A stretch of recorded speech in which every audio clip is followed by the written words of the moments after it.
Chapter 1. Sleeping for a while. It was a normal day for Liliana Goldbrone, as normal as it could be for her at least. She was in her room doing what she normally did, which was to scroll through the endless abyss that was the internet in hopes of finding purpose in her meaningless life. Or at the very least something to pass the time with. Liliana's life was the definition of meaningless boring, if you would say. She would do the same things over and over again until they became boring. That's not to say she hadn't tried doing other things before. In her short 18 years of life she had tried to do so many different things to pass the time, and yet it all just came out meaningless in the end. From mountain climbing, to skydiving, to even hunting, and art. All becoming boring after a while. It wasn't like she had a bad life, in fact, she had a rather boring life, a meaningless one. It was neither good nor was it bad. She had neither friends nor bullies. It was just plain empty. It was like she was living without truly living. Her parents tried to make her enjoy life, at the start at least. When she was rather young they would spend time with her, play with her, but as time went on they became more distant and less caring. This never bothered her because even from the start she found herself lacking something. Something that made her feel empty, a missing piece of herself. She couldn't quite explain it, but it was one of the reasons she was always looking for something to make her feel alive. But none of that mattered anymore. For today as she was scrolling through her phone all this changed. She slowly felt herself drifting away, a wave of drowsiness overtaking her as she felt like passing out. She assumed it was just due to the fact that she hadn't slept properly in a long time, and the sleepiness was catching up to her. So without thinking much about it she closed her eyes and drifted away. As she drifted away she could feel something overtaking her body. A feeling to be exact. It was a hard feeling to explain because it felt like a lot of things all at once, like relief, happiness, or a sense of belonging. Above all else she suddenly felt like she was whole again, like a missing part of her had been reconnected and that she could finally feel all her emotions like she was supposed to. It was exhilarating. She had never felt such emotions before, and she couldn't help but relish in the feeling for hours. She didn't even know how long had passed since she was enjoying the feelings, hours, days, maybe even months. It felt like such a long time had passed, yet at the same time, it felt like no time had passed at all. She didn't want to leave even after all this time had passed, yet she felt something calling her to wake up. Opening her eyes by force, she was met with a liquid that covered her entire body, and she was trapped inside this liquid inside of something else. She couldn't tell what color the liquid is because she was inside of it, but thanks to her ability to see the black solid encasing around her she could only assume it was transparent to some degree. She didn't panic. She was in fact oddly calm in such a situation where one would normally be freaking out. She didn't feel like her life was in any danger. Logically she could understand that if she was meant to be dead she would have already been dead. Whoever trapped her within this encasing could have killed her while she was unconscious if that was their intention. And it was clear the liquid wouldn't drown her since she could breathe within it perfectly fine. Which she couldn't understand, but she didn't have time to question it. Her first course of action was to assess the situation. Rushing into doing something could turn out dangerous and prove more detrimental than it would be useful. And while she may not care about living, she didn't want to die either. Life was a fickle thing, and she had no interest in wasting it on something so foolish. So she calmly thought about the situation, trying to recall anything that came to mind after she passed out. Yet nothing came. The last thing she could remember was going through her phone and then passing out due to drowsiness. Did I die? No, that shouldn't be it. She could still feel emotions like she used to, and even her body still had its senses. She could see, albeit, in a dark enclosed space she could feel the liquid on her skin and she could taste and smell the liquid with each inhale she took. She could even hear the beating of her own heart. She wasn't dead, so she had to have been kidnapped and encased in something. But why? Who would go through the trouble of kidnapping someone as insignificant as her, and why would they do it? Her life was utterly meaningless to everyone. She never stood out, she never tried to. She had no reason to be taken, so it seemed unlikely. So she decided to rule out the Wise house for now and instead focus on the more important question. How was she going to get out? While the place wasn't dangerous right now, she had no idea if that would stay the same for long. Who knows what would happen if the person that kidnapped her decided to take action? Not to mention she had no food, water, or any essentials she needed to survive in here. And she was starting to feel hunger overtaking her. She had to get out of there before the hunger made her unable to think rationally. So she extended out her hands in order to feel the thing that was encasing her, and while she couldn't see it properly, she could feel it. It feels weird, it's hard, but at the same time, it feels sort of flexible. What is it? She questioned herself internally as she felt the odd texture of the thing that encased her, realizing that it wasn't as hard as she thought it would be. She was sure it would take some effort, but she was also sure that she could break it if she tried, so she decided to attempt to break out without hesitation. Chapter 2. Hatching. She pulled her hands back and quickly slammed them forward with however much strength she could muster up, which wasn't her full strength since she was still in a weakened state. Yet it was enough to cause some impact on the thing that encased it, it seemed, with a small crack forming on the encasement as she did so. So it could work. Then I just need to keep it up. She thought to herself as she attempted to keep doing it, slamming against the encasement over and over again. Slowly the cracks on the encasement grew until finally, she was able to completely shatter it and get free of the thing she was trapped in. Slowly crawling out from within it. She was instantly met with a burst of light, such a bright light that it temporarily blinded her from her surroundings in order for her eyes to adjust to it. But quickly she found herself able to see perfectly fine, maybe even somewhat better than she was able to see before. Yet she didn't realize the minute change due to the thing around her. She wasn't in a place she was expecting to be in. When one is kidnapped you would expect to be in a basement or maybe some sort of old abandoned building so that the kidnapper could hide out and the kidnapped person wouldn't get away. But she was in neither. In fact, it seemed like she was out in the open, surrounded by what looked like vast and lush forestry. Trees and plants as far as she could see, with herself being located in the center of what looked like a crater that was overgrown with greenery. While amazed by the location she was in, one question came to her mind. Where am I? She had never seen a place like this before, and it definitely wasn't a place a kidnapper would store you away, so where the hell was she? Stumbling to her feet properly she looked back at the thing that was encasing her, that she broke out from, only to be surprised by its large round shape and black crystalline texture. And while it may look like a gem to some, the fact that it had a weird-looking semi-translucent white liquid coming out from it, only made her think of one thing. Is that an egg? As that thought crossed her mind another came just as quickly, making her self-conscious about her body. Wait, why am I so short? And why don't I have any clothing on? Now that she was standing up she was able to tell just how much smaller she was now compared to how she was before. And while she may not have been some 6 feet tall beauty before, she was definitely at a good height. But now however she was much shorter than that, she could tell she wasn't even 5 feet from how tall everything else was. And that wasn't even the main issue, she was completely naked. She could feel the cold winds beating against her bare body, along with the liquid slowly drying on her skin. It was odd, why would she be naked inside of some weird egg thing in the middle of a forest? Not to mention, how did she get shorter? Confused but interested, she decided to find out the answer to this question, which led her to deciding to wander around the forest a bit. While she knew that the forest would be dangerous, she also knew that staying out in such an open area would be even worse. She would be easy prey for any animal that tried to hunt her. Not to mention it was getting dark, and when the night came, dangerous animals that she wouldn't be able to see sneaking up on her would start to roam around. So she had to get moving quickly. Taking a few seconds just to get her bearings in order, she decided to head right because right is always a good direction to go. One way or the other she was bound to run into something useful, so she went off. While wandering around, she saw nothing but endless trees and greenery, without any sign of human intervention as far as she could see. Not a single road, building, or even a harmed tree that was destroyed to make a pathway. It seemed like it was a place completely untouched by humans, which was surprising to her since humans love to take stuff and make it their own. But she wasn't too surprised by it because she had seen even more surprising things over the course of this day alone. After a solid hour of straight walking, a surprisingly long time given that she didn't feel tired or thirsty in the slightly even after not taking a break for so long, she came across a large lake. I wonder if I can get some food here. Her hunger had been growing ever stronger over the course of the past hour to the point where she felt like she could eat a horse whole. And she really wanted to get something to eat. She was hoping that maybe she could try and catch a fish in the lake since she knew how to start a fire and cook fish on it. But catching a fish without any fishing gear would definitely be a hassle. With a soft sigh escaping her lips she made her way over to the water in order to get a drink of it, and wash her face off. Yet as she kneeled down at the side of the water and peered down at her reflection, she couldn't help but freeze at what she saw. Chapter 3. The Hive is born. Who is this? Staring down at the reflection of what was supposed to be herself, she couldn't help but be stunned at the fact that it wasn't herself. Before she was no outstanding beauty or anything, she was just above average, yet she never looked anything like how she looked now. Her shoulder-length black hair had now turned into pure white hair, the like snow that fell untainted onto the winter's floor, with its length growing to around her waist. The fact that she didn't notice it before could only be attributed to how out of it she was. She was so focused on moving quickly to find something she never bothered to look at herself, her body, so she never saw the hair. But that wasn't all that changed. Her face, which was okay before, had suddenly changed into a face that looked like it was perfectly carved out to suit her. Calling it above average would be an understatement. She had a sharp jawline that gave her face an intimidating feeling to it, with a small nose that easily complemented her small head. But what surprised her most about her face would be her eyes. Her eyes were just normal brown before, but now it was bright crimson, like the blood that flowed from one's body. But that wasn't all. While a normal person's eyes would be white, with a colored pupil, her eyes were pitch black, with crimson orbs in them that gave the feeling of staring into an abyss that stared back. She had quite an intimidating face that even she was startled by it at first before realizing it was her. All this compared with her milky white skin, whiter than anything she had seen before, gave her the feeling of not being normal. Not being human. If she wasn't human, if she wasn't normal, then what was she? As that thought entered her mind, she felt a headache like she had never felt before suddenly erupt in her mind. It felt as if her head was trying to split itself open, yet she couldn't even focus on the pain because of the thoughts, feelings, and an underlying instinct that would pass on through blood to the offspring of an animalistic life form. It all suddenly came filling her mind and body as she came to understand who she was. No. What she was. A mimic-tarian. An alien species that was unknown to most of the universe that went extinct a long time ago because of their own actions. A species that was capable of creating entire hive minds that served them and only them. The downfall of the species wasn't clear from the thoughts that came to her. She couldn't even tell how an egg of this species found itself on Earth or how she was reborn in it, but she knew one thing. This would be a lot of fun. For the first time in a long time, it seemed like she had something that she could spend a lot of time on, trying to do what was engraved into her very blood now. Grow, spread, take over. Her very blood was screaming to her, telling her to become stronger, become the strongest. Telling her to create a hive so wide that she would never fail. Not like the ones of the past did. And she had full intentions of heeding this call. She didn't care who got hurt along the way, or even how many died. And while that may not sound like something someone that used to be human would say, she didn't feel any connections to humans anymore. Maybe it was her blood, maybe she was always messed up, or something inside her just made her not care about any race that wasn't her own. Everything else was just a stepping stone to growth. That's not to say she had any intention of becoming a genocidal maniac and killing everything she saw with only her growth in mind. That would not only be foolish, but it would also be counterproductive because other races had their usage other than just dying. Look at humans, a race so weak yet so creative that they were able to make TVs, movies, anime, music, and other modern-day technology that would revolutionize how someone did things. Not to mention what other races might be out there in the vast universe with their own useful technology that she can use to her advantage. So she had no plans to kill them all, only use them. That's when an idea came to mind, something else she could use right now. A system. She had seen many systems over the years from the hundreds of novels she had read, and she could tell for certain that the system she had wasn't quite like the system in the novels. Firstly, she wasn't granted it like most of the systems were granted in the novels. This wasn't given to her by some higher being. Hell, it wouldn't even exist without her. This system was born from her mind and body. It is passed on through the blood of her species and it originally takes the form of whatever interface the user is most knowledgeable of. Hers simply happened to be a system. And the system existed solely to serve her. It didn't create something out of nothing, and it didn't do anything she couldn't already do. It simply quantified and simplified her ability so she wouldn't need to. That was why the system was useful. It was a visible representation of her growth, and aided her in said growth. So, without overthinking the system much, she called for it. System activate. Chapter 4, going over information. System activate. As she said the words in her mind, a semi-transparent screen appeared before her eyes. However, she knew instantly that the screen wasn't real. It simply existed within her mind, and only she could see it. Name, Liliana Goldbrone. Age, physical, unknown, soul, 18. Race, mimic-tarian broodmother. Titles, last of their kind, hive mind. Energy, 20.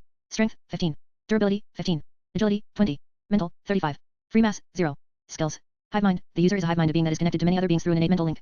The user is able to be any of the beings linked in the hive mind at once while still retaining individuality. The limit of hive units is determined by the mental strength of the user. Adapt, evolve, overcome. The user is able to gain traits from the things that they absorb or devour, evolving to suit the user until they are able to use it to overcome situations. Mimic creation. The user is able to use mass and energy in order to create mimics, the hive units that serve the broodmother. The user is currently able to make basic mimics only, worker mimic, scout mimic, and melee hunting mimic. Other abilities are dormant until the user has fully awakened. Looking over the transparent screen that appeared in her mind, she couldn't help but smile with satisfaction. She had just woken up in this body, and yet she had already found herself above the physical capabilities of a human. She knew this because the average human had 10 in all physical stats, with well-trained humans having around 15. Most humans had energy below 10, and that wasn't something they would grow normally. She knew this information thanks to her blood that carried on bits and pieces of information of her long-fallen race. Another thing she took note of was her skills. She already knew them thanks to them being engraved in her blood, but the information panel really helped clear and focus her mind.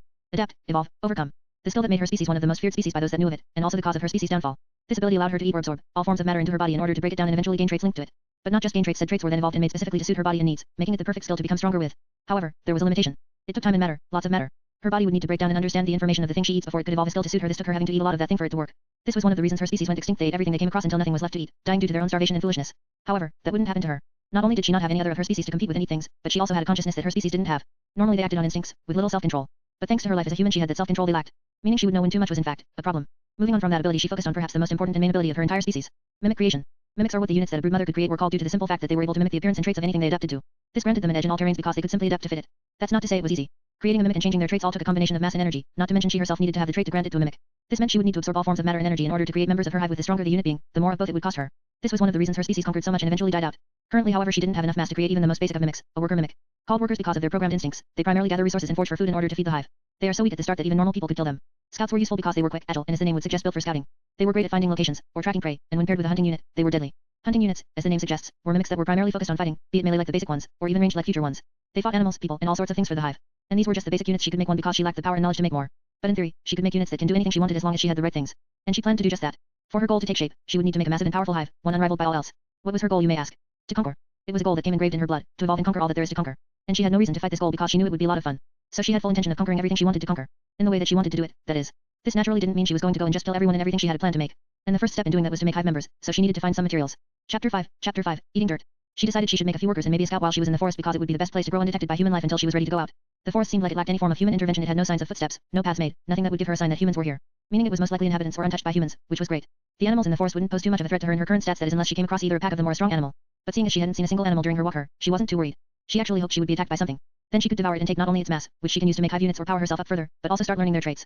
But with no animals currently available, she made do with what she currently had, a lot of dirt, stone, and water. While it wasn't as good as other materials, especially flesh, it was still mass, and would still attribute to the making of her hive. It just wouldn't be very useful, but something was better than nothing. I wonder how it'll taste. She wasn't worried about the after effects of eating things such as dirt or stone, because unless the thing she ate was truly poisonous, her body would be able to break it down with no issue. It was one of the perks that came with her body being the way it was. However, it didn't completely stop her from tasting how the thing she ate would taste to a member of her species, which made her curious. So, scooping up a handful of dirt, she placed it in her mouth and chewed, swallowing it. She didn't have to worry about any germs on it, and while she did feel weird eating dirt that was just laying around the forest, she knew it would help her grow. So she ignored the human parts of her that lingered with thoughts of opposition. Surprisingly, it didn't taste terrible. It wasn't any sort of quality meal, it didn't even taste good, it just didn't taste bad. If there was one way she could describe it, it would be extremely salty.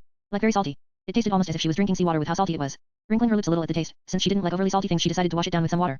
Unsurprisingly, water tasted the same as it always had. It wasn't like water had a flavor, to begin with. She decided to next taste stone, which was a bit harder to do because of the texture of the stone. It was hard, even the small petals she found near the water were quite hard, and if it wasn't for her enhanced physical capability she wouldn't have been able to do what she wanted to do. I really hope I don't choke on these. While I know that eating it wouldn't harm me from what my instincts are yelling, I can't help but doubt it. Maybe it's my human past talking.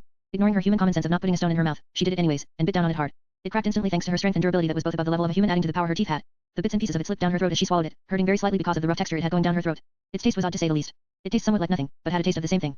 It was like eating ice where it doesn't have a taste yet did. Definitely strange. She thought to herself as she finished it. With that out of the way, she wanted to know how much a handful of dirt and a petal the size of her nail would give her in mass, so she summoned her status. Checking her mass on her status panel, she saw she now had 2 points at mass, which meant that both either gave her 1 point each, or one gave her a decimal amount. But she decided to go with the idea that it gave 1 each. It wasn't a bad amount, to say the least, especially for being such a common material. The only issue was that she intended to use 100 mass to make her first worker unit, which was the bare minimum she could do without it dying within days. That meant she needed to eat a lot of dirt or stones for this to work. Dirt was easier to eat, so she decided to go with that for her main source of mass. With a sigh, she started eating away at the dirt, not worrying about overfilling herself since her body would store it easily. It took her about an hour to eat enough dirt to collect up a total of 100 points in mass. She also ate a few stones in between just to have some variety in the taste, but it was worth it in the end. The only reason it even took an entire hour to eat so much dirt was because she took short breaks in between some in order to wash her mouth of the salty taste. It got very disgusting very quickly with how much she was eating. But she had finally done it, and just in time too, because it was getting rather dark. A worker could be useful for gathering in the dark or even distracting anything that tried to attack her. Finally have enough to create one. Let's see how this works. I wonder how it feels. She instinctually knew how to make a hive unit, she just never tried it before, so she had no idea how it would actually be. How it would feel. Chapter 6, Creating a mimic. She sat down with her legs folded and focused on herself within. She didn't need to do this in order to make a mimic, she just wanted to fully understand and experience it for herself since it was her first time. She focused on what she wanted and activated her abilities. Instantly her body and mind kicked into drive, it understood what she wanted and knew how to make it possible. It started to use the matter it had stored within her to create the body of the mimic. Her mind coded the DNA and other information that would be stored within the mimic she created. A worker, a basic worker, it took a matter of seconds because of how easy it was, but with each passing second, you could see it forming. Slowly gooey liquid started to leak from her body and drop on the ground next to her, taking the form of what would commonly be attributed to a slime. Once it was done, she opened her eyes feeling marveled at what she had just experienced. It was insane. Words simply couldn't be used to describe it. It felt as if her body was melting and going to euphoric heaven. Every part of her body, every single cell in her felt it such blissful ease that she didn't want it to stop. It felt great. But it came to an end when the mimic was complete, causing her to open her eyes and release a soft sigh of relief. That was definitely not what I expected. I can see why they wanted to create such massive hives that they killed themselves over it. I hope I don't get addicted to that feeling. She knew her worries were unfounded since her body would adapt to become resistant to that as well as time went on, but she couldn't help but ponder. Finally, she looked down at the creature before her mimic. Her mimic. Someone would call it a slime if they saw it. It definitely resembled one from the shows she saw in her past life, however, this one was semi-translucent and black in color. It took this form for one simple reason: it didn't have a form of itself yet. It was called a mimic for that very reason. They mimic the forms of things that they have seen, or make new forms based on information they had. That's what made them truly terrifying, because you can never tell them apart from other things if they wanted to do so. It also aided them in conquering because then they can adapt to better suit any form of environment, be it aquatic, aerial, land, or even worse climates like fire and ice. But what she needed right now was something simple but helpful in gathering. She needed something small that could hide in the bushes of the forest, and fast so they can avoid prey that caught onto them. An idea of a form that would work came to mind, a centipede-looking creature that was around the size of a rat but somewhat longer. It had pincers for hands that it could use to harvest things. With the idea clear in her mind, she connected mentally to the mimic. The connection was already there, it would always be there, it was just in her subconscious because she had just formed it. She could use this mental connection for all sorts of things, from sensing wherever they were, to seeing, hearing, feeling, smelling, and even tasting through them. They basically acted as an extension of herself. Should they gain something, she would too. Should they eat something, she would too. They were her and she was them. So with the link strengthened and the image installed into the creature's coding, it instantly started to take form.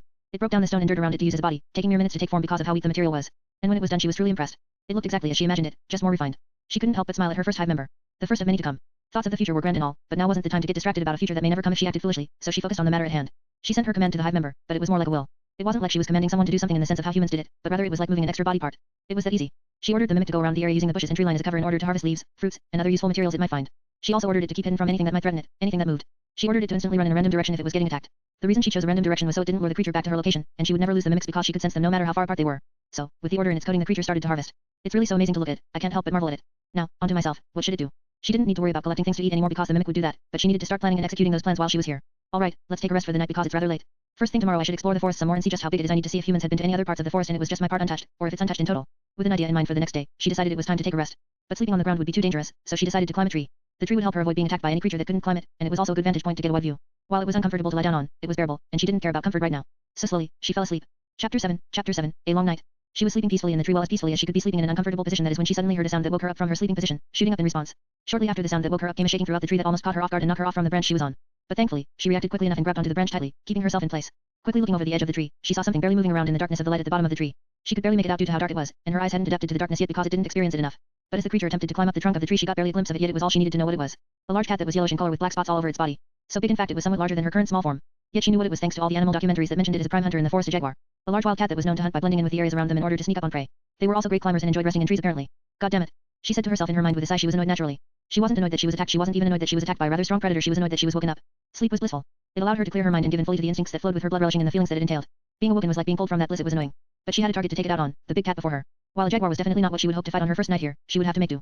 She would have preferred to fight something weaker, like a boar, or even something weaker than that, like a wild rat or something. But with her physical capabilities already being above a normal human, she wasn't too worried. That didn't mean she wasn't going to be cautious. Overthinking one's capabilities and overlooking the opponent's chance was one of the easiest ways to lose a battle. And lose a life. She had no intention to do that, so she quickly tried to think up a plan. She knew that the creature was prided for its agility and speed, especially its ability to jump from tree branch to tree branch, so she knew that staying in the trees wouldn't help her too much. But it would give her a good vantage point while the creature attempted to climb up. I need a weapon, something to pierce its skin. While she was strong, piercing its skin would be problematic with her bare hands, especially with the fur that covered its body. So a weapon was needed for her to have an easier time. Unfortunately, she had nothing that would be a good weapon, so she would have to make do. Looking around, she searched for a branch that was thick enough to use as a weapon but also one she could break off. She found the perfect one a few inches above her, but reaching it would be a hassle. She would need to climb up higher in order to get to it, but the branches leading up to it were spaced out. She was also worried about the creature leaping upwards as she was climbing and catching her off guard. It would be very bad then. Fine, I'll do something I didn't want to risk doing. Her mind ordered the worker mimic that was part of her hive to stop what it was doing in return, which was easy since it wasn't too far away. She then ordered the creature to move around quickly in the bushes around the area in order to draw the attention of the jaguar to it. It was a risky tactic because this could lead to the jaguar destroying her only worker right now, but the loss wouldn't be higher even if she did lose it. She would just need to eat some more. Plus the gains were better, it would give her enough time to get to the branch. Come on, you overgrown house cat, take the bait. She thought to herself as she watched the jaguar slowly shift its attention to the ruffling of the bushes around it. Great, now quickly. She quickly stood up and pushed herself up the tree with the strength in her legs, gripping onto the trunk with her hands hugging around it to give her a good grip. She used this position to climb up the tree the best she could, quickly making her way up to where the branch was located. It was a bit high, but she was able to reach it by stretching a little, so she didn't waste time climbing to the same height and instead stretched her hand up to the branch. Breaking it off wasn't too hard thanks to her strength, but it did put a strain on her muscles to stretch and then use her strength to break something at the same time, making her hand feel somewhat weak. Thankfully it still distracted. She could see the jaguar was still struggling with finding her worker through her connection with it. Splitting her mind like this was as simple as breathing to her thanks to her hive. She could also tell it wouldn't stay that way for long, since the creature was clearly getting frustrated with looking for something it couldn't find. But with the weapon in hand, she was finally ready to attack it. Hopeful she would even be able to kill it, which would allow her to devour it and adopt some of its traits. Or if that didn't work, she could just use its body to get mass. Chapter 8, a good meal. She firmly gripped onto the branch and fashioned it into what she would like to call a dagger, but it was more of a wooden stake, if anything. But it was all she had, so she would make do with it. Looking down at the jaguar below, she tried to move in such a way that she would be above it, or as above it as she could be. Her intentions were to jump onto the jaguar and stab it from above. She had the worker stop at a location near the tree, causing the jaguar to stop as well as it got ready to jump on it, but it didn't realize that it was not the predator but the prey. As she jumped down from the tree with her wooden dagger in hand, she stabbed onto the back of the jaguar. The momentum in her enhanced capabilities aided in the wood stabbing into the jaguar's body. Blood started gushing out like a dam had broken. It sprayed everywhere, including on herself. The jaguar thrashed around and struggled as it was bleeding out. Pain and rage overtook it. It made a last attempt to struggle for its life as it slammed its side into a tree in an attempt to knock her off it. However, the attempts all failed thanks to how tightly she gripped onto the jaguar, wrapping her hands around it like a bear hug. She squeezed the jaguar with all she had. Finally, the jaguar stopped thrashing and fell to the ground with a thump. The blood loss had gotten to it, and it was far too weak to properly move around anymore. But it wasn't dead yet. She pulled out the wooden stake and slammed it into the neck of the jaguar this time, piercing the neck with a gush of blood. It seemed like she may have put too much force behind the stab because the stake broke when it hit the ground on the other side, but the job was done. The jaguar had gone limp as it had died, its body spread out on the forest floor as blood flowed out from it. The girl released a breath of air she had stuck in her throat for the longest while, not realizing she had it there. It seems that while she knew she would win the fight, she couldn't quite find herself relaxing in the situation. But now that it was dead, she could relax. Good. But let's not rest for too long. Other animals may come here because of the blood scent. I should move soon, she said with a sigh as she slumped down on the ground, the tension in her muscles relaxing as she did. She was covered in blood all over her bare body. When she stabbed the jaguar, its blood had splattered everywhere like a gusher. Yet she didn't care. The blood wasn't even traumatic to her. In fact, she only felt inconvenience when it hit her. Inconvenienced by the fact that it would make her skin sticky and that she would most likely need to use the cold water to wash it off. Maybe it was just how her new race was, but she just didn't care about it as a normal human would. But that was beside the point. Now she had food, better food than just dirt and stone. And eating this had a high chance of giving her a new skill because of how big it was. It had more DNA, it had more information for her ability to absorb and assimilate. Coding a new skill would be easier. So she couldn't help but smile. She pushed herself off from her resting position and made her way over to the corpse of the jaguar, deciding to finish eating it before other animals came because of the blood. The hair is annoying, but I should eat it too. It should have important information that will aid in evolving. She thought to herself as she gripped onto a patch of the jaguar's fur and ripped it off its body with her enhanced strength. Thanks to her strength, and the lack of resistance from the animal, ripping it apart to eat was easy. So, she first tore all the fur off from the jaguar so that it was separated from the meat and collected it in one spot. Eating fur alone would be a pain, she could tell just from the way it looked and felt, so she was going to try and drink it down with some water. But after the meat, using her nails she dug into the bare skin of the jaguar, pulling on it as she ripped off a large chunk of the jaguar's skin. The little blood that was still in the jaguar flowed out as she did, completely drying the animal of all its blood at this point. She brought the meat up to her nose and took a sniff of it, and maybe it was because of her new race or maybe it was because she was hungry. But it smelled good. Really good. Her mouth started to water slightly at the smell. She couldn't wait to taste it. And why should she? She quickly bit into the skin, ripping a large piece of it out and swallowing it after barely chewing it. The fact that it was raw didn't even matter to her. It tasted great anyways. It was like eating a top-class meal. A premium cut steak. It was mouth-watering good. She didn't even hesitate to start devouring the rest of the skin, ripping and tearing at the body of the jaguar without even realizing what she was doing. Instincts took over, and by the time it had calmed down, the entire jaguar was gone. Nothing but bones remained of what once was. Chapter 9, A New Home. By the time she had stopped eating, the entire jaguar had vanished with only bones and blood that had spilled out remaining. Not even the fur was left. She didn't even realize when she ate them. She couldn't help but be shocked. Dazed at her actions, she fell back into a sitting position, with her eyes widened. She had given in to her instincts. She had lost herself to her hunger. She said she would never do that. She thought herself better than the members of her race from the past. She thought that because she was once human she would be able to control herself. But she was wrong. She didn't realize just how much the instinct to feed was wired into the very being of her species. It was so deep. It was their core value. Eating was their entire point. Eating and evolving. It's not something that one could simply ignore or avoid because of their willpower. It was truly frightening. She was a fool to think that she was able to deal with it because she was once human. Why wouldn't they be able to do the same if they kept evolving? But they didn't, nor could she. She had to get that hunger under control before she lost control and did something dangerous. Or at the very least, she needed to find a way to limit it. A thought for the future since she had to move currently. While she could use the blood splatter to lure in other wild animals, it was highly likely to gather other predators that are looking for something to eat. And she was too tired to be bothered fighting multiple predators, not to mention she wasn't sure what might happen if she fought so many predators at once. Animals are unpredictable because they act wild and on instinct. Just because she killed one jaguar, she wouldn't go as far as saying she was capable of handling any. So with a deep breath she stood up and started to make her way over to a good spot she found using her worker earlier. It was a small cave that had been naturally made into an undersized mountain, one that was overgrown with trees. From her observations of it, it seemed to have been empty due to how small the entrance to it was. No animal big enough to be alone could fit in it, and no animal small enough to fit in it would move alone. It was perfect for her. She was currently small enough to fit in it after all, and she intended to use it as a base of operations while she was in the forest. She would check her status, and any gains she had once there. So she set off, the night still fresh since she had been woken up early by her unexpected guest. She kept quiet and alert, making sure not to make any sounds that would attract a nighttime predator, not that she was worried since they would have been distracted. Soon enough she got to the cave, or rather calling it a hole in the wall would suit it better. The hole was so small that she would have to crawl into it, but she was assured that inside of it was a bigger area thanks to her worker. If there wasn't an area she wouldn't have even bothered attempting to go in. It's not a bad place, it's just annoying that I have to get all scrapped up, she said as she looked around at the area, a lush mountainous area that had ample trees and wildlife to cover her hideout. Also without any signs of human involvement. She was really curious as to why and how humans hadn't already explored this piece of land, but she also didn't care too much. For now, she was just going to focus on making this cave into her new home, so she got on her knees and started to crawl through the hole. Honestly, if it wasn't for her enhanced physical capabilities, crawling through such a tight hole with nothing on would have definitely been painful. But at best for her it was annoying, and left some aches. Thankfully the hole wasn't too long, leading into a much bigger cave once she had crawled in a few, allowing her to properly stand up without even the need to worry about her head since she was rather short. It's so dark, she thought as she struggled to look around in the pitch black cave. She could tell her eyes were adapting to see, thanks to the fact that she could see vague outlines of the cave walls. However, it was far too slow for it to be useful current. If anything she would really prefer to eat something that would speed it up. Thankfully she had just the things in this very cave with her. Bats. She could hear them moving and shifting as she came in, obviously alert to her presence but unmoving because she wasn't a threat to them. Not yet at least. With the amount of bats here, if she was able to eat all of them she was sure she would be able to gain some skills. On top of that, bats weren't strong enough to pose any sort of threat to her, not any that would bother her, that is. At most she would have to worry about them rushing for the exit and trying to get away, but if she just blocked the hole off with something it would be fine. They would be trapped in here with her. So as a smile overtook her face, she prepared to hunt. She sneaked back out of the hole to the other side and looked around for something to block the hole, finding the perfect object in the form of a stone that seemingly rolled down the hill to its current location, meaning it was easy to move. For her, that is. She rolled the stone over to the hole, leaving a gap for herself to fit in, then crawled back inside. She then pulled the stone into place and blocked the entrance from the outside, making it so the bats couldn't get out due to their lack of strength to move the stone, but she could because of her enhanced strength. With that out of the way she crawled back to the cave and was ready to kill them, her eyes adjusting to the point where she could see much better now. Chapter 10, Murdering Bats. She slaughtered them all. It took maybe an hour or two, but within this time she had ripped and torn through all the bats that got in her way, even going as far as hunting down the ones that tried to flee and killing them as well. She had spared none of them, as they would be her growth. After all of this had finished she was covered in blood, a mixture of her own and that of the bats. Her own because she underestimated just how troublesome they would be. While one bat posed her no trouble, hundreds swarming her at once with their sharp teeth and claws were bothersome. She couldn't avoid them in the small space. They ended up getting some scratches and bites in before she could get them all dead, littering her clothingless body with small wounds. Wounds that bleed black blood, pitch black as the darkest of nights. Like ink dripping out of her body, the blood made a clear contrast to the normal blood of the black, and her pale white skin yet, the wounds themselves visible starting to heal faster with time. Yet another proof she wasn't normal. Proof she wasn't human. But this didn't matter to her anymore, not that it had to begin with. Once the slaughter was over she felt a sense of relief that she had never felt before in her past life. It was like she had just finished a great battle, and even though she knew she wouldn't have died from it, her body and mind couldn't help but be glad she won. It was great she longed for more, but now all that was left was the reward for this great battle. Hundreds of bats to eat, yet another thing her body and mind looked forward to. Eating the bats took longer than fighting them. Hundreds of bats eaten over the period of hours with little break in between them all raw since she had nothing to cook them with. Yet the taste didn't matter to her if she gained more power to aid her, and gain she did.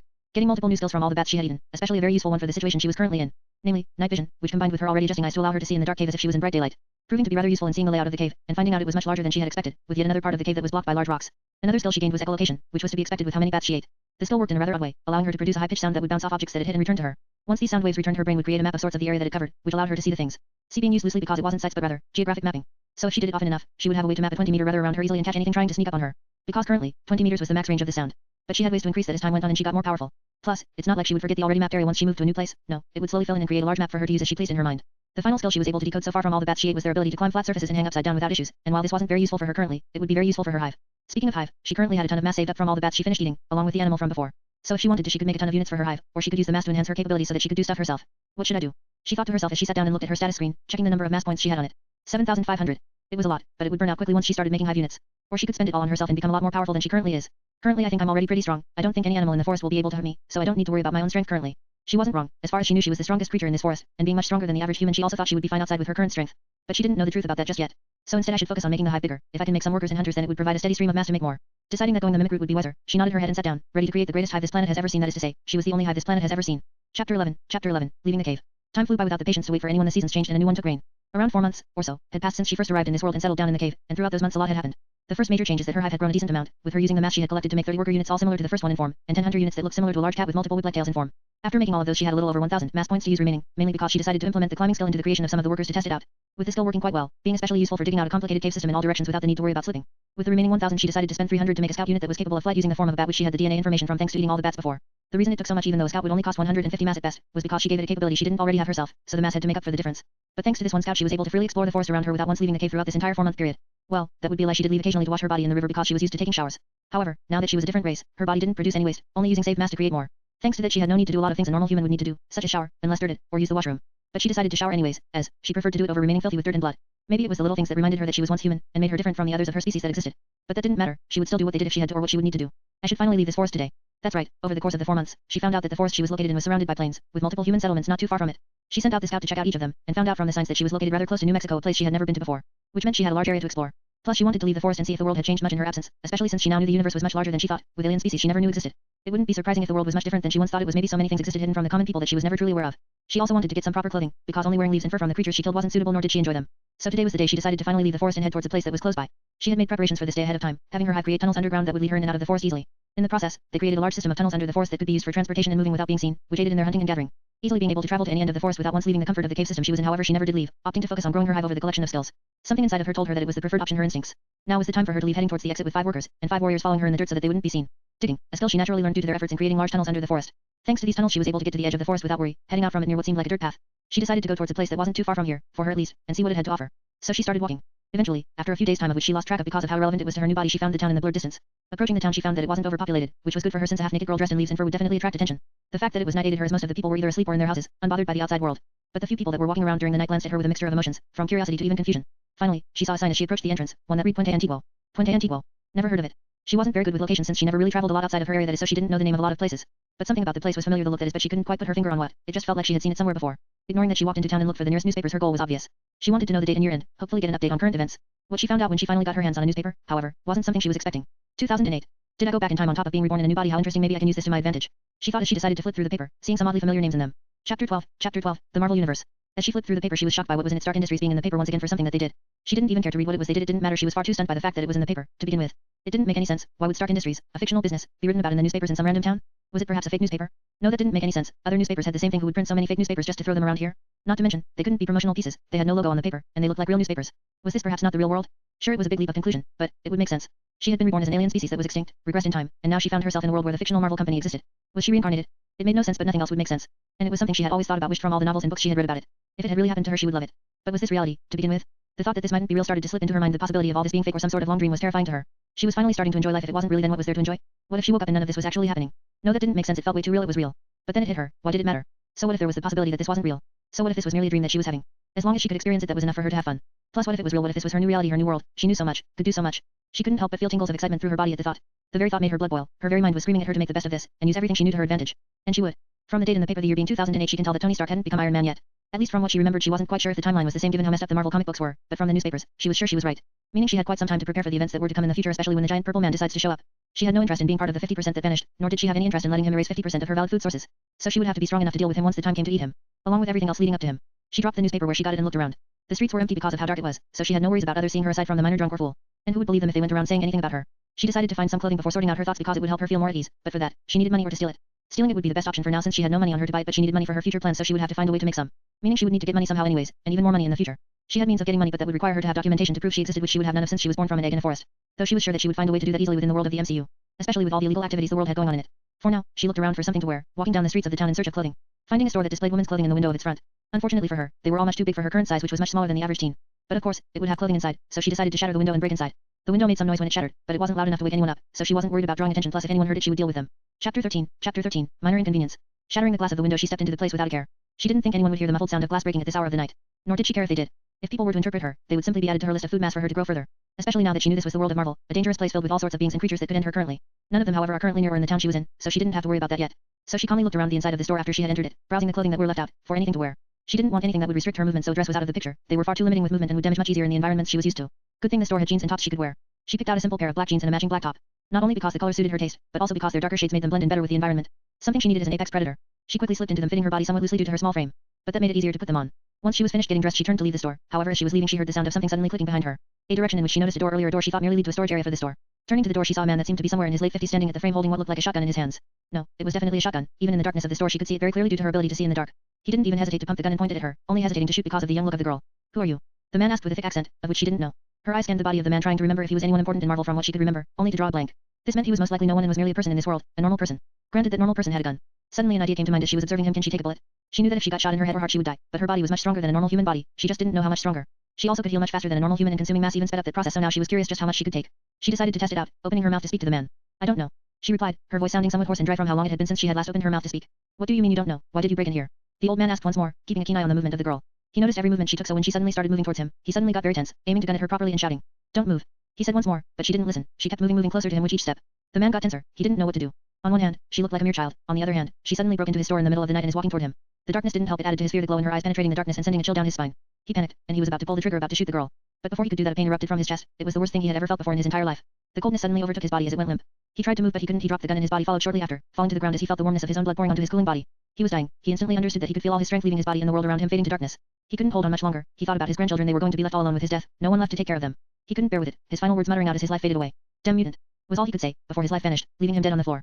Chapter 14, Improving Stats. Liliana stood there and just watched the man slowly bleeding out until he finally died. She felt nothing watching this. She didn't even feel the slightest hint of guilt or regret from her actions. Yes, her actions. When the man was pointing the gun at her, she had decided against allowing him to shoot her right here for multiple reasons. The main two being she didn't know how she would be left after getting shot, and she didn't want to be in an unknown state around a man she didn't know nor trust. She could always take the gun from him and shot herself later to test it out. The second was the fact that the gun would be very loud, much louder than the shattering of the glass.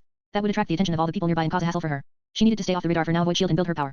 The only reason the man heard the glass shattering was because he lived here, something she didn't expect. So while the man was distracted with her, she ordered one of her hunters to kill him quickly from behind, piercing the man in the heart with its stinger and killing him on the spot.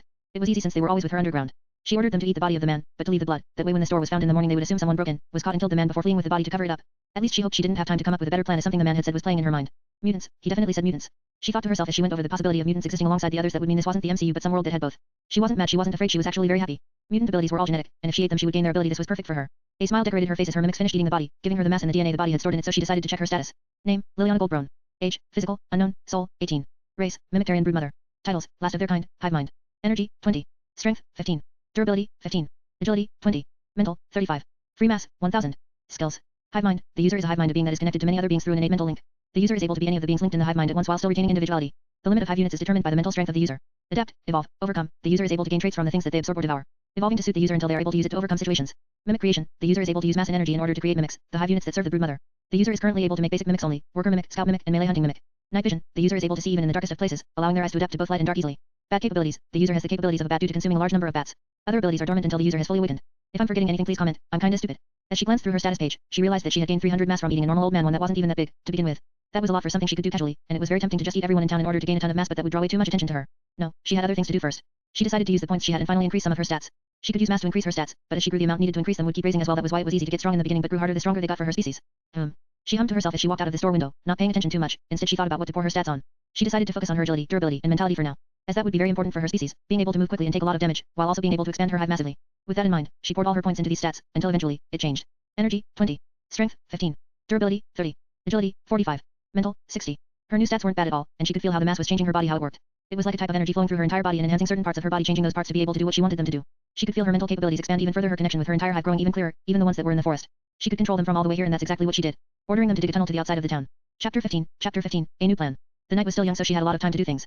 She didn't have a clear plan in mind, but a plan wouldn't really matter much in this world as things changed way too often. She just needed to act. She decided the best course of action would be to expand her hive as big as she could while also building her strength alongside it, as only then would she be able to keep up with anything this world had to throw at her.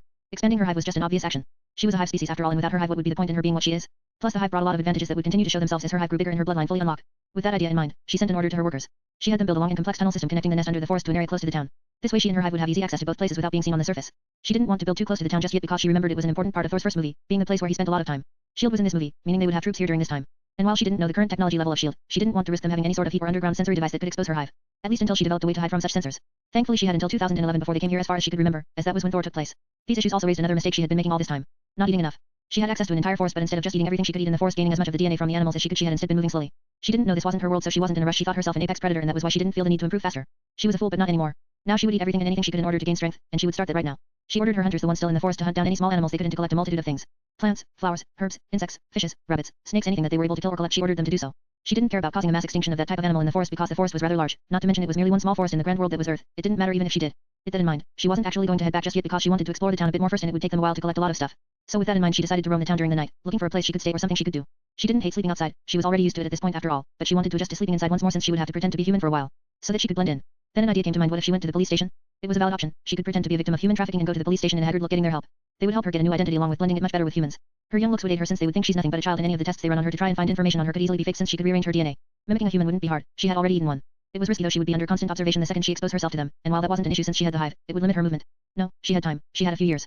She could do this. It might work out in the end. Too bad she would have to ruin the new clothing she just got. But she decided to give the plan a go. Sure, it wasn't properly thought out, but what was the point in overthinking things when you could just do it? With that idea in mind, she had to first make herself look haggard and injured. She used her claws to cause some ripped parts of her clothing, smearing some dirt on her body to make the clothing and herself look like she had been through a lot. She then injured herself, cutting herself with her sharp claws, making it seem like she was cut by a knife. She also punched herself a few times to make it look more realistic. Her clothing and body were now covered in blood and dirt, making her look like a proper victim that had escaped a terrible situation. However, she didn't forget one important part: her hands and neck. She had to leave a mark on them to make it seem like she had been bound and choked, so she tightly squeezed her neck with a piece of cloth from her ripped pants, leaving a red mark on the neck. She did the same for each of her hands, making it seem like she had been tied up. She slowed her healing processes so it wouldn't heal the wounds right away, making it perfect. She was now ready to put on an Oscar-winning show. Chapter 16, Acting 101. She had to look around for a while because of how weird this small town was shaped, but eventually, she found a rather small and rundown police station and began her plan. Stumbling to the door of the police station, she pushed open the door and collapsed to the floor with a loud thud, or rather pretended to collapse to the floor, drawing the attention of the lazy and tired receptionist that had nothing to do after all, who would commit a crime in such a small town. Unfortunately for her, that would be changing very soon due to one single girl. Nonetheless, when she saw the girl covered in blood, dirt, and wounds suddenly fall in front of the door, her tired appearance instantly disappeared and she stood up, dashing to the door. Hey, can you hear me? She said as she knelt next to the girl and called out to her. Using her fingers, she checked for a pulse. Sighing a breath of relief when she felt that the girl still had one, meaning she wasn't dead. But the girl was badly injured and seemed to be losing a lot of blood. She had to get help. So she temporarily left the girl on the ground and ran over to the counter, pressing the alert button to call the sheriff. She also called the local doctor since their small town didn't have a very big hospital, only having a few doctors that worked in it due to their low population. It took a while, around 20 minutes due to how late at night it was, but they were able to reach on time and get the girl to a more stable environment, with the doctor patching up her wounds. The sheriff, a man that seemed to be in his early or late 30s, spoke to the receptionist, trying to figure out how this random girl could just stumble into their station. So you're saying she was alone? No one with her or anyone around? He questioned in a tired tone, having woken up in the middle of the night for this case. Yes, sir. After calling for backup, I made sure to check the area around the station and found no one nearby. She just stumbled in on her own. Hearing the reply from the girl, he couldn't help but sigh. This was a tricky case given how young the girl looked, and their location. A small town like this meant he knew almost everyone in it and he didn't know her, meaning she wasn't from this town. So how did she get here was the question. One that he hoped she would be able to help him answer when she woke up. The very subject of this thought wasn't even asleep. To begin with, she had simply been pretending to be in an unconscious state. She was just waiting for the right time to wake up, when she waited a few hours for.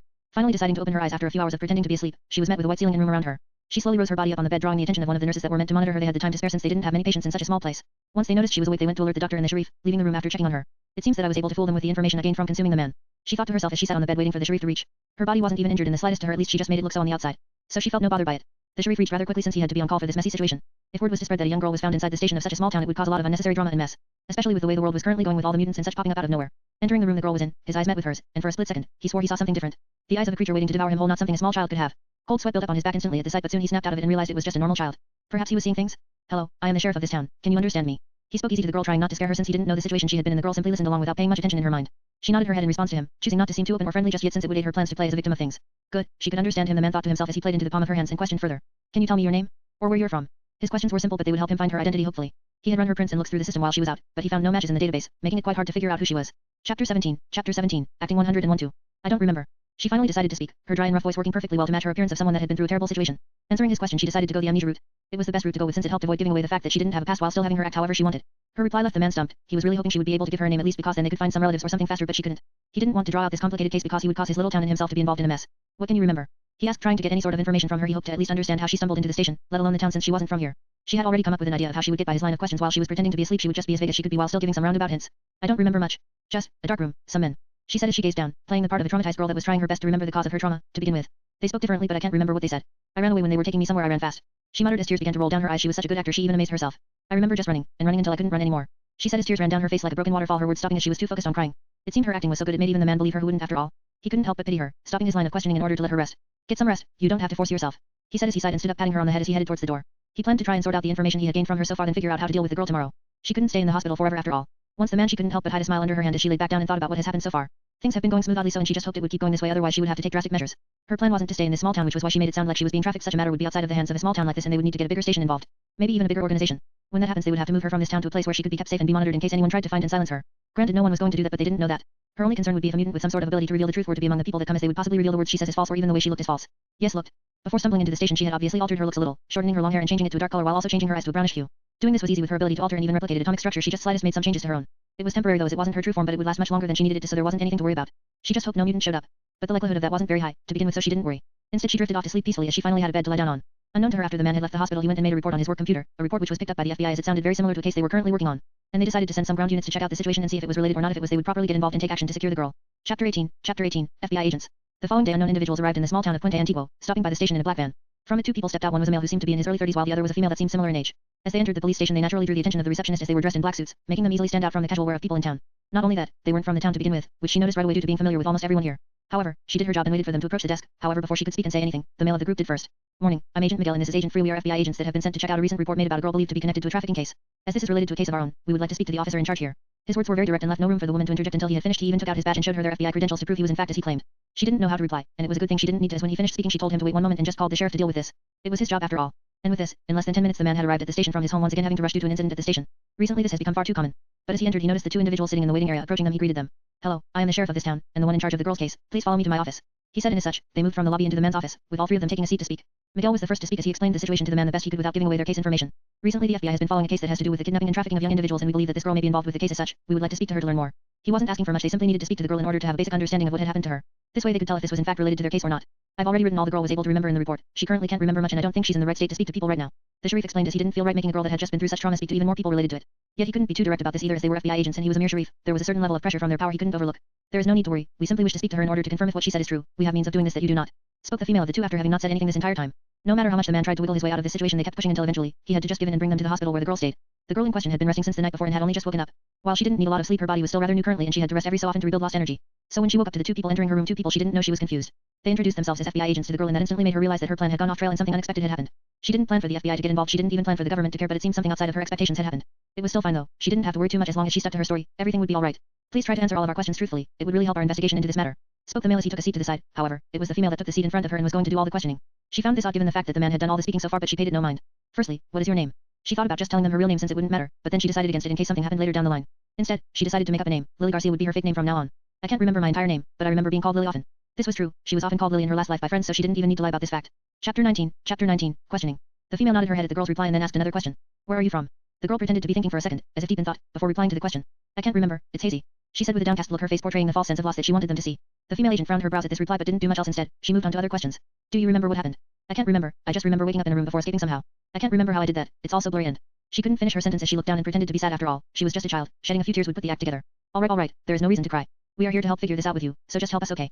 Said the male of the two agents, while the female just smiled at the girl and nodded her head as if confirming it. Okay, just one more question and we will leave you to rest, okay? How did you get to this town? While it may seem like a simple question or even a useless one, to them it was rather important as it would help them fill in some blank spaces they had. It could even help them find out what they came here for. I just remember running for a long time. Eventually, I found myself here. With that answer, the female agent nodded and stood up walking out of the room so that the male could finish off the matter. Thank you for speaking to us, please take a rest, we will do our best to try and figure out what happened to you and help you. He said as he stood up as well, and once the girl nodded back at him he smiled and walked out of the room. Follow them, hide underground, and keep some distance. She commanded in her mind the second she saw them leaving. Who she commanded was very obvious. Her hunters, specifically one of them, to follow the agents from afar and keep an eye on them so that she will know what they were doing at all times. She didn't expect them to come here and she needed to at least be aware of why they were here and what they were doing here. As she watched them from a distance through her hunter she was able to see them speaking and while she couldn't hear what they were saying from this distance underground she could see they were saying something. So did you sense anything? Asked Miguel to the female agent, Freya. Yes, but it wasn't like anything I've ever seen before. She wasn't like any of the mutants I've seen, her entire body is different. She explained to the man with a complex look on her face. She was a mutant, one that worked for the FBI and was tasked with helping them find other mutants thanks to her ability, but right now she wasn't even sure if this girl was a mutant. What do you mean? Mutants often have a different biological makeup than humans, could that be what you sensed? Well, as you know my ability lets me sense the biological changes in things around me, however, her body wasn't like any of the mutants we have seen so far. They had slight differences, they were still somewhat human, but she was odd. She explained as the two entered their car, opening a built-in small computer-like device to make a report about the situation to their higher UBS. So what should we say? That she is a mutant or that she isn't? Was she lying when she spoke? He asked as he was unsure how to report this case to the people above them. They had been sent here to check if she was a mutant because of the recent mutant kidnapping cases, but they weren't sure if she was one now. She should be a mutant, just a different one. I couldn't even tell if she was lying because her body is different. Normally I can sense the shifts in their heart to tell if they are lying, but she doesn't have a normal heart. What? How is that possible? As I said, I don't know. She has one big heart like a normal human, but connected to that heart are smaller hearts that also beat, making it so I can't sense just one shifting. Both of them stopped speaking when the device was booted up, opening the connection function to make a report about the case. On the other side of the screen came a voice, a rough and somewhat aged voice, very clearly coming from someone of age. What do you have to report? They got much more serious when the voice came through the device. How could they not when he was their boss? Sir, we have confirmed that she is a mutant and that this case may be related to the recent mutant kidnappings that have been happening. However, she doesn't seem to know much since she can't remember anything. Reported Miguel to the man, pausing so that the man could give his next order in their course of action. If she is a mutant, then bring her to our New York HQ and settle her down with a new identity. As you know, keep this matter under wraps. Spoke the voice before the call ended and the device closed off, leaving the two agents with a new task to complete. Chapter 20. Mass eating. After the FBI agents finished speaking with their superior, they now had to come up with an excuse to move the girl to their HQ in New York, with the most suitable excuse being witness protection. The paperwork for this would be worked out by the people in the office, and all they had to do was speak to the sheriff and the girl to get her to move. So the first step was the sheriff. On the other hand, Liliana decided to get up from the bed and stretch her body a little even though she didn't need to actually do such things. She had been laying for such a long time that she no longer cared to rest, she wanted to act. But with the heat being rather high right now she wasn't quite sure if she should. On one hand, she wanted to quickly return to the forest and eat all the things that were collected by her hive, while on the other hand, she didn't want them to notice her missing. She had to eat the food herself, that is if she wanted to properly gain DNA. As of currently, while her hive could eat things for her and she would benefit from it, they couldn't properly digest all the DNA, which caused a certain loss between her and them.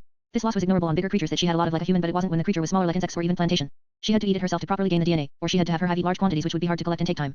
She hummed to herself as she tried to come up with a plan or decide if she should go or not. That's when an idea came to mind. Rather than going all the way to the forest to eat the things, she could order some of her workers to bring the material to a location outside of the town that is much closer to her and much easier to eat. This lowered the risk of being caught missing while also giving her the DNA she wanted. So with that in mind she ordered the hive to do just that. This wasn't a fast process, but with all the units she had it wasn't very long either, taking at most an hour to bring all. During this hour the agents were talking to the sheriff and their personnel at the HQ, however, that was no concern to her as she wasn't fully aware of their conversations. She did know however that they were planning something from how much they moved around in the places they went. Around an hour later she slipped out from the hospital through an empty back door and hallway, being able to get out relatively unnoticed thanks to her shifting form and lack of people in the area. Sneaking underground through a hole she had her workers made in an alleyway, she joined up with the tunnel system she had made and walked to the food. As for the hospital, she left a few of her hunters there in order to notify her if anyone was coming so that she could sneak back quickly. It didn't take long before she was before a mound of dead insects, small animals, and flora. So much lay before her that they created a pile that was somehow bigger than her body. However, the pile wasn't made up of one thing in particular but a mixture of other small animals, insects, and flora, the most abundant being insects. Without a second more to waste she began to eat. Rabbits, foxes, raccoons, squirrels, chipmunks, badgers, tortoises, turtles, salamanders, snakes, frogs, newts, skunks, ants, beetles, cicadas, aphids, cockroaches, and much more. Those were just some of the creatures she had eaten and collected DNA for. Sadly, the insects didn't provide her with a lot of mass or DNA, meaning she would need to eat a ton of them in order to fully develop their capabilities, but she did get a lot from what she had. The animals, while small, still provided her with abilities as well. Those weren't the only things she ate though, as she also ate a ton of flora in order to build up her mass and see if she could get any information from them. Alder, cottonwood, willow, walnut, maple, ash, box elder, and even cacti. Just eating all of them took her around an hour. Thankfully she was able to eat an endless amount without feeling full, otherwise she wouldn't be able to do it so fast. Once she was done, she couldn't help but sit back against the wall and relax for a second. After all, she had just eaten more than 2 times her own weight in food. She allowed her body to digest the information, feeling her mass building up within her and her body evolving due to the new information she had stored. She was growing stronger, better. She was becoming what she was always meant to be, superior. Chapter 21. Chapter 21. Tons of new skills. After digesting everything she had eaten, and allowing her body to adjust and evolve along with it, she decided to check just what she had gained from it. She could instinctively tell some of the things she had gained already. After all, the status panel was merely an extension of her own subconscious, but she decided to use the easier means of checking it. The very same status panel her mind had made up. Name, Liliana Goldbrone. Age, physical, unknown, soul, 18. Race, Mimictarian broodmother. Titles, last of their kind, Hive mind. Energy, 20. Strength, 15. Durability, 30. Agility, 50. Mental, 60. Free mass, 6,500. Skills. Hive mind. Adapt, evolve, overcome. Mimic creation. Bad capabilities. Enhanced senses. The user has enhanced senses, increasing their sense of smell, taste, hearing, touch, and sight. Their eyes are also able to see in the dark without any issues and are covered in nictitating membranes to keep them protected. Enhanced reflexes. The user's muscles are much denser and due to this have much faster reaction time and reflexes. Powerful legs. The user's leg muscles have been condensed and strengthened, granting them the ability to leap to great heights with ease, and exert force equal to their own weight. Retractable claws. The user can extend and retract claws from their limbs that are both sharp and durable. Poison resistance. The user can resist certain levels of poison due to the composition of their body. Parasite resistance. The user can resist certain levels of parasites due to the composition of their body.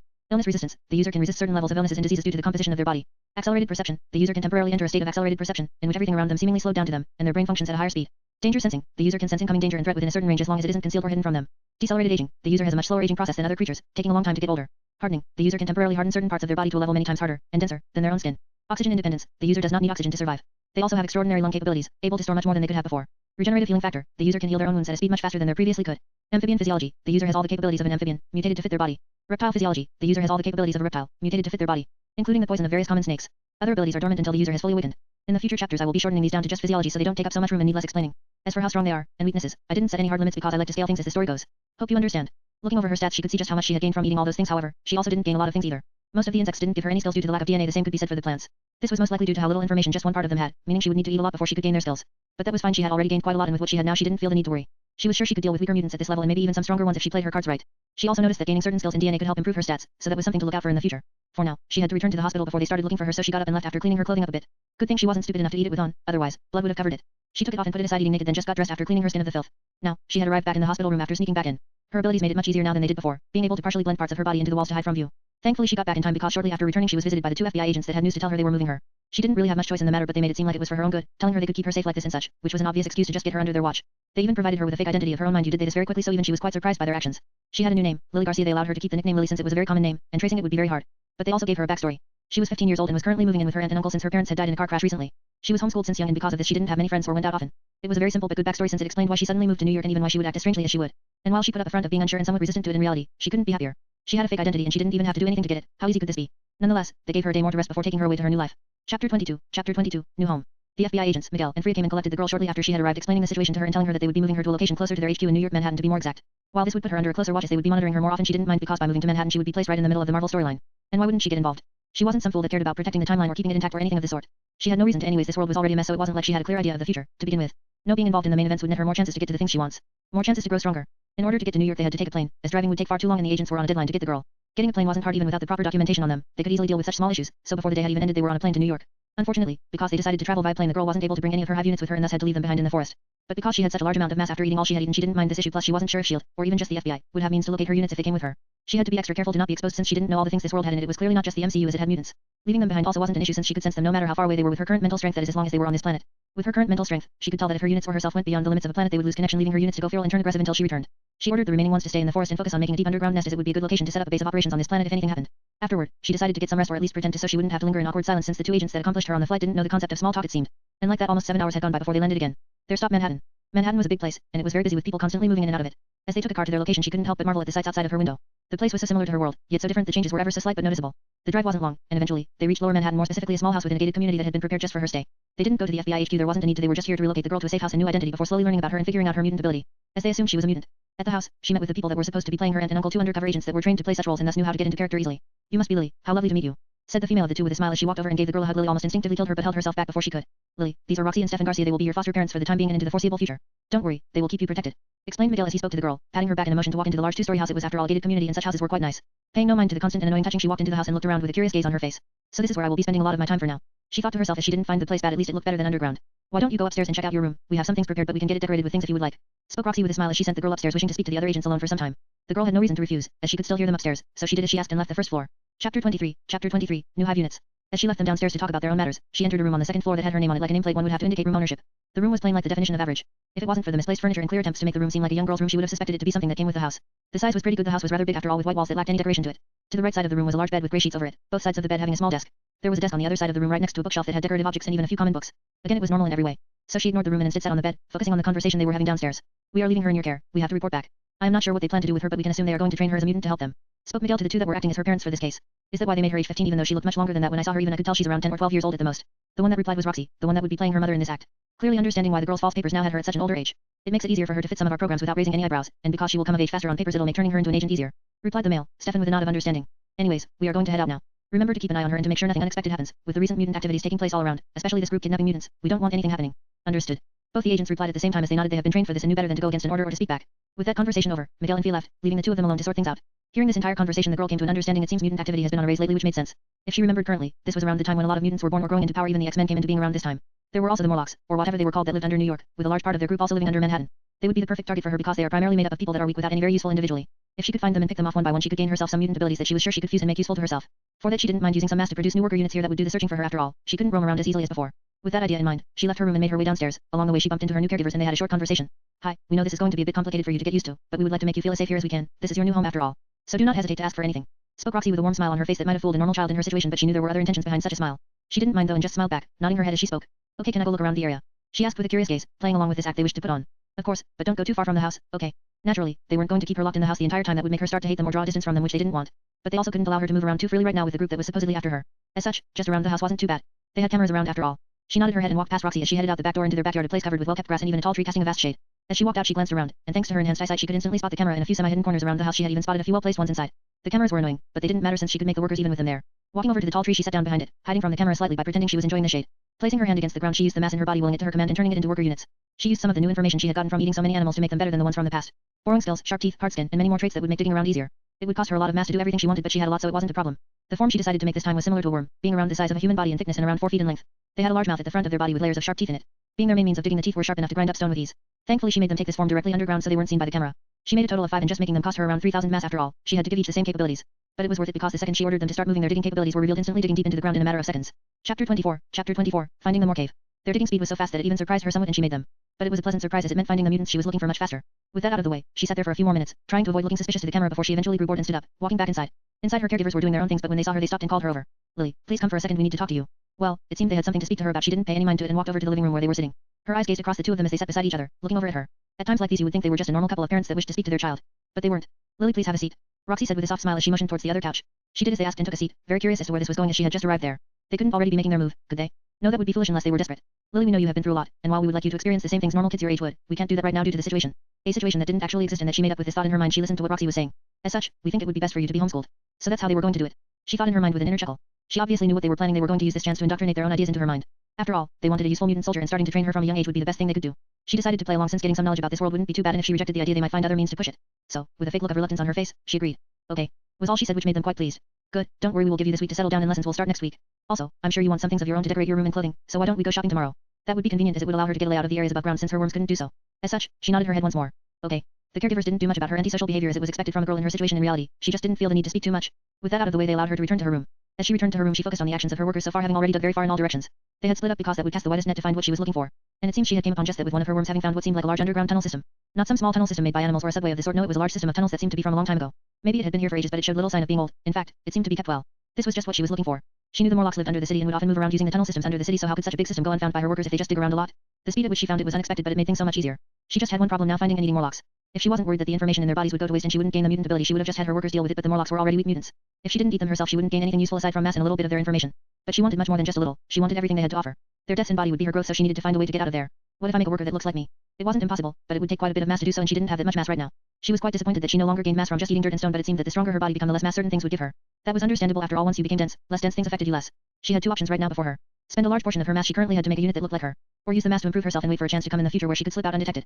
Chapter 25, Making a clone. After a few minutes of contemplation, she decided to go with the clone option. It was after all the best option she had.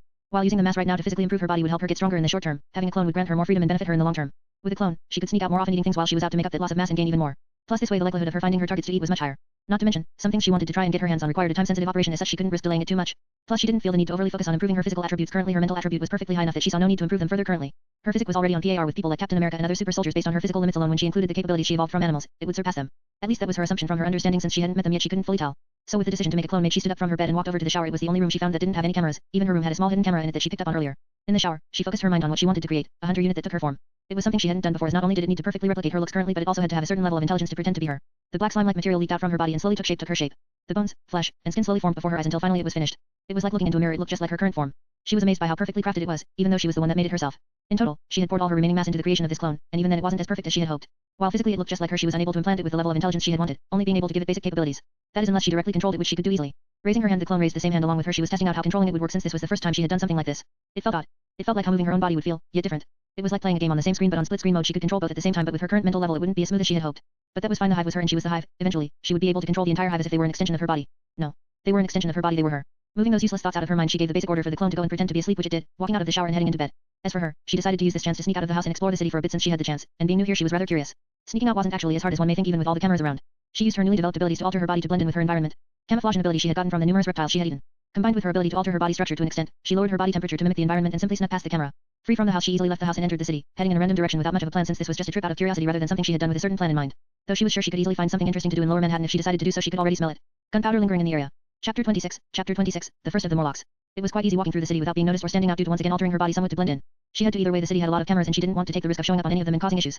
Plus this way if she got into trouble she wouldn't need to worry about being recognized. And she was very much contemplating getting into some trouble. Her workers had found the massive tunnel system underneath the city already. It wasn't hard given how massive the tunnel was and how good they were at digging. She just wasn't sure if she should go and explore it now or maybe wait a while. The reason she was leaning towards waiting for a little was due to the lack of information she had about the Morlocks. She barely read or even saw anything about them, and the little information she had from them was from detached comic strips in the Gifted series, and who knew how accurate that was. Originally she had planned to just ignore it for now and only make a move when she thought it was a good time, but stalling for time would get her nowhere with the events to come. Plus the sooner she acted the more she would get to eat. As such she decided to head down to the tunnels and explore for a little while. A decision that was easier said than done, since she had to find a way down.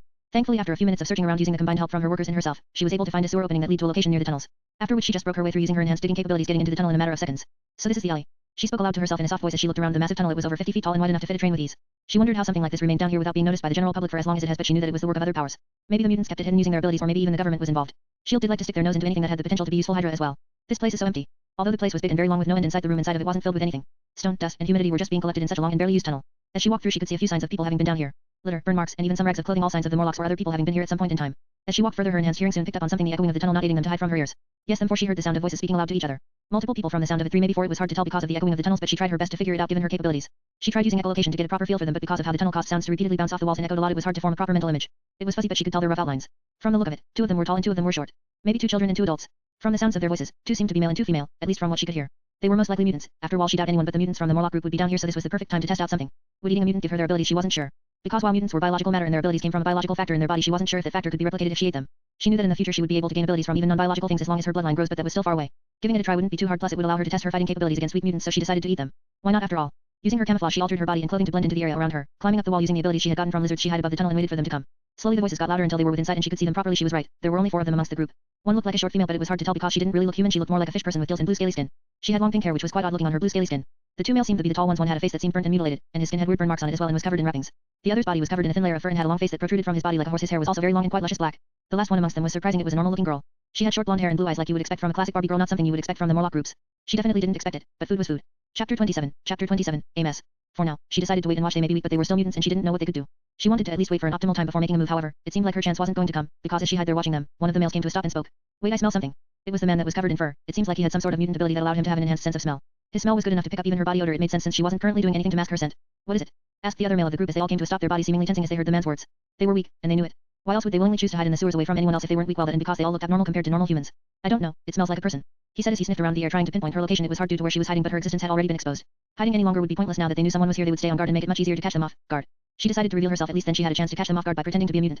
Jumping down from the roof, she landed somewhat before them. Her looks were different than it was before. She had used the information she had eaten to alter her body to look more abnormal, much like them, in an attempt to blend in. Some parts of her face and body were covered in scales, much like a snake's, and her eyes were slit with a slight glow to them. Her nails were somewhat long like a wolf's teeth, jagged like one too. She looked more monster-like, which was perfect for a group like the Morlocks that hide because of their looks. Maybe she would gain some sympathy from them. With that thought in mind, she stepped forward and looked at the group. She recognized none of them, but that was to be expected since she didn't know a lot about the Morlocks and hadn't read too much of the comics beyond the basic newer stuff. The comics were far too off-hinge with so much wild and wacky stuff happening that it made no sense or connected to each other in any way or form. Who are you? Spoke the male with burn marks all over his body as he stepped in front of the group and looked over at her. It seemed he thought himself a leader or protector of some sort. I'm just looking for somewhere to hide out for a while. It was a basic excuse, but one that could work quite well if they believed her, and why wouldn't they with how she looked? However, it seemed her plan had failed. The short girl that looked a lot like a fish had been staring at her all the time when suddenly she jolted back and clenched her head in pain. This instantly made the group jump into defensive mode and pull away from her burned face and furry standing to the front of the two and keeping an eye on the girl to see what she was doing. What did you do? Yelled one of the men at her as she looked at the group confused. She had actually done nothing at all. Even she was confused as to what the hell was happening. She had planned to kill them and eat them, but she hadn't done so yet. So what was this all about? Aya tried to look inside of her mind. Stumbled out the fish girl as she struggled to speak the words. Her hands clenched her head as the other girl stood by her side trying to aid her. It seemed like whatever happened to her left some backlash that hadn't faded yet. It's so messy. She stumbled out again as her eyes moved from the ground and locked onto the girl before her who had been standing there in silence for the time being. Pondering, observing. It's so chaotic, so many voices, so many emotions, so many thoughts. It's not normal. I've never felt anything like it before. It felt like I was drowning. The more she listened to her, the more she came to an understanding of what had happened. The girl had tried to peer into her mind and was met with the internal connection that her hive mind had with each other. It had to be known that her mind was vast, constantly functioning in order to manage all the hive units she had. Feeling everything they felt, knowing everything they knew, learning everything they learned, doing everything they did. It was a lot. She was just made different. The girl on the other hand wasn't. So how could she experience, let alone understand, what was going on in her mind? It would hurt her a lot. She's dangerous, or run. Was all the girl could mutter out before she passed out from the mental pain she had been in, leaving the others on edge. They were ready to either flee or fight at any moment. Chapter 28, First Fight. So they have a mind reader of some sort. That definitely puts a dent in my plan to blend in, but eating a mind reader will make up for this annoyance. She thought to herself as she decided to take action. It was just 4 of them and one was already passed out. Sally, take Grimlock and run back to the base. Tell them we might need help. Said the burnt man as he blocked the 2 girls with his body. It was quite brave, but he didn't have much time to worry about them because she acted quite quickly. Pressing her legs down against the ground, she sent her body propelling forward at great speeds, the abilities of a rabbit coming in quite useful to instantly reach the man in a matter of seconds. With an outstretched hand, she slashed at the man's chest, ripping away at his shirt and into his flesh with her sharp claws. Blood could be seen dripping from the man's open wounds, but fortunately for him, he had managed to pull back in time to avoid a deeper wound. Nonetheless, it was bad, and he was now shaken. As she was about to attack the man again, she felt her senses warn her about an incoming attack to the side, causing her to recoil in order to avoid it. So that's how danger sense works. It's like a feeling in my body. Get your head in the game, man, shouted the furry as he failed his attack. It seems he had tried attacking her when she was distracted, with the burning man also saving him in the process, but too bad for him, she was better than he had expected. You're right, I got distracted. Sally, go while we keep them busy, spoke the burnt man once more as he snapped out of his distracted demeanor and readied his attack with a snap of his fingers. His hands caught on fire. But it was odd, he was burnt from his own fire. So he gets harmed from his own mutant ability. That's a shitty ability then. But I can make it useful somehow. She thought as she gazed at the other man. Afterward he was also preparing to attack her at the same time, his fingernails growing into claws as he did. And he seems to be some sort of war beast or something of the sort. Also useless to me currently, but better to have nonetheless. The men seemed used to team fighting, at least to an extent, because when they finally acted to attack her they both did so at the same time, rushing at her from both directions. She wasn't used to fighting. In fact, this would be the first real fight she had in this world since coming here, and even in her past life, she never really trained to fight humans or anything. So this would be a good chance for her to learn a little of their skills if she could, from watching them, or at the very least see how she fares in a fight. She didn't move from the position and allowed them to attack her, simply hardening her skin with the multitudes of hardening abilities she had, so that upon contact, not even the man's claws or the flames were able to harm her body.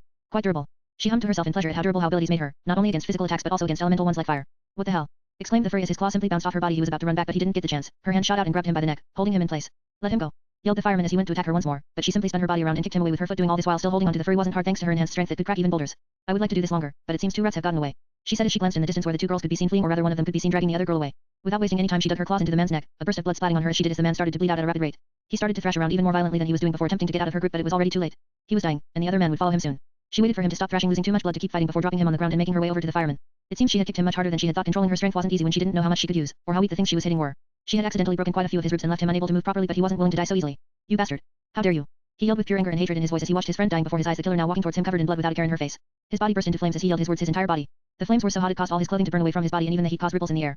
It was quite impressive, but she could see the damage it was doing to his body. The burn marks on his body were actively getting worse, and she could see parts of his body that were literally melting as he used it longer. It seemed he had planned to kill himself along with her somehow, but she couldn't allow him to do that. She needed his body to eat him. Chapter 29, Killing some mutants. She couldn't possibly allow him to burn himself alive. She needed his body in a relatively whole state in order to get as much information from him if she wanted his skills. Especially since she wasn't quite sure if eating a mutant gave her their skills to begin with, so she didn't want to risk it. Even if the skill was kind of useless for the most part. But she also wasn't rash enough to just rush in and try to stop the man from burning himself because she knew she would just get burnt like that. Her body at this current level wasn't able to resist such levels of heat, as such she needed another method, one that used range. The good news was that she had the perfect projectile to use right next to her. The body of the dead mutant. Sure, it might be damaged somewhat by the flames if she were to use it, but all things considered she didn't really need the man since she had feline DNA already, and she would much rather try and preserve the flame ones. As such, when she noticed the man suddenly start burning more and more, she grabbed the body of the man with a strength that wouldn't match her petite body, and flung him at the other man. The fireman didn't seem to expect that his friend would suddenly be thrown at him, who would, so he wasn't able to react in time to block the impact of the man crashing into him with great force. The impact seemingly knocked the man out, because the girl noticed the flames had lost their heat and was quickly dying down. Great, that solves that. She thought to herself as a small smile decorated her face, somewhat proud of herself that she came up with such a great plan to her problem. Oh right, the other 2. She suddenly remembered she hadn't actually finished wrapping this all up yet because she still had to capture the girls that had ran away, and eat them. She quickly made her way over to the passed out fireman and used her claws to slit his throat. His body is still warm from the flames, so it felt odd to cut his throat, but she was in a hurry, so she ignored it. Once done with it, she quickly started to run down the tunnel to find the girls that had left. They couldn't have gotten far because one of them was unconscious and the other had to carry her, not to mention she was rather young looking, so she didn't have much strength to carry the other girl. Just like she had thought, she caught up to them pretty quickly since they weren't very far ahead. As she did, she noticed the girl struggling to drag along the other girl who was still passed out. Once she got closer to them, the girl seemingly noticed her and stopped in a panicked state. Because this means multiple things. Her friends were probably dead, and that she was going to be next. How about we make this easier and I can make this as painless as possible? I don't personally feel very good killing someone so young. It was true, while her human emotions may have dulled from her change, or reborn rather, she still had the memories from when she was human. She still knew the morals that humans had, and to an extent, she wasn't very pleased with having to kill such a young person. That wasn't to say she had any intentions to free her or spare her, because above all her prime objective to consume drove her very being. You monster. What did you do to them? Well, she wasn't wrong. By human definition she would technically be a monster, so she didn't feel insulted by the words. Instead she replied to the girl, since doing so would cause her to lower her resistance. I killed them, as it was necessary. Keep in mind you attacked me first. It was true that they had attacked her first, but she was originally planning to attack them anyway, so that was a null point. But the girl didn't know that, so why couldn't she lie? Why? Why us? She grew tired of listening to the girl, plus she didn't want to spend too much time here. Others used this tunnel as well. She didn't want more mutants to see her and spread the news. Worse yet, she didn't want a strong one finding her currently. Sorry, but we need to cut the chit-chat. She said as she dashed towards the girl, her right leg kicking off the ground with an impact of stone shattering with how much force she had put into the dash. It was much faster than the girl would be able to react to. She wasn't even able to react to it until she was directly in front of her. The sudden closure of distance caused the girl to stumble back and fall down, dropping the other girl. With the unconscious girl now within range, she decided to quickly get rid of her by cutting her throat using her nail. It was quick and painless since the girl wasn't aware of it. She died without pain, a mercy she showed to the girl because of her young look. She then turned to the other girl who was struggling to try and run away, her legs seemingly having given up on her at the sight of her friend being killed and bleeding out right before her eyes. She was sacred, it was clear, her body and eyes shaking as she cried, streams of tears running down her eyes. The girl couldn't help but sigh at the sight, the remnants of morals within her pained by the sight, but she didn't hold herself back because of that. She slashed her claws forward, only for them to be blocked by something. Chapter 30, Escape P. She slashed her claws forward, only for them to be blocked by something. A yellow semi-translucent bubble had formed around the girl as she tried to slash her, blocking her claws from even reaching inches of the girl's body. A barrier. She was surprised, not a pleasant one either. This would make it much harder for her to kill the girl. She originally thought that mutants from the underground didn't have anything strong or good for combat, but this barrier told her otherwise. The girl seemed to have also realized that her life was saved by the barrier before her, surprised that it had protected her but not surprised that she had it. Why didn't you use this to protect the others if you had it? Lily asked the girl in order to probe her. The flinch and anger that appeared on her face gave her the hint she wanted, allowing her to come to the conclusion that she either couldn't control the power, or couldn't use it on others. I see. That's unfortunate. She said once more as she tried to slash one more time. This time she exerted more force than she had before, yet all that happened was her claws breaking from the impact. Her claws, which were stronger than that of a leopard, broke on the barrier. The barrier didn't even have a single scratch on it, which just went to show how strong it was. This is getting problematic. She thought to herself as she stopped trying to break the barrier, retracting her claws for them to heal on their own. Since she couldn't break the barrier, she decided to try and capture the girl for the time being. Extending her hand, she tried to grip onto the barrier in order to keep it in place, only for her hand to slip off it with ease. What? She tried once more, only to fail again. She couldn't touch the barrier, no, rather it was more like she couldn't hold onto the barrier. She simply slipped off as if she was grabbing onto something that was very slippy or didn't have any friction to hold onto. Capture her. She ordered her workers that had been lingering around the area to come out from the ground and wrap around the girl. The appearance of them breaking out of the ground in their horrific looks made the already scared girl even more terrified but motivated her to run as fast as she could. Getting up from the ground, she tried to run in the other direction of them as fast as she could. She wasn't very fast, allowing the creatures to catch up to her rather quickly. They tried to wrap their bodies around her as they had been ordered to, but even they couldn't wrap themselves around it. Their bodies simply slipped off from the barrier that protected the girl. They couldn't stop her. What? Why do you have something so strong? Even Lily was flustered at this point. The barrier prevented her from killing the girl and it also prevented her from capturing her, so what could she do? Just let her get away? She wasn't too worried about the girl spreading how she looked because her current looks were altered somewhat, but that would throw a wrench in her plans. Her altered looks had limits. She couldn't take an endless amount of forms. Her alterations were a basic feature of her species. It worked on the same concept as her adaptation, the changing of her bodily structure. She used her abilities to slightly alter her bodily features, hair color, eye color, slight face shape, height, skin color, and stuff like that was easy. But it had limits. She couldn't keep changing forms, not to mention that if she were to spread word of this, it would alert the Morlocks that someone was down here killing them. They would move in groups, or just not come here anymore. She didn't want that. She wanted the mutants for the genes, and she had just found the perfect place to farm them. Clicking her tongue slightly, she looked over at the girl who was trying to run away once more. She tried to think about whatever she could use to go against her. Venom maybe. She gathered venom in her mouth using the ability she had gathered from multiple types of snakes, a powerful venom that was capable of killing a full-grown cow with ease, and she spat it at the barrier. Yet all it seemed to have done was slip off the surface of the barrier without even being able to reach the girl. It was annoying, but she couldn't find a way to kill or capture the girl. Fine, even if she gets away it doesn't change anything. I'll keep hunting in these tunnels, I will find more mutants one way or the other. She thought to herself as she watched the girl run away, ordering her worms to follow her from under the ground.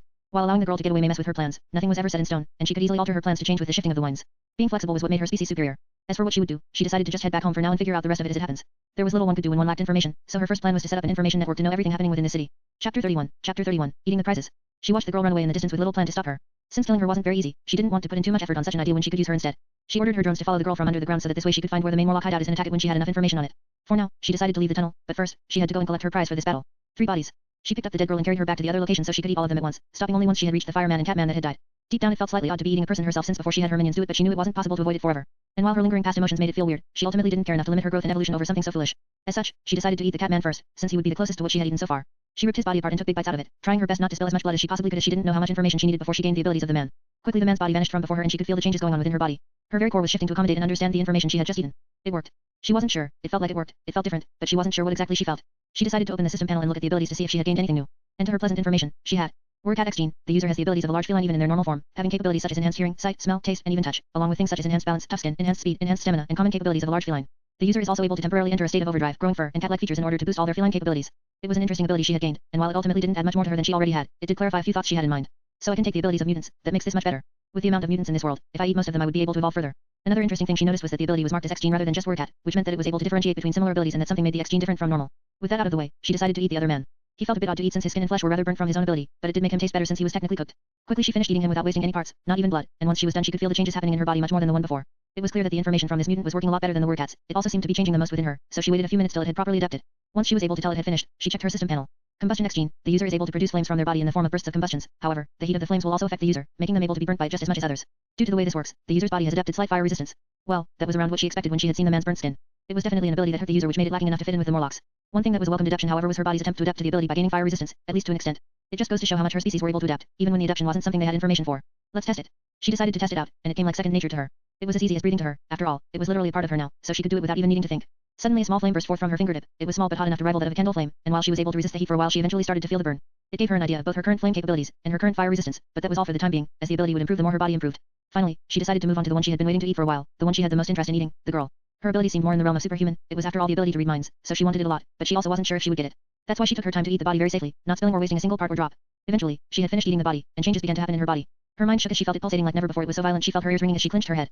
Chapter 32. Chapter 32. Testing mental energy. Her mind pulsated with pain as she felt it changing. It had to be said that her mind was already very good due to her species easily superior to that of a human. It was capable of operating multiple things at once and granted her the ability to control the massive hive with ease. Yet now something has changed. It was better yet different. It wasn't like when she used her mass to improve her mental state. It was more like a change in quality rather than a change in quantity, like a new section of her mind had awakened. She could feel it. It could do more. There was a small part of her mind that was able to access the minds of others. It was like a worm or parasite. She could extend out made out of mental energy of some form that could invade the mind of others and read the surface thoughts. It felt odd to put into words. It felt odd to even try to understand how it fully worked. I need to test this as soon as possible. Let's go back up for now. She was originally planning to head back home after this fight and consumption, but she decided it would be better to try and explore her new abilities more before that. Plus the unit she left to pretend to be herself had been doing its job just fine, spending most of its time within her room using her unfamiliarity with them as an excuse. Besides that, she did have something else she wished to do now that she was here. Get herself fake identification papers.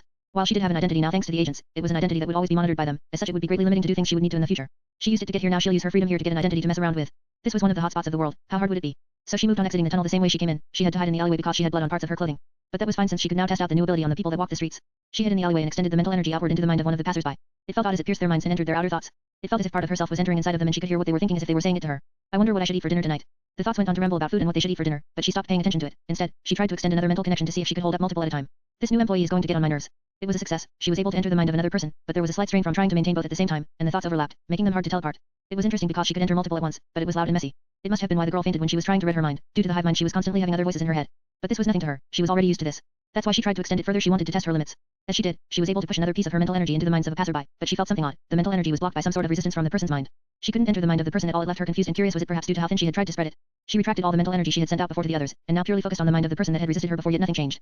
She couldn't enter the mind of the person, rather, it was as if the person's mind was covered in some sort of daze. She couldn't even feel the mind of the person being there. Now she was certain that it didn't have to do with the strain on her mental energy, but rather this person was odd. She wasn't a normal human. At least that's what she could assume from her resistance to the mental energy. Lily gazed at the figure of the woman over once more to try and figure out if she knew her. It was a young woman, maybe in her teens or early adulthood, not very old from how she looked. She had dark skin and black hair that was tied in the form of dreadlocks, and her outfit seemed to compose of loose-fitted clothing, a jacket, and loose jeans.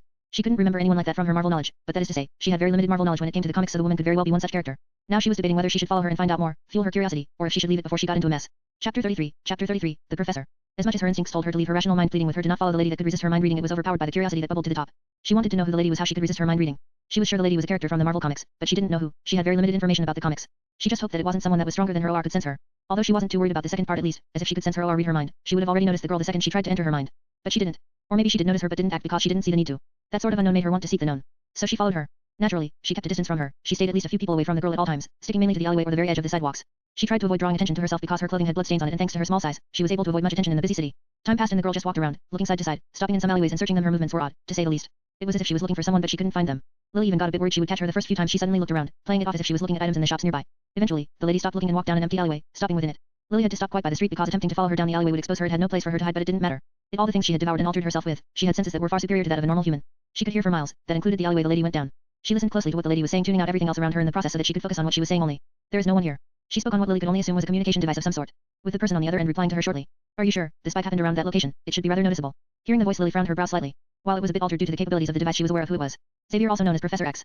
She had her suspicions of this. After all, almost all the mutants in Marvel were related to him in one way or the other. He was one of the figureheads of all mutant kinds in some ways. She just didn't expect to come across him so early. No, she didn't want to come across him so early. I'm sure, Professor. I searched around the area, but there weren't any obvious signs like you said there would be. Maybe you're wrong. He expected her to be here? Wait, could it be? An idea suddenly appeared in her mind. Cerebro. It was a device that the professor used to detect mutant brainwaves across the world, using it to locate them and recruit or stop them. Could it have registered her signature as that of a mutant when she stole the X gene from the Morlocks? That would mean she was now technically a mutant to an extent at least. While that was definitely something interesting she would think more in depth into later, she was more concerned with the professor for now. She didn't want him constantly trying to find her. That is unlikely. I detected multiple spikes from the same person. They already show beta level capabilities, with possible omega level potential.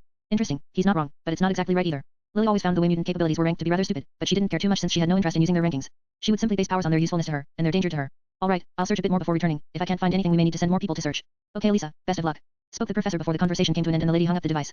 Lily could hear the girl walking out of the alleyway, so she moved from the spot she was listening in from and pretended she was doing something nearby, waiting for the girl to pass. Now that she knew who the girl was and who she worked for, her curiosity had been filled, which left her wondering if she should keep following her or stop. There isn't any reason to follow her. She decided as she turned and went in the opposite direction. While following the girl might be interesting, or might not, she had no reason to. Plus it could be dangerous to expose her. Better leave while she was ahead and explore the city for now. She had to look for a way to make a fake identity after all. And she had an idea of how to do that. Chapter 34. Chapter 34. Expanding the hive. Ignoring the woman, Lily made her way down the street in the other direction, towards the general direction of her house. She made sure she wasn't being followed, her paranoia making her worry about the woman due to her association with the X-Men. Only stopping when she had walked quite a distance away, in an empty alleyway. She glanced at her status to see how much mass she had collected, feeling the relative amount due to the fact that the system she held was merely an extension of herself.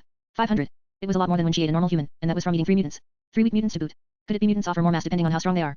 It was a logical assumption. Mass, while it was called mass, was more like a form of energy that things held within them. She was able to devour and store this energy within herself for later use. The more she absorbed this energy from the same source, the more her body adapted to it and the less energy it would give her less mass. That was why dirt and such no longer benefited her, and why her species eventually ran out of things to devour and grow. They had eaten so much of the same thing for millions of years that they had adapted to it they could no longer grow. If mutants and super beings in general gave her more mass, then it would be yet another reason to devour them and increase in her growth. She wasn't worried about her body adapting to eating humans, mutants, or other races, because things like those had a variety of energy in them, and adapting to it would take a long time. Hundreds, maybe even thousands of years before she could no longer gain from them, but that didn't matter now. She had enough mass to do what she had planned to do. Create new units.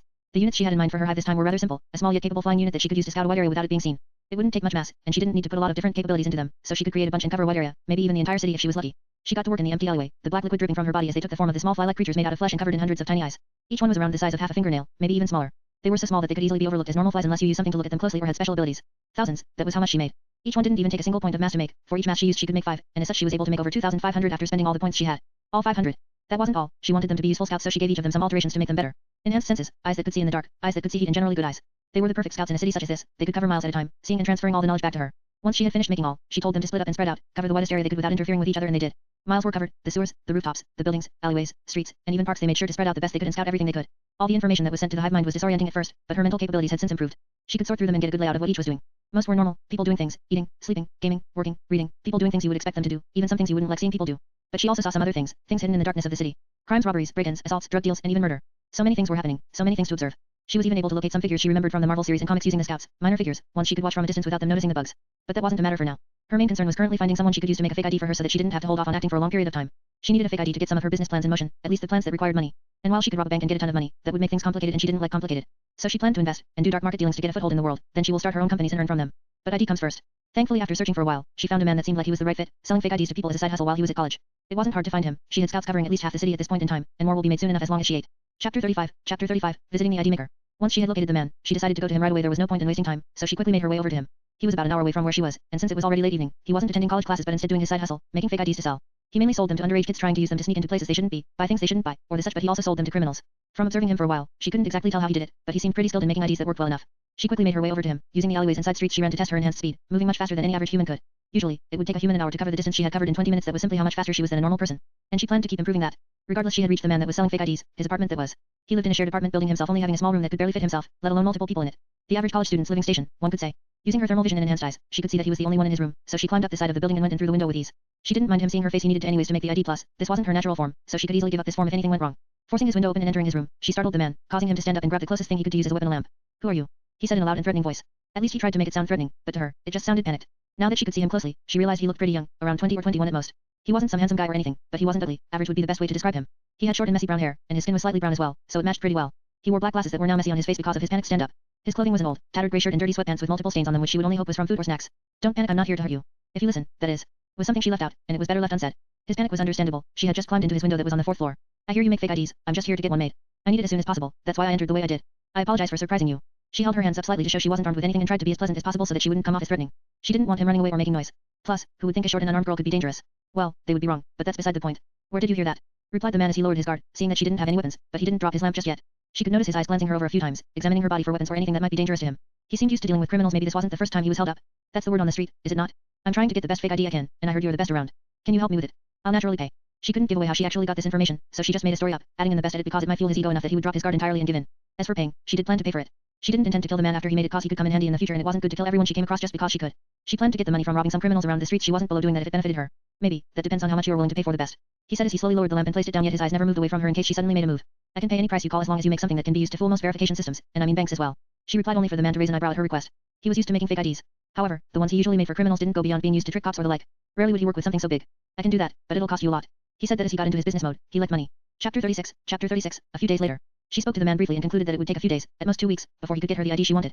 The reason it took that long was complicated, but to put it in the simplest way, he had to add her to the database so that the ID would be recognized as genuine. That way, it would work on most things she needed it for. Thankfully it seemed the man was quite skilled with the computer, coding, and the likes of IT. But as he liked to call himself, Hacker Man. Regardless, he told her the price, which was a lot, to say the least, and that was just the rough outline so that she had an idea of what she was working at. The actual price could end up being a lot more depending on how much effort it took. He also took a few pictures of her, a signature, and a fingerprint, along with other essential information so that it could be used to complete the process. Again, she wasn't worried about the fingerprint being leaked because it wasn't her natural fingerprint and was simply something that came with her shifted form. Now with all of this out of the way, she decided to head back to her home. It had been quite a while since she had left, and while the clone unit was doing its job well, she didn't want to push it. She hid and went in the same way she went out, which wasn't very hard. It was currently night by the time she returned, and the place was relatively quiet. Her clone had pretended to have fallen asleep, which allowed her to skip dinner. It would have been hard to avoid being caught if she had to attend dinner with the clone. But now that she was home, she ordered the clone to switch with her in the bathroom like they had initially swapped, ordering the clone to go outside in her place and stay hidden for the time being until she was ready to switch again. As much as she wanted to do something better, she really had nowhere else to hide it, and she couldn't keep it inside the bathroom all the time because they might see it one day, and it would expose her. Either way, it would stay hidden in a hole made by the worm units outside the house and switch with her when she felt like going out again. It didn't need sustenance for anything, so she wasn't worried about that. After sorting that hassle out, she decided to take a quick shower and sleep. It was late, and a lot had happened so far. And while her body didn't need a lot of sleep, she liked it regardless because it allowed her to relax. Maybe it was her human mentality lingering and playing a part in how she behaved sometimes, but it wasn't bad. It humbled her. Like that, the day flew by, then another, and another. 3 days passed by without any incident or without her leaving the house. She decided it would be best for the time being to not go out, knowing that she was being searched for by the X-Men and that trying to attack the Morlocks for the time being might be risky. Instead, she tried to focus on her new family. It was odd for a while, to say the least. She was never very close with her own family in her old life. She never paid much attention to them, and they never paid much attention to her. With her personality, she simply didn't care then, but her new fake family was quite odd. Maybe it was how they were new to the job, but they acted significantly over the top. Roxy, her new mother, was very attentive. She tried her best to relate to Lily in whatever she could in order to get her to settle down quicker. She was a very friendly and caring woman, and while Lily could tell that some of it were fake, she was acting the role, but she could also tell that some of it was genuinely how she felt. It seemed like she pitied the girl because of how she was treated, or at least how they assumed she was treated, and her circumstance. That, along with her actual friendliness, made her quite caring. It took a while for Lily to get used to it. At first, she had her reservations and always tried to keep it an arm's length away, but after a while, she sorta just gave in and accepted that she was just a nice person. Even if she was an undercover agent that was there to brainwash and observe her. So with that in mind, she did start to treat them better more openly with how she felt and how she spoke to them, but she kept her limits in check. As for Stefan, her fake father, he was pretty funny to observe. At first, he seemed distant and unsure of how to act around her. While it seemed like he was good at his job being undercover, he wasn't very good at his job of being a father. He didn't seem to know how to speak to her in a normal manner. Sometimes, he would even slip up and accidentally speak formal to her, which felt odd, to say the least. But eventually, he got used to her being around, especially with the help of his wife. He began to speak to her more naturally. He was still reserved, but he did care in his own way. If Roxy was caring and outgoing, he could be considered caring and introverted. He showed his care subtly. He asked if she wanted anything whenever he went out, and he would try his best to make things easier for her around the house. He even took her out shopping on her third day to get clothing, furniture, and many more things that would make her more comfortable staying with them. He wasn't completely acting either, just like Roxy. He cared, she could tell. And she quite liked the way he showed it. She was never very outgoing in her old life. Even in this life, she has always been secretive or avoided standing out and drawing attention to herself. She was never someone that could be considered extrovert in this life or the previous. So his subtle way of kindness and care was much appreciated. It reminded her of herself. She had decorated her room, and spent time getting to know her family, allowing them to learn about herself, what she wanted them to learn, and much more. The 3 days were productive and relaxing. Now, it was the 4th day since she had moved to the city, this house, and her family, and she decided to finally head back out again and hunt the Morlocks again. She planned to go on a much larger killing spree this time, mainly because she knew that the X-Men were currently on her trail, or at least aware of her. She wanted to be prepared for if they do find her eventually. To do that, she needed as many X-Gene abilities as possible. As for them catching her in the act, from what she heard the woman say the last time she was out, they most likely gave up on searching for now since so much time had passed without finding her. Chapter 37, Mass Hunting, 1. 3 days had passed since the girl had begun her new life in the city with her new family, and during those 3 days, she rarely left the house aside from the first day here. Now it was the 4th day, and she planned to return to hunting the Morlocks that lived under the city again this time. She planned to go on a mass hunting spree. She didn't make this plan rashly just because she wished to grow in power, either. While yes, she knew she needed more strength as soon as possible to deal with future issues, she also decided to do this after observing the city for the past 2 days using her scouts. Speaking of scouts, Lily had used all the mass she collected over the period of the 2 days from her units eating and herself eating to focus purely on making more fly scouts. She wanted to increase the amount and, in turn, increase the range which her eyes could cover. With that focus in mind, she had now reached a total of 3,500 fly scouts in total, and they covered most of Lower Manhattan and even further beyond it with their range. She had to stop creating more, not only because she ran out of mass but also because she could feel the mental strain that was starting to affect her because of how thin she was stretched. But using all her scouts, she was able to verify that the X-Men were currently not within the city, at least not anywhere she could see them. She was even able to use some of her scouts to find mutants in the tunnels below the city and hidden mutants throughout the city that hadn't even been exposed yet. People who had recently awakened their abilities and didn't know what to do, those who awakened their abilities for a while but hid them, or people with powers so mundane they didn't even know they had them. She planned to get most of them, eat them. Her goal for the day was to at least get herself 10 or 15 new abilities, only then would she consider herself safe enough to not have to worry about escape from the X-Men. Functional abilities, that is. Of course, she knew that many of the abilities she would acquire would be useless to her right now. Most of them were weak or just outright useless. That was why she planned to get a lot to combine them to increase their effectiveness. It was currently noon, and she planned to hunt throughout the entire night and return tomorrow morning at the latest. So she left before it got even later. Switching with her clone in the shower like before, she snuck out of her house and into the city in her altered form. This time she brought a bag with her that had extra clothing so that if her clothes got blood on them, she could switch out without worrying. The last time she forgot to bring a change of clothing, it was hard to move around while avoiding attention being drawn to the blood on her. Once out, she decided to head directly to the tunnel because she could see some mutants walking around in them through her scouts. It would be much easier for her to pick them off within the tunnels than throughout the city. Getting into the tunnels wasn't hard. She went in the same way she did last time and started to explore. She stuck to the top of the tunnel using her reptile physiology and ability she had gained from all the reptilian animals she had eaten. This way, she could get a drop on anyone she came across literally. And came across she didn't even take long since she knew where some of them were located thanks to her scouts. The first person she came across was what looked like an older lady. She had gray hair wrapped in curlers showing her old age, a wrinkled face and a short build. Lily didn't even allow the woman to notice her or give her a chance to act. She dropped from the ceiling of the tunnel onto the woman below, the impact of the crash breaking the woman's back and killing her instantly. It was painless. At least Lily tried her best to make it as painless as possible. With the woman now dead, she didn't eat her body yet. She decided to save most of the bodies till she finished hunting so she could eat all of them at once in case eating them would alert the professor. She had one of her worm units that followed her, carry it away and store it somewhere safe in the tunnel so she could eat it later, ordering it to return to her once it was finished. Then, she continued the hunt with one down and many more to go. She climbed back up to the ceiling of the tunnel and, this time, made her way down a side path. Her scouts had detected multiple mutants in that direction that seemed to be moving as a group. The old lady was most likely going to meet them up. They were close, so it was the perfect chance to deal with them without wasting time. Naturally, she planned to obverse them for a while before acting. It took little to no time to reach them with her speed, and she stayed hidden within the darkness about to look down at them, her eyes seeing perfectly clearly without any bother. 3 people, 3 women, from the looks of it. One was a young girl with dark skin. She had long black hair and seemed rather outgoing and friendly with the 2 beside her. She appeared around the age of the mutant she killed previously, which made her somewhat repressive about killing them. She didn't enjoy killing children, hell, she didn't even enjoy killing innocent adults. But she had to do it in order to grow. No, that's a lie. She corrected her train of thought. She didn't have to kill them to grow. She didn't have to kill anyone to grow. She killed them because it made her growth faster. It made it easier. If she wanted, she could try to grow in other ways. This was Marvel. After all, hundreds of methods for an average person to suddenly spike in power existed, but she chose this way. She did it because it was her nature. Her mind told her to do it, and while her rational human side whispered in the back of her mind, holding her back, she did it anyways. She wanted to grow faster. She wanted to be stronger. She was selfish. Nothing more, nothing less. She was no grand hero that planned to save the world. She wasn't some villain that planned to end it. She wasn't even anything in between. She just wanted to become stronger however she could, strong enough to survive, to thrive. These thoughts were good. They grounded her, made her understand her limits, and made her know when to hold back and act, but she didn't have the liberty of holding back yet, not right now. She had to kill the young girl even if deep inside her, she felt displeased doing so. Shaking her head slightly, she broke her train of thought and looked at the other 2. One was a lady that seemed older than the girl but was still relatively short, in her opinion. She had a slim build with white skin, wearing what seemed like a dress and pants matching black. She also wore a hat with a small piece of cloth covering her head slightly, but it was thin enough to see through. Lily instantly noticed the pipe in her hand, albeit not lit, but she could smell the scent of smoke drenched on the lady's body. It seemed like she was a smoker, one that did it quite often. The final lady was taller than the other 2, but not by a lot. She had black hair and wore a jacket and jeans. She didn't really have anything that made her stand out, aside from maybe the tattoo on her neck that looked like an eye. But that was all of them in the area. She decided to observe them for a while before acting since it seemed they didn't notice her. Chapter 38, Chapter 38, Mass Hunting, 2. Lily stayed on the ceiling of the tunnel for a while, listening in on the conversation they had below. They weren't speaking about anything particularly important. It was mainly small talk between the young girl, who was seemingly called Kara as her name or maybe a nickname of some sort, and the lady wearing the odd hat, whom Clara called Dreamer. Hearing the name that she called the lady made Lily remember one of the mutants in the Marvel comics she had encountered before while browsing. It was a very minor memory, which was why she didn't instantly think of it after all. She only read about it once or twice at most and she usually wouldn't even remember it. Still, thanks to her increase in mental capabilities, her memories were much better than before. Beautiful Dreamer, she was a Morlock that had some sort of confrontation against the Power family in one of the comics. Lily never read all the comics or actively kept up with them, only reading the few she came across were trendy ones, so she didn't know much about what happened in that particular comic. But she did remember a bit about the lady's powers. She could alter memories. It was a handy ability, but it also had its limitations. One of those was going to be very helpful to Lily in dealing with her. And that was the fact that it took time to do. She couldn't instantly alter someone's memories. She had to carefully craft the new memories with her mind. That way, Lily could deal with her quickly before she had time to mess with her mind. As for the other lady, Lily knew nothing about her. She rarely spoke, her personality didn't seem the best, and the other two mainly conversed among themselves without even mentioning her name or anything. So Lily had no idea what her name or abilities were, which may prove to be dangerous when she attacked them. However, even if she didn't know their powers, she would still attack them because it was necessary for her plan. It would simply be a waste to not devour them. Especially so for Dreamer, who had an ability that could prove to be very useful for her. But she didn't act rashly because of this revelation. She spent a little more time listening in, just a few more minutes. Poser and Matchstick said that they met the X-Men. Spoke the young girl to Dreamer as they were conversing. Lily could hear the excitement and jealousy in her voice. X-Men? Where did they meet them? Replied Dreamer as she was curious about this story. I don't know. But they did say they met them. I see. Do you want to meet them? Dreamer asked the girl, but she didn't even need to ask to know the answer was going to be a yes. Of course, they are so cool. I can't believe more people don't know about them. They are heroes. Ah, her innocence made Lily even more reprehensive to kill her, but she didn't allow her lingering emotions to get in the way of her growth. Instead, she began to act, crawling above the group slowly and softly. When is she coming? Spoke the other lady that had been quiet all this time. Dreamer turned to look at her before glancing down the tunnel path and looking back. I'm not sure. She should be here by now. She replied while shaking her head. They were naturally talking about the old lady from before even Lily could figure out that much. They most likely had plans to meet up for something, but that wasn't going to happen. Now that the old lady was late, she was starting to get impatient and antsy, so Lily decided to act. Just like with the old lady, she dropped down from the ceiling and crashed directly onto the lady whom she knew nothing about. She didn't want to take the risk of her power being dangerous, so she had to get rid of her first in a surprise attack. Plus, this way, the other two would be confused and stunned for a while, allowing her to act. And she was right when the girl suddenly dropped from above and came crashing down onto their comrades, breaking her back and killing her in the process. They were both stunned and horrified. Especially Kara, who was still young and hadn't seen something so graphic up close before. What the hell? She screamed in shock as Lily dropped on top of the dead woman's corpse before turning to look at them. Lily didn't give them time to reorganize themselves before acting, her nails extending out like blades as she swung at the young girl's neck, slicing it. She tried her best to make it as quick and as painless as she could because while she may have been a murderer, she didn't want to be a heartless one. The girl died before Dreamer could even react, and by the time she realized that both her allies were dead, the realization that she was next had already dawned on her. Ah! She screamed in surprise and horror before Lily swung her hand at her face, gouging her claws into her left eye and killing her instantly. She did this for two reasons. The first was that she wanted to kill her quickly and easily before she had the time to mess with her mind, and the second was the fact that she wanted to preserve as much blood as she possibly could from her. Stabbing through her eye would leave only one wound that she could block from bleeding out, which she did with a piece of the woman's clothing. She didn't want to risk not gaining enough information to make her ability. 3 more down. She thought to herself as she retracted her nails and looked down at the bodies around her. Was it this easy to kill mutants? No, it wasn't. They were just weak, and she knew that. Not to mention she wasn't weak by any means. Compared to the higher or even street-level heroes, sure, she was weak, but those that dwelled in the sewers were much weaker than she currently was. At least most of them were. She still had to be wary of the leaders and hidden abnormalities. Chapter 39, Mass Hunting, 3. Standing in the middle of the 3 dead bodies, Lily called for her worm, which was nearby, and ordered it to do the same for them as she did for the old lady before. She now had more food added to her list to eat later, but she didn't plan to stop yet, 4 was not enough. With the bodies being taken care of, she returned to crawling along the ceiling of the tunnels in search of prey, her scouts already alerting her of 2 mutants that were a distance away from her, but they were the closest ones to her. She quickly made her way over to them, taking much longer than she did to reach the ones before, nearly 15 minutes of running at her top speed on all 4 to reach the location. Only stopping when she noticed 2 people within the distance, a female and what she could only assume was a male. She assumed it because he didn't look very human. Observing from the shadows, she was able to finally understand just how abnormal some of the Morlock mutants looked and why they had to hide in the tunnels to avoid people. The female of the pair looked normal. She had blonde hair and blue eyes, something you would expect from any regular girl in a coffee shop. The male on the other hand, he had skin that was covered in boils that looked like they were ready to burst at a moment's notice. His hands only had 4 fingers, but as if making up for that, he had a third extra hand that came out of his chest. He didn't have any hair, he was completely bald, and his head was covered in what looked like burn scars from chemical spills. The oddest part was when Lily got closer to observe them from above, she was able to notice the man had 4 eyes, 2 were glowing red, and the other 2 looked relatively normal. His mouth looked freakish, he had glycery, like that of a spider, except it was made out of flesh like a regular mouth would be. He was odd to look at, to say the least, and that was coming from Lily, someone that literally ate people. After observing the 2 for a few moments, Lily realized that they didn't seem to have anything to do with each other and that they were just talking in the middle of the tunnels after meeting up by chance. This was interesting information because Lily knew that the Morlocks had different factions within them, she just didn't know which factions currently existed. So this was confirmation that the different groups rarely interacted with each other outside of chance encounters and the leaders. She watched them talk for a bit before deciding to jump down on the male while he wasn't paying attention to her.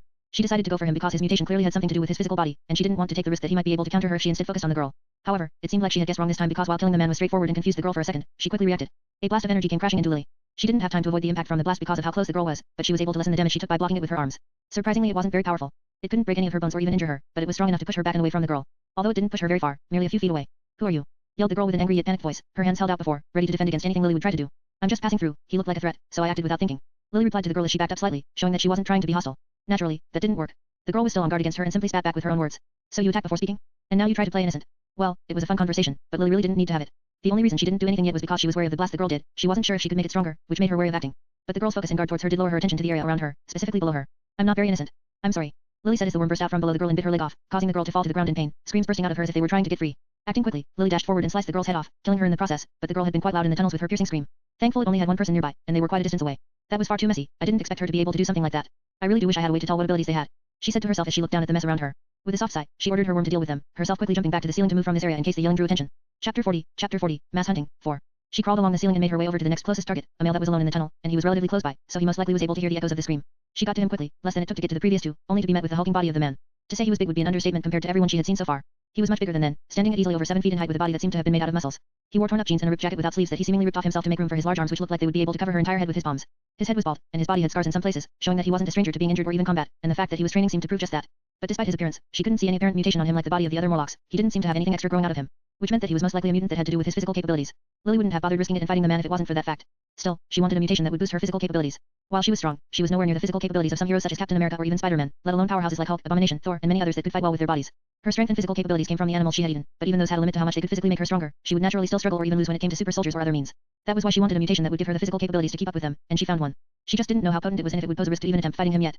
Seeing the large man, Lily thought of a way to approach him, deciding to sneak closer to him from above like she did before and catch him off guard. However, while it had worked before, it seemed like this time was much different.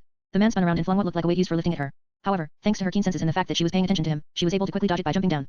The impact from the weight hitting the place she was caused the ceiling to crack slightly, and the weight got embedded into the ceiling, going to show just how much strength was behind the throw. It also proved that he knew she was coming. Are you the one that's been causing trouble in the tunnels? The man asked, a scowl on his face as he watched her. He clearly didn't like people sneaking up on him, even less so when they didn't have any good intentions behind their attempts like Lily clearly did. He knows about me. Word had most likely spread to the higher UBS in the underground about her appearance and actions since she had allowed the girl to return to their base. She expected as much and didn't have an issue with it because she never expected to be able to stay hidden forever with her actions. She was eventually going to get caught, especially with how many people she had been killing. They would start suspecting something and go looking for them, which was why she didn't mind too much when the girl from before had gotten away. Plus, she was able to use the girl to find the Morlock's main base underground, and she planned to attack them eventually to get all she could.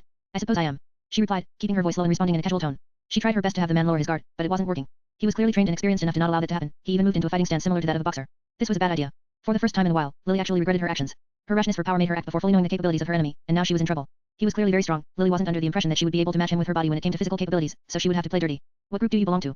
The man asked as he kept an eye on her every action. He didn't think that such a young-looking girl would be the one responsible for the deaths on her own, so he assumed she had others that she worked with or for. If it was the latter, then he could help her get away from them if they were forcing her to do it, but if it was the first, he would crush her. Lily put on an act and pretended to be scared of the man, her eyes wavering as she spoke in a low tone once more. I am part of the Marauders, she said, making that up on the spot. While she knew about the Marauders and the fact that they were one of the enemies that the Morlocks faced, with the Marauders basically wiping out most of the Morlocks, she was curious to know if they already clashed.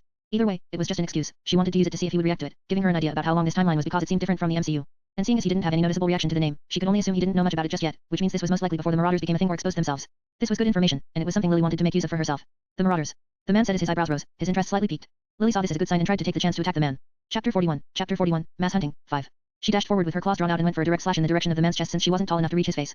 Only for the man to react in time and block the incoming attack with his hardened body, her claws unable to pierce the skin of the man thoroughly, only able to draw a little bit of blood from scratching the surface. The man didn't even give her time to pull back either, his fist launching forward as he intended to knock her out in one move. Thankfully Lily was faster than the man, with better reaction speed, so she was able to react to the incoming attack enough to put her guard up, blocking the incoming fists with her hands. With her arms blocking the attack and her legs kicking back simultaneously to lessen the impact of the blow, she was able to avoid taking a severe hit. But even then, she could hear a cracking sound just from the graze he got her with. This man's insanely strong, she commented as she felt the pain from her hands, wincing slightly as she moved them.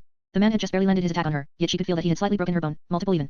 Lily's bones weren't weak, they were much stronger than that of an average human's bones, so the fact that the man was able to break it so easily said a lot about his strength. If she wasn't as durable as she was, she might have already lost from that hit. Fortunately, given all her abilities, she was already feeling the bones starting to heal, albeit slowly. And the bones weren't completely broken or even broken badly, they were just pained to move. As it seemed like she would be unable to beat him head-on, she decided to use her abilities to her full advantage and try to play this as safely as possible. She moved to the side and kept her distance from the man. She used her speed, flexibility, and size to her advantage to constantly stay moving and dodge the man's incoming attacks. Due to all of that, she was able to avoid the incoming attacks quite well. Still, even after 5 minutes of just avoiding the attacks, the man didn't even seem to be getting tired at all. This was proving to be a considerable disadvantage for Lily, as she couldn't find an opportunity to get close and deal a deadly blow to him. This is not good. I may run out of stamina before he does. Lily was trying to find the proper chance to get closer to him in order to bite him, but he didn't give her an opportunity to do so, at least not without avoiding getting hurt. I'm going to need to tank the attack if I want to deal with him, she thought as she decided to go for it. Sidestepping, she quickly dashed towards the man from the side, giving her enough time to close the gap before the man could react to attack her. By the time the man had punched her, landing a hit on her stomach, she had sunk her teeth into the man's shoulder, her venom spreading throughout his body quickly. Finally, she was able to land a fatal blow on the man by using her potent mixture of venom she got from the various snakes and reptiles she devoured, but she was injured in the process. The man's punch sent her flying back and into the tunnel wall. She could hear multiple bones breaking, and she couldn't help but spit up some black blood from her mouth due to the internal damage she had taken. She even suspected the man to have been holding back when he had landed his attack, most likely intending to capture her rather than kill her. She had been wounded pretty severely, but, at the same time, she had also injured the man with a fatal wound. The venom spread quickly, she could see the man's veins bulging from its effects, his body stumbling as he struggled to keep himself upright. His body had been in overdrive due to how active he was, and due to that, his blood was flowing very quickly, allowing the venom to spread even quicker. He was able to stand for a few more seconds before his body's strength gave out, and he fell to his knees. What did you do to me? He spoke as he fell forward onto his stomach, his body unable to keep itself upright in the state it was in. He seemed to realize that he had been poisoned rather quickly as he struggled to look toward the girl. Lily could see the regret in his eyes, maybe he regretted holding back in his attacks. If he hadn't done that, then he wouldn't have been the one dying right now. But it was too late, his eyes faded as he lost the strength to stay awake, and Lily used this chance to limp over to the man, forcefully stabbing her claws into the neck of the man with all the stretch and pressure she could muster. He was now dead, and Lily could finally rest for a while. Her body seemingly gave out under the relief that washed over it as she leaned back against the tunnel's wall and slid into a sitting position. The pain from her wounds was notable, especially the last attack she had suffered from the man that had left her with multiple broken ribs, punctured organs, and internal bleeding. If it wasn't for all the things she had eaten in her general alien physical body, she wouldn't even be able to survive right now. But she was not only able to survive, she was already healing. The bones were the quickest to recover, simply reattaching in a few minutes or so, maybe hours depending on how severe they were. Still, the organs and internal bleeding were the hardest to deal with. They took hours at the earliest, and the bleeding had to be purged from her body since it wasn't good. She really wished she had a regeneration or healing ability right around now, but she had yet to come across any. Author note: I'm not the best at writing combat, so I do apologize if this wasn't very good. I will try to improve as I write more in the future. Secondly, I would like to clarify something about the power scaling of this world. I plan to make it lean more toward the comics when it comes to power scaling, as the MCU didn't really show just how powerful some of the people in it really are. However, the main storyline will primarily follow that similar to the MCU. That's it. Hope you enjoyed it. Seeing comments from people that enjoy the story motivates me to write more. Chapter 42, Chapter 42, Mass Hunting, 6. A few minutes quickly passed, and the girl took the time to soothe her aching body, allowing her body to get used to the pain she was feeling in her muscles to release their tension. It was a hard fight, probably the most challenging fight she had had since she came to this world, and the only reason she won was because of her tricks and that man's restrictions on himself. He didn't intend to kill her, and his attacks were held back. If not, she would have died during that fight or, at the very least, one with a badly wounded body. She was already injured, rather badly at that. She was contemplating returning to her house for the day and stopping for the day here, but she decided against that. Her plan for the night was to profit the most she could and attempt to gain a spike in power before things became complicated. Shield, X-Men, and other heroes and villains were already in the city. Two of those already had her on their radar. She didn't want to risk being weak in such a situation. She, at the very least, wanted to have the ability needed to escape and survive an encounter with them. If I'm going to keep going, I need to find Mass to speed up the healing process, but I can't eat him without risking the X-Men noticing me again like before. Lily thought to herself, her eyes lingering on the blood that had leaked from the corpse. The corpse itself had already been moved thanks to her worm taking it away to where the others were, in a safe place within the sewers. That's when an idea came to her mind. Wait, rats. She was in a sewer. It was filled with rats. She had seen multiple on the way here and simply ignored them. But now that she was hungry for Mass, she could use them as a quick source for Mass, albeit a pretty bad one. She wanted something a little better than just rats. Still, she didn't have much of a choice right now, and she didn't know any other way to speed up her healing with her current capabilities. So, she ordered the worms that lingered within the tunnels and underground to gather as many rats as possible and bring them back to her, dead but not eaten. She wouldn't gain as much mass from them if her units ate it compared to if she had eaten it. Though it would generally be neglectable, she didn't want even a single mass to go to waste in this situation. She also ordered the units that lived in the large nest within the forest she started in to hunt around and devour whatever they could. While it would give her less than she would have gotten from eating it directly, it was still a lot. And everything helped. The worms moved quickly and collected rats and other sewer-dwelling animals. At the same time, her hive nest had done its best to devour whatever it could without suffering any loss. Still, she did suffer a loss of 2 units because of a mistake she made in hunting. But that wasn't worth dwelling on, they were replaceable. She had now collected a good amount of mass from the things she had eaten, with a total of around 350 mass collected from the various small animals she had gotten her hands on in the hive had eaten. It wasn't much, mainly because she was in a hurry, and she didn't go for large animals that would have more mass. However, it was enough. She was able to put 13 points into strength and 10 points into durability, increasing her current stats to strength, 28, durability, 40, which not only increased her body's durability by a good margin but also helped boost her healing factor and constitution. Her increase in strength was a safety measure in case she came across anyone that would force her into combat again. But she had no intention of doing that if she could avoid it. After about 30 minutes had passed, her bones had healed enough that she could get up without constantly being in pain. As for her organs, while there was still some blood inside of them that shouldn't be there, her organs had pretty much started to heal already, and she would be acceptable to move around. That doesn't mean she could go around fighting, though. Fighting would make the wounds worsen, and she wasn't in her top state right now, so she didn't want to take any risk of getting into another fight like she just had. But she was healed and could once again get moving and continue the hunt since some time had passed since she left. Morning would come soon, and she had to be back by then. With that out of the way, so pushed herself back into a standing position and looked around. Her scouts had informed her that a group of around 3 mutants was currently walking down one of the tunnels nearby, having come from somewhere, so she was going to deal with them next. She returned to the same method she had used before, crawling along the ceiling of the tunnel and looking down at the targets below in order to avoid being seen. Moving along the tunnels at a moderate speed, she soon came across the group she had spotted, a group of 2 men and 1 female. One of the men looked like some sort of horned humanoid creature, while the other man had a mask on his face. The lady was the only one among them that seemed average, without much going for her as far as appearance went. Chapter 43, Mass Hunting, 7. Lily observed them for a while, her eyes examining their bodies to get an idea of what they might be capable of. Just because they looked odd or ordinary didn't mean they were weak. She wasn't going to take such a risk anymore, and she used her keen senses to try and get a feel for her enemies. They walked and spoke as she followed along. The conversation could have been more meaningful, but it wasn't. Mainly about their days and other topics she wasn't keen on. She followed them for a few minutes, just listening to them, before deeming them not a threat to her current self. Even with her injuries, she decided to go for the man that looked abnormal first since he seemed the most likely to prove a threat to her with his appearance. Jumping down from the ceiling, she crashed down on him like before, killing him on the spot since he didn't seem that strong physically. She broke his body, bones breaking and blood splattering as he crashed to the ground, and so did her. Quickly she stabilized herself and made a move toward the nearest target, the girl. She dashed forward, her claws aiming to slash the girl's neck. However, the girl was able to slightly avoid it. The cut still went through, however, it wasn't as deep as she had hoped, and while the girl's neck was bleeding, she wasn't mortally wounded just yet. Shit, run. The woman yelled to the masked man, who didn't even need to wait for another scream before he had already begun running. He didn't even stop looking back at what was happening, his cowardice and fear carrying his legs as he ran with impressive speed. Lily used the chance of the girl's distraction to go in again for another slash, but the girl whipped her hand in the direction she dashed, a green liquid spewing out towards her. Avoiding the incoming liquid by jumping to the side, Lily watched as the green liquid made contact with the ground and sizzled, slowly beginning to melt away at the stone. Acid. She thought, making a mental note to avoid the liquid whenever she could and to finish this quickly. With a new idea in mind, she zigzagged towards the girl, her position changing often by jumping from side to side, not allowing the girl to get an idea of where she was going to be, lessening the chance of the acid hitting her, and lessening it did. The girl attempted to spew out more acid from her body. Still, they weren't able to hit the fast-moving Lily, who eventually got close enough to attack. Her claw slashed forward and cutting the girl's neck. This time, it was deep enough to cut her fatally, killing her on the spot. One left. The only one left was the masked man who had made a run for it. She had to deal with him quickly, and catching up was pretty easy. Lily was very fast, much faster than that of a normal human after all the things she had devoured in her increase in stats. At her top speeds, she could move close to 100 km per hour, which was considerably faster than an average human. However, in her current wounded state, she could at most move around 70 to 80 km per hour without worsening her wounds. That was still enough to catch up to the masked man, that hadn't gotten far since the beginning of the fight, quickly slamming into his back from behind and pushing him onto the floor. He came to a tumbling stop as he visibly trembled in pain and fear. Lily walked over to the masked man and grabbed him by his neck, lifting him up and pressing him against the tunnel's wall. She had no plans to torture or toy with the man. She was going to break his neck as quickly and painlessly as possible so that his suffering would end. Still, the man suddenly gasped in pain and clenched his head, which she found strange because she hadn't even attacked him anywhere in his head. Did you just try messing with my mind? She asked, trying to make a guess as to what he was attempting to do. She felt the man shake in fear, his body language already exposing that he had done just that. I just want to live. Please, don't hurt me. I didn't mean it. The man begged as tears streamed down his eyes, his words trembling as he spoke. Lily frowned her brow slightly. She didn't like that. She didn't want them to suffer. She killed them because she wanted to grow, not torment them or for fun. Watching them suffer didn't please her. Not even her alien side enjoyed it. The only people she liked watching beg were those that tried to kill her enemies and those that are in bed. But that was beside the point. She just wanted to know what he was trying to do. She didn't want him to suffer, so she snapped his neck once he began to beg. Dropping the body on the ground, she called for her worms to deal with them as she moved on to another place to hunt. This would most likely be the last few mutants she killed before returning. Chapter 44, Mass Hunting, Final. Lily moved along the ceiling of the tunnel once more as she followed along with a group that she had her eyes on for the last few minutes, 2 males and 1 female. She noticed that they often moved in groups of 3s while in the tunnels, which she could only assume was due to some sort of regulation or safety measure that the Morlocks had developed to prevent issues. But, to her, it was just an easy way to hunt. To an extent, one of the males and the female looked relatively normal. She noticed that the male had a tail coming out from behind, along with what looked like animal ears on his head. As for the female, she had what looked like webbed fingers and gills on her neck, along with her blonde hair and blue eyes. But the oddest one by far was the other male. He had green skin covering his entire body, eyes that looked like that of a frog, webbed fingers, and most of all, she noticed his tongue occasionally shooting out from his mouth and catching flies. He was a frog, or well, a mutant with a frog-like ability. She had been observing them for a while and was able to come to the conclusion that they didn't possess any capabilities that would prove a threat to her currently. At least from what she had seen, their mutation seemed to be very physically apparent, so unless they had a second ability, she couldn't know, they didn't pose a threat to her. That's why she acted quickly, aiming to take the frogman out first. Good old drop tactic. It wasn't broken, so she had no reason to fix it, dropping down onto the man and killing him on the spot. Next was the man with the tail, her claw slashing toward him as she aimed to slice his neck in one go. She was able to do it relatively quickly, the man wasn't faster or stronger than her, so it wasn't hard to kill him, leaving only the girl to finish off. Wait, please don't kill me. She yelled as she snapped out of the stunned state she had been in from watching her friend suddenly die. She wasn't a fighter, she had no experience with combat, how could she possibly be used to seeing death before her? That was why she was stunned, and it was also why she begged for her life rather than getting mad at their death. I'll do anything, please. She begged, but Lily didn't care. Well, she did have an idea since she had a target so willing to live in a mutation she wasn't all that interested in, but she didn't have the mass to do the idea. Or she could just get the mass. Wait. She spoke to the girl as she ordered her hive to hunt once more. She didn't need a lot of mass, just 20 was enough, and it wasn't hard to get that. A minute was all it took for her to get the needed mass, the scared girl just standing in front of her like a deer in headlights, not speaking, not moving since she feared Lily would suddenly kill her. Finally, when Lily had enough mass, she spoke to the girl. I will spare you your life. However, you will need to do something for me. She explained as she could see a look of relief washing over the girl's face. Anything. I'll do anything you want. Good. Lily said as she grabbed onto the girl's mouth, her palm resting over the girl's mouth as the black liquid used to make her hive units leaped into the mouth of the girl, slipping down her through and forming a small worm, no more significant than the size of a finger. The worm squirmed and slid down the girl's throat, slowly going into her insides, until finally, it found a good place to latch onto her insides, biting into the girl's body to latch on. Throughout the process, the girl could be felt fighting, her body thrashing around as she thought her death was near. She thought Lily had lied to her, that she simply planned to kill her anyways, but Lily wasn't killing her. No matter how much the girl fought, she wasn't able to break out of Lily's grip. She was much weaker than her. Eventually, the process stopped. Lily tried to make the process as painless as possible, but it was impossible to make it completely painless, especially the process of the worm latching onto her inner organs. With the worm now inside of her, Lily released the girl and allowed her to move back. Instantly the girl pulled back and fell to the ground, her natural reflex trying to vomit, yet nothing was coming up. The girl let out a groan as the worm made itself at home in her insides, and with that, Lily's new plan was in motion.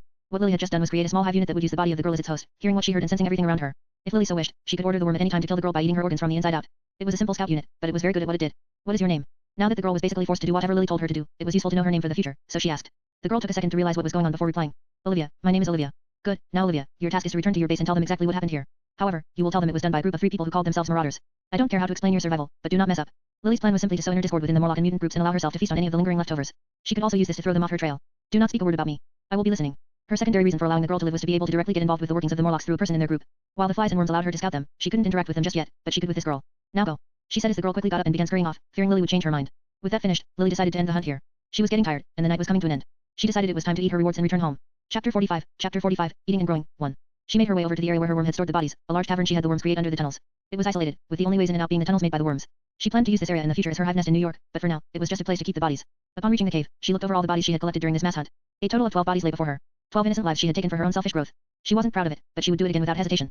It was the fastest way to grow. She would never jeopardize that growth over something like humane emotions. So she ignored the emotions she felt about it and went about her plans to devour them.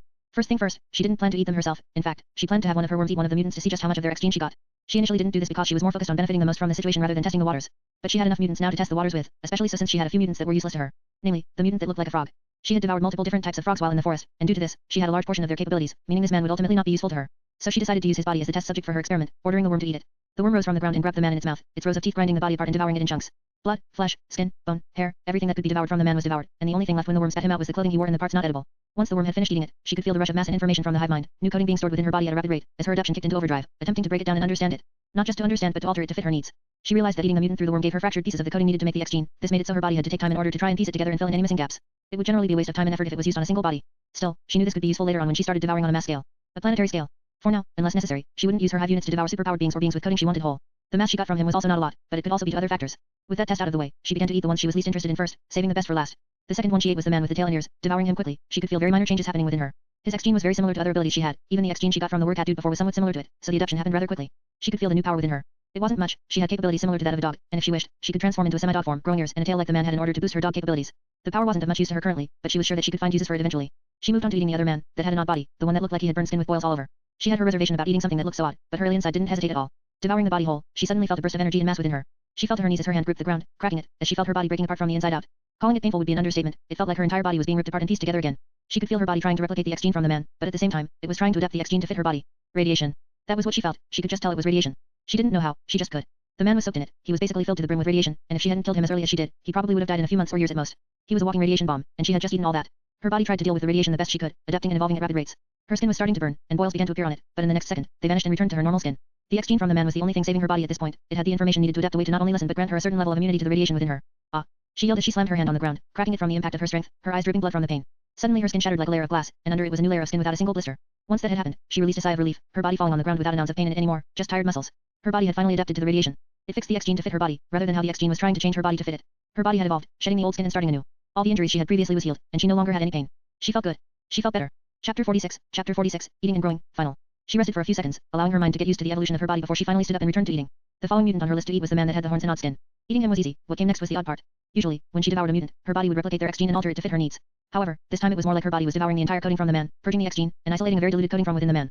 Suddenly as her body replicated the coding, her eyes turned completely black, and her mind blanked. She felt as if her consciousness was suddenly pulled into another place, however, she was still anchored to the many hive units on Earth due to the hive mind. She found herself staring out onto a place that could only be described as hell. The land was filled with fire and stone, broken and dry as if rain had never graced the ground, and yet it also had tall buildings and castles that decorated it, showing that life had lived here. The sky was grayish with a tint of red as if reflecting the flames and lava of the hell below. A thick smog of smoke clogged out the space above. She could hear the roars and screams of what she could only assume were monsters or some form of demonic creature. People, if they can be called that, could be seen walking or even flying along the area. They had abnormal looks. Horns and tails, some looked like they were made out of slime, others had tentacles coming out from their bodies, and some even looked like dwarves or horse people, like from tales of fantasy. Her eyes glanced over the people around her, then walking by her as if she wasn't there until suddenly she felt a figure sitting near a window turn to look at her. Before she could make out who the figure was or even get a good view of their cloaked figure, she was suddenly pulled back to her body, the vision fading into nothing but a memory. Finding herself back in her body in reality, she looked around, confused as to what had just happened. What was that? She questioned aloud but expected no answer. She glanced inwardly and observed the X gene she had just acquired, only to be surprised upon the revelation that she hadn't gained a new X gene. Instead, she had gained an entirely new physiology from an entirely new species. Demon. Less demon, to be exact. It seemed like the man was actually the descendant of some sort of demon, and the X gene most likely attached itself to his latent demonic lineage, which triggered it to activate along with the X gene, which made it seem as if his mutant powers were his demonic form. But that wasn't the case. His X gene negatively affected his true capabilities in his situation, so when she devoured him, her body purged it. Then was that one of the many hells Marvel has. She thought to herself that the prospect of visiting one of the hells was intriguing, especially since it would have so much she could devour to grow. But she wasn't strong enough for that yet. Especially whatever the figure was, it felt very powerful. Shaking her head, she decided to put that on the back burner for now. She didn't have the power to figure out anything about it, nor the time, so she moved on to eating. Moving on to the next body, she ate the woman that had the ability to create acid from her body, devouring her entirely. She felt the adaptation happening quickly, her body replicating and changing the X gene to fit her needs until, finally, it was finished. It didn't take too long, but once it was done, she could feel the acid in her pores. It felt like she could create and excrete them at any time. It was interesting, but there was a better place and time to test it. Instead, she moved on to eating another person, the girl that was called Kara. She devoured her and could feel the X gene being replicated at a rapid speed. It seemed as if her current body had something that was similar to the ability the girl had. When it was done, she was able to find out why. The girl had the ability to harden her skin, turning it into some sort of organic armor like that of a crab. This increased Lily's durability to an extent while in that form, but it wasn't very useful. She moved along and ate one of the other people that were with her as well, the black-haired lady that seemed relatively normal, devouring her. When she finished eating her, and the X gene was replicated and adapted to fit her needs, she suddenly felt a burst of energy falling within her body. It was a mixture of the mental energy she felt when she was attempting to read minds, but something else was also mixed in. A different type of energy, if it was even a type of energy, to begin with. Soul projection. The mutant ability of the lady was to project her soul outside of her body and survive independently from her body, meaning even if her body died, so would she if her soul survived. It was interesting, but Lily didn't plan to use it yet, not until she was sure she didn't have to worry about the ancient one at least. Only a few bodies left. Next up was the girl with the energy blast ability. Lily ate her and replicated the mutation rather quickly, her body adapting it to fit her. It was a rather odd ability because it allowed her to tap into some sort of energy within the air, condense it, and send it in a direction in the form of a wave. It wasn't very strong, but she was sure it could improve with time, so she was pleased with it. Moving on to the old lady, she decided to eat her quickly and move on. When she did, however, she felt an odd change to her mental projection, like rather than creating a new X gene using the replicated gene, it was simply altering the existing X gene she got before. Adding a new ability, and it did just that. She could feel the change to the mental energy now. It was a good change, a change in quality rather than quantity. She was now able to not only read the minds of others that her mental energy infected but also forcefully make them feel the emotions she wanted them to. It obviously had limitations, such as their will, mental strength, and range, but it was advantageous. Next up was the man with the superhuman body. He was someone Lily looked forward to eating the most since it would allow her to get a significant boost in her physical capabilities without wasting mass. Eating him took a while. His muscles were quite dense and hard to chew on, but she eventually finished him. When her body had finally finished adapting to his X gene, taking quite a while, she could feel the change in it. She had grown slightly taller, not by much, just a little, but her body was more muscular than it was before. She could feel the density of her muscles and bones. Her strength had spiked by a large margin, and for the first time, she fully understood how much the man held back while fighting her. To say it kindly, she could kill herself easily if she fought herself before getting the X gene based purely on physical strength. She wanted to test it. It felt too good to not try. With a smile on her face, she stood up and punched the wall. The banging sound it created upon impact echoed out like a thunderclap, the wall shattering into pieces from the impact of her blow. And that was her holding back. This is dangerous, she said. She might squish anything she hit if she didn't hold back properly while using this strength. That would be a waste of food. Only 2 bodies were left, so she went to quickly eat them. She ate the masked man first, her body quickly adapting to his mutation. She could even feel part of his mutation being adapted to fit along with her mental projection X gene rather than forming on its own. However, it seemed the man had 2 mutant abilities because an X gene still formed. In creation, it could have been more outstanding, but it could definitely be helpful for things. What interested her most about the man was the mental ability she got from him, the ability to enter other people's minds and find their guilty secrets. It sounded weird, and that was because it was. It did literally what it said. She could find out things about them that they felt guilty about and wouldn't want others to find out. Like things they would take to the grave, things they did that they regretted a lot, kinks they were ashamed of, and more. It was interesting and could be helpful when fighting people that hide well. But now she was on to the last person and the one she looked forward to the most. Dreamer. Lily devoured her quickly as if someone else would take her food from her. And as soon as the ability was finished adapting, being added to her mental projection ability again, she could feel just how powerful it was. It was perhaps the most remarkable change the ability had undergone so far, increasing in quantity and quality simultaneously. It was potent enough to now affect much more people at once, and she could alter their memories. That's not all. She could see, change, erase, or even implant her own memories into their minds. It had its limitations, but to put it lightly, it was broken. This massively changes the game, she said with a smile, her mind already working on new plans for which she could use this ability. She had finished eating. Finally, everything she could gain was gained, and she was happy. She would finally head home, but not before checking her stats. Chapter 47, Status Update. Lily stood up and finally opened her status for the first time in a long time, getting a good look at the growth she had undergone. While she could feel it as the status was nothing but an extension of her DNA, seeing it with her own eyes was still satisfying. Name, Liliana Goldbrone. Age, physical, unknown, soul, 18. Race, Mimic-Tarian broodmother. Titles, last of their kind, hive mind. Energy, 90. Strength, 350. Durability, 300. Agility, 100. Mental, 120. Free mass, 30,000. Skills. Hive mind. Adapt, evolve, overcome. Mimic creation. Bad capabilities. Enhanced senses. Enhanced reflexes. Poison resistance. Parasite resistance. Illness resistance. Hardening. Regenerative healing factor. Amphibian physiology. Reptile physiology. Wordcat X gene. Combustion X gene. Mental projection X gene. The user can tap into their mental energy, extending it from their mind and enter the minds of others, reading their outer thoughts and emotions. The user can forcefully inflict a specific emotion into the minds of the people they have entered. The user can enter the minds of others and find out their guilty secrets. The user can enter the minds of others to restore, erase, or even implement memories. However, memories can fade or be resisted if the will or mental capabilities of the being is strong enough. Word Dog X Gene. The user has the abilities of a large cannon even in their standard form, having capabilities such as enhanced hearing, sight, smell, taste, and even touch, along with things such as tough skin, enhanced stamina, and common capabilities of a large cannon. The user can also temporarily enter a state of overdrive, growing ears, tail, and dog-like features to boost all their cannon capabilities. Frog X Gene. The user has the abilities of a frog even in their normal form, having capabilities such as enhanced hearing, sight, smell, taste, and even touch, along with things such as enhanced leaping, enhanced movement perception, enhanced tongue, and common capabilities of a fog. Radioactive Body X Gene. The user's body naturally produces a very low level of radiation. The radiation is very low and cannot be produced outside the user's body. However, the type of radiation within the user can vary depending on the radiation they have been exposed to. Less demon physiology. The user has adapted a body and genetic coding similar to that of a demon from one of the many hells. However, it is much lesser due to generations of diluting. This allows the user to speak demonic script, lesser charm aura, lesser life drain, and lesser eye of suppression. The user can also temporarily go into overdrive, allowing their form to become more demonic to temporarily boost all demonic abilities. Acid secretion X Gene. At will, the user can exude acid from their body that is capable of searing a path through solid stone in seconds. The user's physical body and clothing are unaffected by the acid. Hardening X Gene. At will, the user can harden their skin into an organic layer of armor that can increase durability. Astral projection X Gene. The user can separate their soul from their body and travel around in astral form.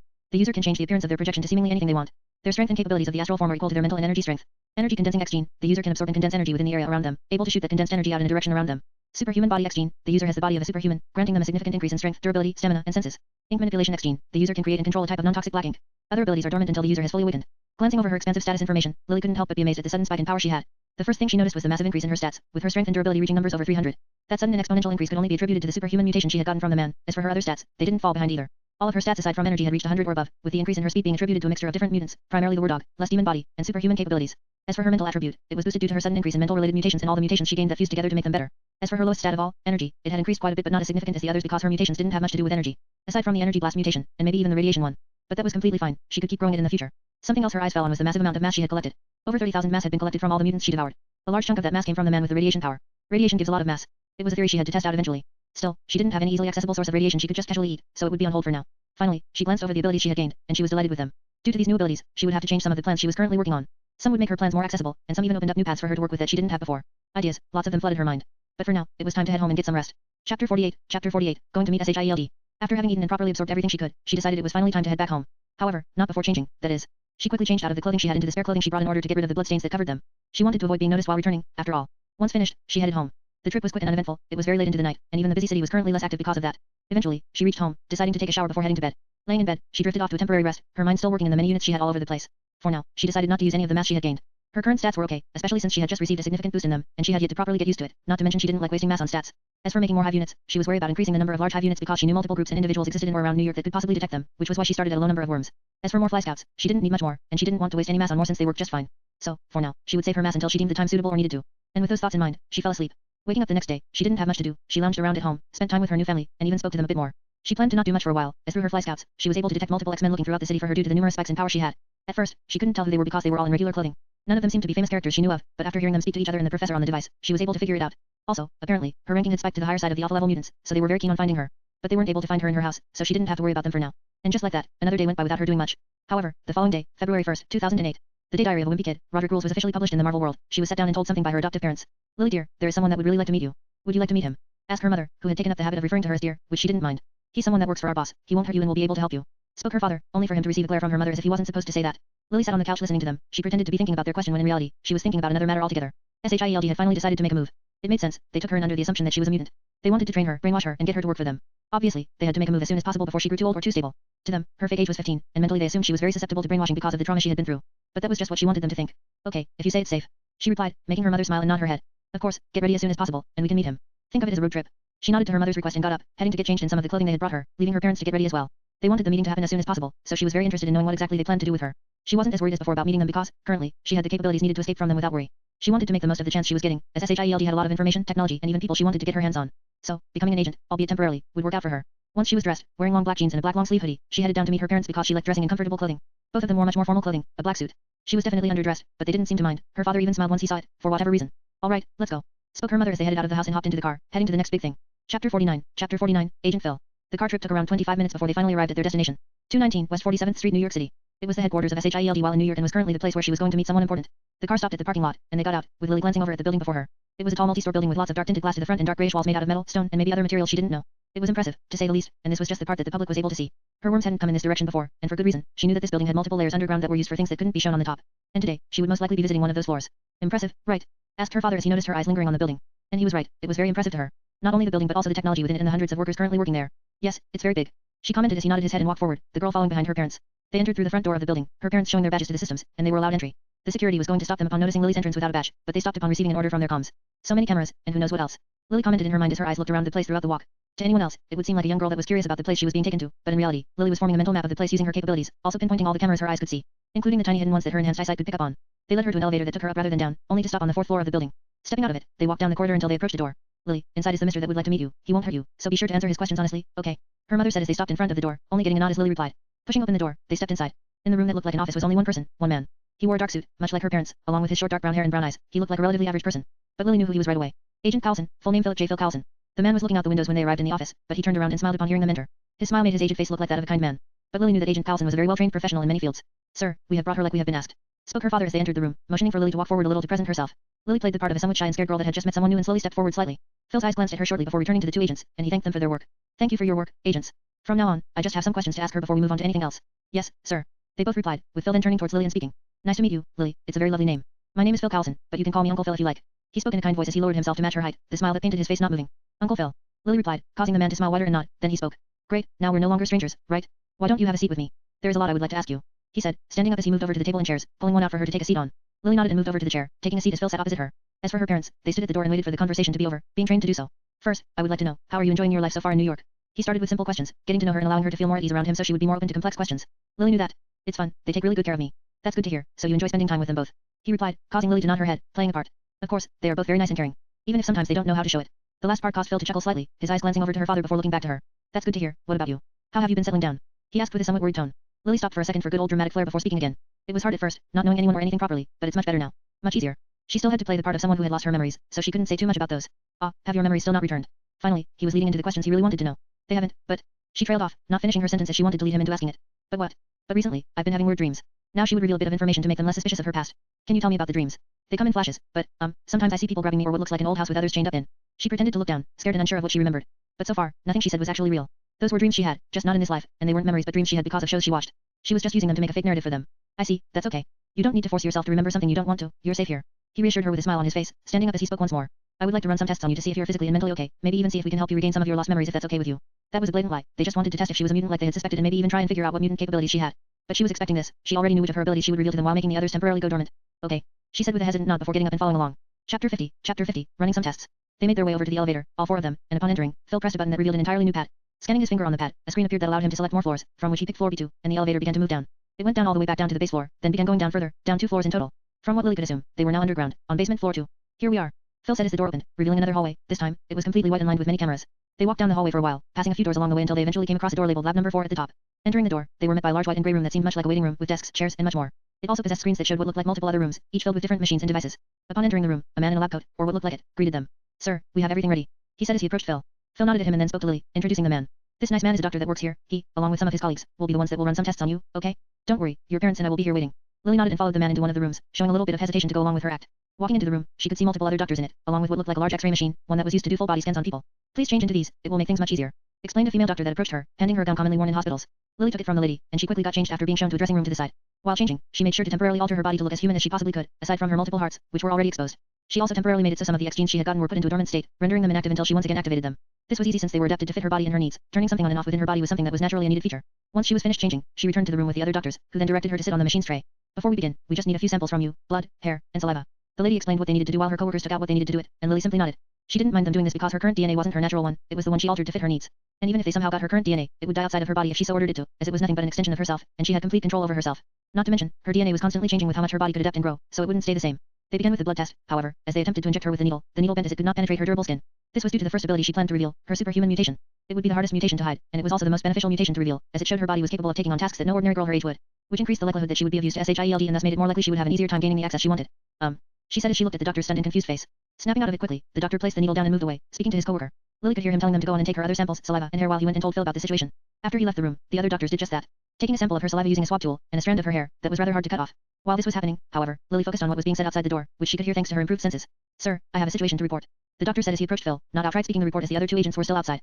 They had all been watching the screens to see what was happening within the room, but the angle of the cameras didn't grant them the ability to see the precise bending of the needle. Go ahead, Phil replied, giving the man the okay to speak about it in front of the others. Sir, the needle that we were using to attempt to draw blood was unable to pierce her skin. Her skin is very tough, much tougher than that of a normal person. Phil was somewhat surprised, but it wasn't outside the realm of possibility since he was already aware that she might be a mutant. He, however, didn't expect her mutation to take the form of physical capabilities. How much tougher is it? We aren't sure, sir. We can only be sure if we run some more tests. Should we? Phil thought for a few seconds before shaking his head, replying to the man. No, we should talk to her first. Process with the normal checkup for now. Do you have any other way to draw blood? The doctor nodded and replied. Yes, sir, we have needles that are capable of piercing the skin of even super soldiers. Good, then use that. The doctor finished speaking and returned to the room after ordering someone to bring the needed needles. The process of collecting the other samples had been completed, and they finished the blood sample shortly after. Now all that was left was a few other things. Chapter 51, Testing physical capabilities. The rest of the tests went by rather quickly. X-rays to check out her bones and organs, where they were able to see the odd extra body parts she had, such as the 7 extra small hearts she had that were placed throughout her body, all acting as their own version of her main heart and pumping blood. They were something that came with her race, and currently, she couldn't change them even if she wanted to. They also noticed the lack of kidneys in her body. This was due to the fact that her body didn't need kidneys, everything was absorbed to form mass, and as such, her body produced no waste. M.R.S where they scanned not only her brain but other parts of her body. During the MRI, they could pick up on the second ability she wanted them to find. Her cellular radiation generation. They noticed that her body was actively absorbing a little bit of radiation that the machines gave off and storing them in her cells, which granted her a certain level of immunity to them. This was the exact reason she showed the skill to them, to begin with. She wanted them to understand that she had a certain level of resistance and adaptability when it came to radiation because various important things and plans of SHIELD had to do with radiation. One she was especially invested in was Hulk. After the testing was finished, they led her out of the room after allowing her to change and return to the waiting room where the others were. The doctor gave Phil the report he had written about all the things they found, and as Phil was reading through it, Lily could see the subtle changes on his face. Curiosity, surprise, and maybe even ideas took shape right before her in his mind. She didn't use her mind reading because she was wary of trying to invade the mind of SHIELD agents, especially one as highly ranked as Phil, mainly because she didn't know what technology or mutants they had under them. Lily, it says here that your body is very healthy and much stronger than that of a normal human. Did you know that? Asked Phil as he finished reading through the papers, putting the report aside for now. Lily shook her head, pretending to have been unaware of her difference in capabilities from a normal human. No, is that a bad thing? Not at all, in fact, it's a very good thing. But aren't you curious about how much stronger you are? Phil replied with a smile on his face. Lily could tell what he was planning immediately. He wanted her to willingly accept testing to see her physical limitations. But she also wanted them to see the physical limitations she was willing to show them, so she agreed. Yes, if that helps. Great then, why don't you come with me to a special area, there you can test your strength all you want. Lily was about to nod and follow along, but her adoptive father spoke before she could. Sir, is that wise? She's still rather young. It seemed he was worried. He may look quite stoic a lot of the time, but he could actually be a lot more caring than her adoptive mother when it comes down to it. He just didn't know how to show it. Don't worry, it won't put her in danger, just see what she can do. Replied Phil as he reassured both the parents, noticing they had both taken a keen liking to the girl, but it was within what they had expected. After that little exchange, Lily agreed and went along with them. Being taken out of the lab, they entered and back to the elevator. This time, they went down even further, going all the way down to floor B6. The first thing Lily was surprised about was the fact that this building had 6 basement floors, which in itself must have taken a lot of time and money to make. But given the size and capabilities of SHIELD, along with their backing and hydra being within them, it was within her expectations. The second thing that surprised her was the room they had entered. It was a large room centered around training or testing things that couldn't be done above. The walls were tall and made of tough and thick metallic material with a dark blue tint. The floor was solid, and while also seemingly made out of the same material as the walls, except it also had another material that separated the room into multiple parts. Each part was catered towards a different thing. She could see equipment and machines that seemed to be for training or testing someone's physical capabilities. Another area was decorated with targets that seemed for testing or training ranged capabilities, and so on. She couldn't help but be amazed at how the place was designed and everything in it. She could only assume that this floor was made to train promising agents or even mutants they hired to work for them. And now it was her turn to be tested in it. Please, follow me. This area here has the things needed to run the tests. Phil said as he led them to the area with the machines and equipment set up. Chapter 52, Finished testing. Phil took them over to the area that was filled with equipment to be used. More specifically, he took her over to a machine to test her strength, her punching force first. The machine looked similar to one of those boxing games you would find in an arcade, however, it was much better made. It was metallic with a flat surface covered in padding that was meant to be hit. The screen above it would display various factors, such as the speed of the hit, the recoil of the impact, the force of the blow, and even the way the force of the collision was distributed over the machine. It was clearly very well built and maintained, most likely used as one of the various machines that were, or even still is, used to test the capabilities of super soldiers and mutants. This is a machine we use to test the force behind punches and even kicks. It's the easiest machine, so let's begin with this. Phil stopped in front of the machine and turned to Lily, explaining how it worked to her. All you have to do is punch it, use as much force as you can, and don't worry about getting injured. The padding is made to absorb much of the force and leave your hand safe. Once he finished explaining it, Lily spoke. I'll try my best. She had no intentions of trying her best. She would show half or even a fraction of her strength at most. Just enough to be of use to them, enough use to be turned into an agent, but not enough use to be strapped to a table. With Phil stepping out of the way, she walked closer to the machine and readied her fist. Putting on a show of giving it her all, she swung her fist forward and slammed it into the machine, a loud bang echoing as she did from the impact. The sound of the bang surprised the onlookers, Phil and her parents, causing their eyes to quickly shift to the numbers being calculated by the machine. Of course, the machine didn't break. This wasn't some third-rate cultivation story. The machine was naturally made to withstand very powerful blows. It was made to be used by top-notch super soldiers. It would be foolish if it broke with just a little of her strength. It took a minute or so, but eventually, the numbers settled and showed the report on the different factors of her punch. Lily had no clue how to read it, so she turned towards Phil to try and get him to explain it. What does that mean? Phil looked over the report with a thoughtful expression before hearing the girl's voice. He quickly looked towards her and explained it in a way she could understand. Or rather, in a way, he thought a young girl would understand. Well, it basically means the force of your punch is strong enough to break through a normal person's body, which is very impressive. And dangerous. She could see it in his face, a certain level of wariness about her abnormally high strength. As an agent that worked for SHIELD, he had obviously dealt with such things before, so he knew the threat they could pose. Lily also noticed the look on her parents' faces when he said that, obviously not expecting the young girl they had been looking over and taking care of for the last few days would be strong enough to injure them with a single punch. Even kill them. Now, while that's impressive, it's not all we're testing. Let's move on to how durable you are, shall we? Phil led them over to another machine that looked like a large standing stasis pod, with an area for someone to enter and stand in. This machine is designed to rapidly scan a person's body and exert a different amount of force over the body using pressured wind to test how durable that body part is. Phil explained it as he stood beside the machine and opened it with a code, ushering her in. Don't worry, the machine will stop by itself when it deems you can no longer handle the next level of pressure, so you won't be injured. However, it may be somewhat discomforting, so please endure it. When he explained it to her, he had an apologetic look, but she wasn't sure if it was real or him simply playing his part. However, from what Lily knew, it was probably real. Phil had always been a rather emotional person and would easily start caring for people he was fond of, so it only made sense he would be worried about the safety of a young girl. It's okay, I'll do my best. Lily said as she entered the pod door, which closed, sealing her within the small space. Honestly, it reminded her of her egg, but without the liquid inside, so she wasn't bothered by it at all. In fact, it felt somewhat comfortable, welcoming even. Slowly the device began to work, pressured air being shot out from it and testing the durability of her skin, while also constantly scanning her to measure it and inspect for damage to the skin. It went on for a while until it eventually stopped and released the girl. She had purposefully lowered the durability of her skin, which was much harder to do than holding back her strength, but she could do it nonetheless, giving them a false number once more so that they wouldn't be able to know her full capabilities. Once out, she pretended to be somewhat sore so that she would sell frowning from the pain she felt. That wasn't too bad, right? Are you all right? Asked her mother from the side while Phil was reviewing the machine's report. Impressive, her body is durable enough to resist some low-caliber bullets. He spoke, glancing over at the girl. Upon hearing this, both agents were once again amazed. They didn't expect the girl to be that much of a durable target. If they had to fight her, God forbid, they would struggle. After that test, most other tests went by quickly without much surprise since they already expected her to have a special body. For her speed test, she made sure to get somewhat above the speed of top-level athletes, as she wanted to show off only a little of her speed. Her current top speed was actually faster than cars, and she wanted to keep that as a trump card. For her senses, they didn't test her much on that. Just some hand-to-eye coordination, her hearing capabilities, smell, and sight. All of which she greatly downplayed. But in the end, they all came to the same conclusion, everyone that viewed the testing, that is. She had the body of a superhuman, even comparable to that of a super solider. It was rather late once the testing was over, so Phil spoke. Why don't you head home and rest for the day? I'll contact you when we're ready again. The two agents nodded and replied. Understood, sir. And with that, their little trip to SHIELD ended without much happening. Chapter 53, Training begins. After they returned home, the day passed without anything else of note happening, and like that, Lily went to sleep. The following day was also uneventful, but Lily noticed that her parents had some new reservations about getting too close to her now that they were aware of her physical capabilities, specifically her mother. On the other hand, her father seemed rather proud in some odd way. But she didn't mind, she understood her mother's reasoning, after all, she was just a normal weak person. When faced with the fact that the little girl you are tasked to not only take care of but monitor and protect is stronger than you, it can be very demoralizing. But that didn't matter, she would get over it eventually. And like that, yet another day passed without any news from Phil or anyone else. It seemed they were still discussing it and were probably even going over the various test results to see if training her would be truly wise. However, they came to a decision quick enough, as on the next day, the 3rd of February, they called her parents and asked for her to be brought back in. They left not even an hour later, returning to the SHIELD building. Rather than going down to the basement floors, they went up to where they had originally met Phil, entering the room to greet him again. You've arrived, good. Good day, agents, and how are you doing, Lily? Phil said with a smile as he lowered himself and greeted Lily, who replied with a smile of her own. I'm doing good, Uncle Philosophy. She remembered that he had given her permission to call him Uncle Phil, so she decided to use it. It would make him more likely to get closer to her, which would benefit her in the long run for the things she wanted. That's good to hear. Do you know why I wanted to meet you today? Shaking her head, Lily said no. They only told me that you had something you wanted to tell me. That's right, but rather than tell you, I would like to ask you something. Replied Phil as he took a seat and told her to take one as well. What do you think about being taught by us? Not just the basic lessons you would learn from a school, but also how to fight and how to survive. When he asked the question, he kept his eyes on the girl, looking for some sort of reaction. They wanted her to officially begin training as an agent, and doing so from a young age would be better than waiting until she was older. Even if he disagreed with the method, he couldn't argue that she would be able to bear it physically. But he was worried about her mental state. On the other hand, Lily was waiting for exactly this, but she couldn't show that on her face. She played the part and slightly frowned, her brows in a confused manner as she asked him a question. What does that mean? Well, think of it like this, your parents are agents that work for us, and we would like to train you to be just like them. Would you like that? Her parents were somewhat surprised by their intentions, but they were merely agents, so they didn't say anything and just stood back. Will I be as strong as them? Of course, you might even be stronger. Phil replied with a smile, and after a few seconds, Lily nodded her head, agreeing to their proposal. Okay, I want to be an agent then. Great, you're a smart girl, I'm sure you will do well. We will begin your lessons right away since it's early. It seems they already expected her to agree with them, or if she didn't agree right away, they would do everything they could to possibly make her agree. Phil stood up and took up a screen from the desk, and after searching through it for a while, he pulled out a routine she would follow. It was a simple and repetitive routine, and unlike other S.H.E.L.D. recruits, she wouldn't be trained at a different location or academy but rather be trained in the basement right here. She would be trained by specific agents that were tasked with training her in different fields. She would also be taught her common schooling to make it even more distant from normal training routines for agents. The routine was simple, but it went something like this. Monday to Wednesday would be teaching her the common school curriculum during the mornings. During the evenings, she would be taught information pertaining to SHIELD and their brainwashing. Thursday to Friday, she would be taught physical training from morning, with a short break around lunchtime. Then, she would be trained in different aspects of the job. Saturday and Sunday were rest days, as she was still young. They didn't want to push her too much and cause her to break. Also, they didn't have any physical fitness training on the routine since her body was already much better than a human's, so training her fitness would be of little help. Instead, they focused more on teaching her the techniques she needed to learn, which she was gladly willing to learn since she lacked those. So far, she had been fighting purely on instincts and moving how her body wanted to move like a wild animal. She was predictable and easy to beat if someone as strong as her with better skill than she fought. As she got stronger and fought even stronger people, techniques would be the deciding factor in most hand-to-hand fights. So she did as they wished, and like that, her training phase of SHIELD began. Chapter 54, First time. A month flew by so quick that Lily didn't even realize a month had passed. Throughout that month, she had continued to collect mass using her Hive units in the forest, along with having her worms create the perfect nest within the underground of New York for when she was ready to make more units. She even gained new abilities from eating animals in the forest through her Hive units. Fish physiology. Bird physiology. Both were new abilities she had gained and had been created after eating various birds and fishes in the forest through her Hive. Fish physiology, as the name would imply, gave her the capabilities of a fish. Water breathing, cold resistance to an extent, enhanced lungs, and enhanced senses even in water. As for bird physiology, it was an ability she had gained after a lot of effort since capturing birds was hard without flight. But it gave her a lot of benefits: enhanced agility, enhanced senses, enhanced balance, enhanced reflexes, enhanced stamina, enhanced lungs, and digitigrade legs, and she also gained atmospheric adaptation to an extent, albeit very minor. She also could now grow wings similar to that of a bird that she could use to fly around. But she hadn't done so, as it would be very noticeable. The most exciting part about this ability was the fact that she could now create bird-like units, which she would be sure to put to use in the future. Some of her other abilities also fused together and created new skills since she ate more of their species.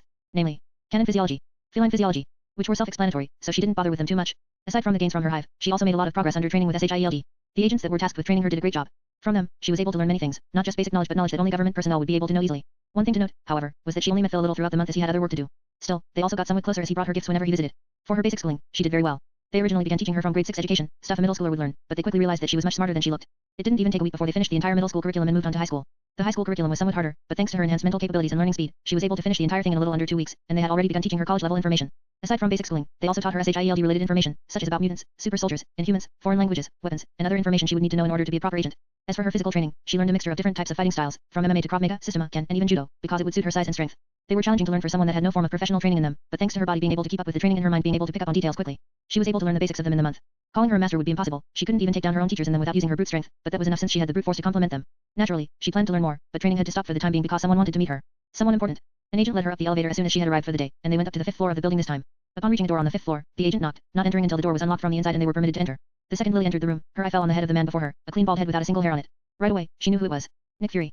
She couldn't help but gaze at him up and down, his looks almost identical to how he was in the movies. Dark-skinned with a bald head. One eye that was covered in an eye patch due to a certain cat and a short beard that worked perfectly for his hardened looks. The only difference would be the fact that he looked slightly younger than he was in Avengers, but that was due to the fact that it was earlier in the timeline. So he's the important person. She thought as she looked at him, confused. She honestly didn't expect to meet any of the canon characters just yet, especially not someone like Nick Fury, who was very paranoid about who he met and what he did. But it seemed something was up. Greetings, agent and recruit.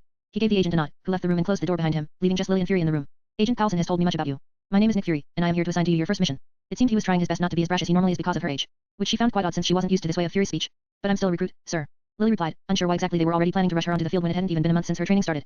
Do not worry, after careful consideration, I decided that you would be best suited for this mission due to your capabilities. Do not worry, I, along with other agents, will be joining you for it. Fury explained as he looked at her. Understood, sir. She had been trained on how agents should act and treat their superiors, so she accepted the mission without further doubt. It was, after all, an order.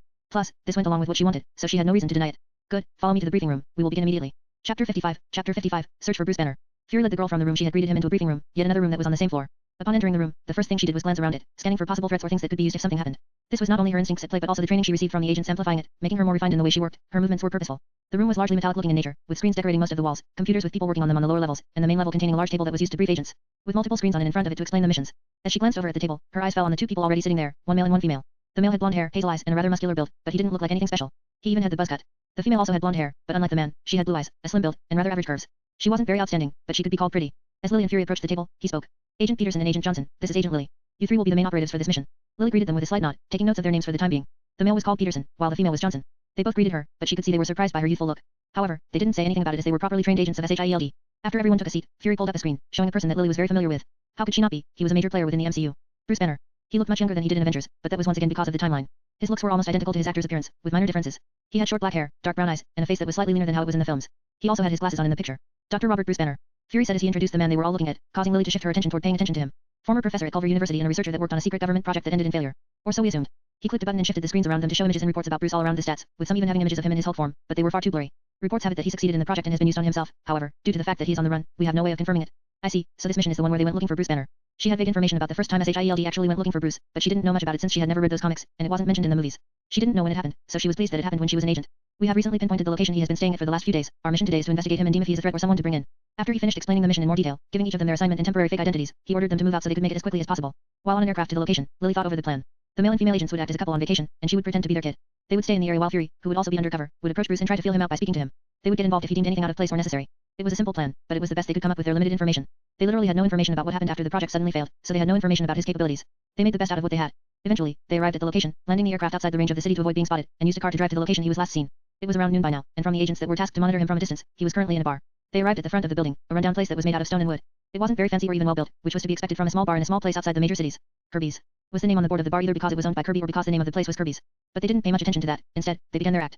Walking in first, Lily and the two other agents played the part of a family arriving for the start of their vacation. As for Fury, he would enter a while after, so it didn't seem like they were together. Chapter 56, Bruce Banner. As they entered the bar, a few of the people that were closer to the door gave them a glance before returning to what they were doing, not paying any attention to the family. This was good for them since their mission didn't require them to draw attention to themselves yet. Glancing around the room, Lily spotted Bruce Banner sitting on a chair near the counter of the bar, looking at the soccer game that was currently going on. The other agents also spotted him right away, as they were briefed on his appearance before coming here, although he did look much more haggard than he did in the images. But being on the run would do that to you. Making their way over to an empty seat near the counter, they took a seat close enough to act when they got the order and waited. They ordered food and drinks in order to blend in and waited for Fury to begin his part of the play. And soon enough, he did. Fury entered the bar around 15 minutes after them and drew slight attention due to his eye patch. He made his way over to the counter and sat down right beside Bruce, but he didn't interact with him just yet. Instead, he ordered a drink and looked up at the game. A few minutes passed by in silence as they both watched the game without saying much until Fury made a comment. I don't quite get soccer. Fury said loud enough for Bruce to hear, naturally directing the comment towards him. What's not to get? You kick the ball around, replied Bruce as he took a sip from his drink. However, he drank juice rather than alcohol. I just think it lacks excitement. Where's the fun in it? Fury commented as he turned to face Bruce properly this time, commenting directly to him. This caused Bruce to look away from the screen and look at Fury, instantly noticing his eye patch. That's why I prefer the sports. Bruce replied. Of course, he would prefer a sport that lacks excitement. After all, he could not get too excited without turning into the big guy. But Fury didn't know that yet. Lily did, and she listened to everything he said. She sat nearby, listening to them speak back and forth about sports for a little bit as she thought to herself. I can feel the energy leaking from him. Due to her energy blast mutation and radiated cell mutation, she had a slight affinity for sensing energy and radiation around her, and Bruce was a mixture of both. Could it be gamma radiation? Lily had as much knowledge about gamma radiation as anyone else. She also had a bit of information about the comic versions of Hulk that she had schemed on the Marvel fan wiki, but she wasn't an expert in it. She knew it was what made him into the Hulk, and she knew that because of that, he constantly radiated this stuff, especially so in his Hulk form, but she didn't know what it was exactly. She was curious about trying to expose herself to it and seeing if her cells could absorb and adapt to it and if she would gain anything from that, but such a thing would be risky. To be exposed to the level of gamma radiation needed to do something like that, she would need to be close to Hulk for a period of time. She had no delusion she could fight Hulk with her current capabilities. Hulk was one of the strongest Marvel characters. He was literally stated to have unlimited strength, with his power only growing with his rage. Snapping out from her thoughts, she heard the conversation between Fury and Bruce taking a sudden turn and Bruce asking Fury a question. How did you, get the eye patch? Bruce asked as he observed the man's eye patch, starting to get wary due to the strange encounter. Lost it in war. Fury committed in a rather vague manner, and with that, Bruce was even more wary. He was now done with his conversation and stood up to leave, excusing himself by saying he had something to do. Noticing that Bruce was about to leave, he motioned for the agents to begin their plan, and with his signal, they quickly made a move. Agent Johnson stood up from her seat quickly and made it seem like she was heading over to the counter, only to accidentally bump into Bruce, who was turning around. Sorry. Bruce stuttered out as he realized he had bumped into the lady and that her body was rather close to his own, making him nervous. Well, now, you can bump into me anytime. What's your name, cutie? Johnson said as she took on a flirtatious nature, her arms moving around his waist so he couldn't just run away from her. David. He replied, making up a fake name on the spot. Look, sorry, but I... His words were cut short by Agent Peterson, who came from the side and suddenly grabbed him by the collar, pulling him away from the lady, acting like an angry spouse. You like making time with another guy's girl, fella. He said loudly and aggressively, pulling the man closer by the collar and lifting him off the ground slightly. Bruce panicked and pulled up his hands to block the man in case he tried to attack him, sputtering. Hey, I didn't please, you shouldn't grab me. Bruce warned as he didn't want to become the big guy. But the agents in SHIELD didn't know about the big guy, this was all just a test. Or what? Peterson said as he straightened his back and towered over the man as if threatening him. Pete please, I'm warning you. Don't. You're warning me. Peterson said as he cut the man off, his act of anger being rather good. Even Lily would be convinced if she was normal, that was. At this point, Fury tried to play the part of a bystander and to escalate the situation by approaching them. Hey, there's no for that, let's. Don't try to be a hero, pal. As he was about to finish his sentence, Agent Peterson punched him in the face, and he was sent stumbling back. Even though the punch was planned, and Fury knew it was coming, Lily could definitely tell it was a hard one. Peterson was much buffer than Fury, after all. That's gotta hurt. She commented in her mind as she watched from the side. As Fury readjusted himself after such a hard punch to the face, Bruce suddenly began to change. Clenching his head, his eyes turned green, and his skin slowly followed. His size grew slowly. I warned you, I. His words were drowned out by the screams of the people in the crowd as his body began to change. What's happening to him? Wah. Oh my god. People yelled and started to run away from him, creating a mess of the place. But the one who created the most mess was the big guy, Hulk. His transformation broke the tables around him and shattered the wooden floor from his weight. Hulk smash. He yelled as he was about to slam him first into Peterson, but how could Lily allow that to happen? This was the exact reason she was brought. Quickly running out from the crowd, she jumped in front of the punch and crossed her hands, tanking the punch with her body. The impact of the fist caused her feet to crack into the wooden floor below her and for it to sink to the ground. However, she stopped it. Chapter 57, mission complete. Lily used her crossed hands to take the impact of the punch, her body moving back slightly from the force that was behind it. Ouch. She was able to stop the punch from reaching the man, but it was still a punch from the Hulk. It was powerful and painful. Even if it wasn't able to injure her, it was still enough to hurt. He held back, which was why she wasn't even injured. His intention was just to push the man away. At most, the impact from the fist would just send the man flying backward, maybe breaking a few bones, but it wouldn't have killed him. Not only did he hold back, but he also wasn't angry, just annoyed, so his strength was nowhere near how it would normally be. But this worked out just fine for Lily. She wanted to try and allow her body to absorb and adapt to the gamma radiation his body was giving out. She wanted to see if she could benefit from it. And the amount he gave off while in his Hulk form was much more than how much he normally had on him. So, staying closer to him in this form would benefit her more. Hi. She said as she lowered her arms, seeing the Hulk step back. She didn't lower her guard, though, keeping her eyes locked on the man. Hulk growled in mild anger, picking up the nearby jukebox and raising it above his head as he yelled. Hulk smash. However, before he could throw the jukebox, Fury stepped forward and held his hand out, speaking loud enough for Hulk to hear. No, I don't think you're gonna want to be doing that. His words drew the attention of Hulk, who looked down at him without throwing the jukebox just yet. But he had yet to drop the box. At least I don't think the man I just met the man inside you wants to do that. He said, following up his speech as he noticed he had the big guy's attention. As for Lily, she stood nearby to the side, ready to act if Hulk made a move but also absorbing as much of the radiation as she could. He seemed like a decent enough guy to not want to hurt these people. And are you really willing to fight a little girl? His words seemed to strike a chord with the green giant, as his eyes faltered for a moment, glancing around at the people that looked at him in fear and the girl that stood to the side. Maybe it was his inner Bruce Banner leaking out, or maybe Hulk was just a nice guy, to begin with, but he didn't seem like he wanted to hurt anyone. He didn't even want to turn, he was forced to. Why don't you just put it down? Lily added as she moved closer and offered a hand. The closer she was to him, the stronger the radiation he leaked. The Hulk hesitated for a moment before placing down the jukebox, and slowly the green began to fade away, and his body shrunk in size. In a matter of seconds, he went from his massive size to the small frame of the man he once was, Bruce Banner. He was completely naked, so Lily looked away, allowing Fury to quickly make his move and cover the man up with his jacket. Lily was disappointed. She had gotten some gamma radiation from the man, but it was nowhere near enough for her body to be able to replicate it on its own yet. She didn't even have a proper resistance to it developed. But since she had some in her cells, with time, her body would slowly break it down and learn about it. Given enough time, she would eventually be able to produce it on her own using her mutation and maybe even improve her resistance to it as well. While this process was currently slow, more exposure to gamma radiation would speed it up, so she would spend as much time as she could around Hulk when she had the chance. Sorry about that, it's hard to keep it under control at times. Bruce replied as he stood up with the help of Fury. He didn't pass out since he didn't spend too much time as Hulk. Is that the results of the experiments? Fury asked the man. His identity was already exposed to an extent, so he had no reason to hide it any longer. You know about that. Bruce replied but then glanced over to the girl, remembering that she had tanked an attack from the Hulk, so it only made sense that they weren't normal. Of course you do. He said as he shook his head, realizing he had been set up. I should leave now. Please don't try to stop me. Bruce said as he pushed away from Fury's help and began to walk away from them. Fury decided not to stop him, as he had already gotten the information he wanted from this meeting. Further attempts to meet or interact with Bruce Banner could be put to a halt, so with that, the mission was over. And finally, it was time to return home. Not much had been gained from this, but nothing was lost. And if anything, she was able to meet a significant canon character, get her hands on gamma radiation, and even show off her capabilities to Fury. She looked forward to her growth at SHIELD. Chapter 58, Ava Star. A few days flew by quickly and without much happening aside from training for Lily. As for the mission, it was deemed a success by Fury, and she was praised for her part in it. Fury said that he was pleased with her capabilities and judgment and that he looked forward to working with her. She never heard the exact details about how it turned out in the end, but she heard Fury called a meeting with the higher UBS to discuss the matter and knew that the meeting would end with the decision to not attempt to capture Bruce. Instead, they would just monitor him. But that wasn't relevant for Lily right now. Instead, she was ordered to come in for an official test to see if she could begin further field missions. On the 5th of March, Lily made her way down to the training grounds of the SHIELD building in her training suit, greeted by one of the agents who had thought her so far. Today, you will be put to the test to see if you can be allowed to enter the field officially. This test will be monitored by multiple of the higher UBS, so do your best. Spoke the agent as he led her over to the combat area within the training grounds. There, she saw another figure standing at the ready. The figure was dressed in a full body suit of what could be called armor. It was completely white and looked like a mixture of fabric and metallic parts, making a semi-robotic suit. It had a small white hoodie that covered the head of the figure, under which the figure wore a mask with multiple glowing red dots. These dots were cameras that allowed the figure inside to see the outside. The figure was clearly female, as Lily could see the curves on the figure even through the suit. It took Lily a second to remember who the figure was, but after getting closer and getting a good view of the suit, she quickly realized who it was before her. Ava Star, also known as Ghost. So it's around that time. Lily commented in her head as she reviewed the information she knew about the lady. Ava Star was a very unfortunate girl who gained the ability to change her body because of a quantum accident that killed her parents. While that may sound like a good thing at first, it wasn't. The powers were highly unstable, and she couldn't control them independently, making her molecular structure and equilibrium imbalanced. This caused her to phase in and out of normality outside of her control, and it even increased the rate at which her body was breaking down and thus dying. Lily remembered that at a young age, the girl was taken in by SHIELD and lied to, used for her powers, and made to do their dirty work until she no longer had use to them. Eventually, she was discarded and made into the villain. But that hadn't happened yet. Before her, the girl stood in the new suit that SHIELD had given her, under the belief that if she worked for them, she would eventually get a cure. Lily pitied the girl. How could she not? The girl was so foolish and naive. She wanted a single thing, a cure so that she could have a normal life, yet she couldn't have that even after all she had done. She was truly pitiful. This is Ghost. She will be your sparring partner for the test. Spoke the agent as they approached the figure, introducing the two of them to each other. Ghost had on her full bodysuit, so Lily couldn't see her face, but Ghost could see just how young Lily was. A child? You want me to fight a child? Spoke Ghost with reluctance in her voice. She wasn't some cold-blooded killer, she was just someone that wanted to have a normal life. How could she possibly go along with something like fighting a young girl? Do not underestimate her due to her age, she can kill you if she hits you. Replied the agent, which wasn't very believable to Ghost, who had never seen Lily before. Lily, you will be fighting unarmed. Ghost, you are permitted to use a weapon of choice. Guns, however, are not permitted. The agent explained as he stood between them like a referee about to begin a match. I don't need a weapon to fight a child. Replied Ghost, as she was still reluctant to do something against the girl, but she had to since it was her task. She decided that finishing the match quickly would be for the best. Please use a weapon, I do not want to hurt you. Lily finally spoke to the girl directly, looking up at her since she was shorter. She wasn't being arrogant when she said that, she was being honest. The current Ghost didn't have the strength or durability to withstand her attacks because she hadn't yet learned to use her abilities properly. Meaning if Lily was to hit her directly, she would most likely suffer an injury. She would probably break her if she didn't greatly limit her strength. Not to mention, without a weapon, the girl had no way of hurting Lily because of Lily's very high durability. Of course, it probably sounded a bit like childish arrogance to the girl when Lily spoke. Don't worry. Ghost replied without saying much and still didn't take a weapon, so Lily didn't force it. Instead, they both got into positions to begin the match, and the agents went over the basic rules. Surrendering or being unable to keep fighting were the two ways to win. Fatal or permanent injuries also weren't allowed. He specifically told Lily to not break any of the girl's bones. Once everything was explained, the match began. Chapter 59, Lily vs Ghost. Standing on the brightly lit training ground, Lily focused on the opponent to the other side of her. Her enemy did the same as she raised her guard and got ready to act at a moment's notice. Both of them had been trained in various forms of martial arts and other fighting techniques under the training of Hild, meaning the deciding factor of this match would be who could put it into application better. Lily obviously planned to hold back on her strength, as using too much of it would hurt the girl. Not only was badly wounding the girl against the rules of the match, but she also didn't want to. Ghost, on the other hand, also intended to hold back but for a different reason. She believed the girl she was fighting to be nothing but a child, and she had no intentions of hurting a child. She would end it with surrender as quickly as she could, but she greatly underestimated the girl before her. Lily noticed that the girl wasn't taking her seriously, which was perfect. It would allow her to end this fight as quickly as she could by catching her off guard. Quickly she lunged forward, her footwork was lightning fast and light. She used her superior speed to close the distance in a matter of seconds and send a rear hook to the girl's side. The current style Lily was using was boxing. It was one of the many styles Lily had learned from the agents, and it was the one she deemed best suited for this situation. To be exact, Lily was a mixture of a swarmer, a type of boxing that suited her small frame, strength, and durability. It allowed her to close to the distance at quick speeds and rapid-fire attacks on her enemy. It was a style that didn't need a lot of technique, and because of that, it suited Lily's current situation, allowing her to make up for her lack of time to train with frontal pressure. But that wasn't all. The second she landed the rear hook on the girl's side, she pulled back with a leap quickly. This was the second style of boxing she was trained in, a counter-puncher. It was a style that used her light frame and fast footwork to quickly move around the enemy, using speed, reflex, and coordination to dance around their opponent and litter them with hits whenever they tried to attack them. Ghost stumbled slightly from her punch, not expecting the girl to move so quickly and land a hit. She didn't even have enough time to react and turn intangible, but now she was aware of the girl's speed. She underestimated her before, but that punch the girl landed had a lot of force behind it, and the girl's speed was anything but normal. She could see why the agent had warned her before. She wasn't going to underestimate her a second time.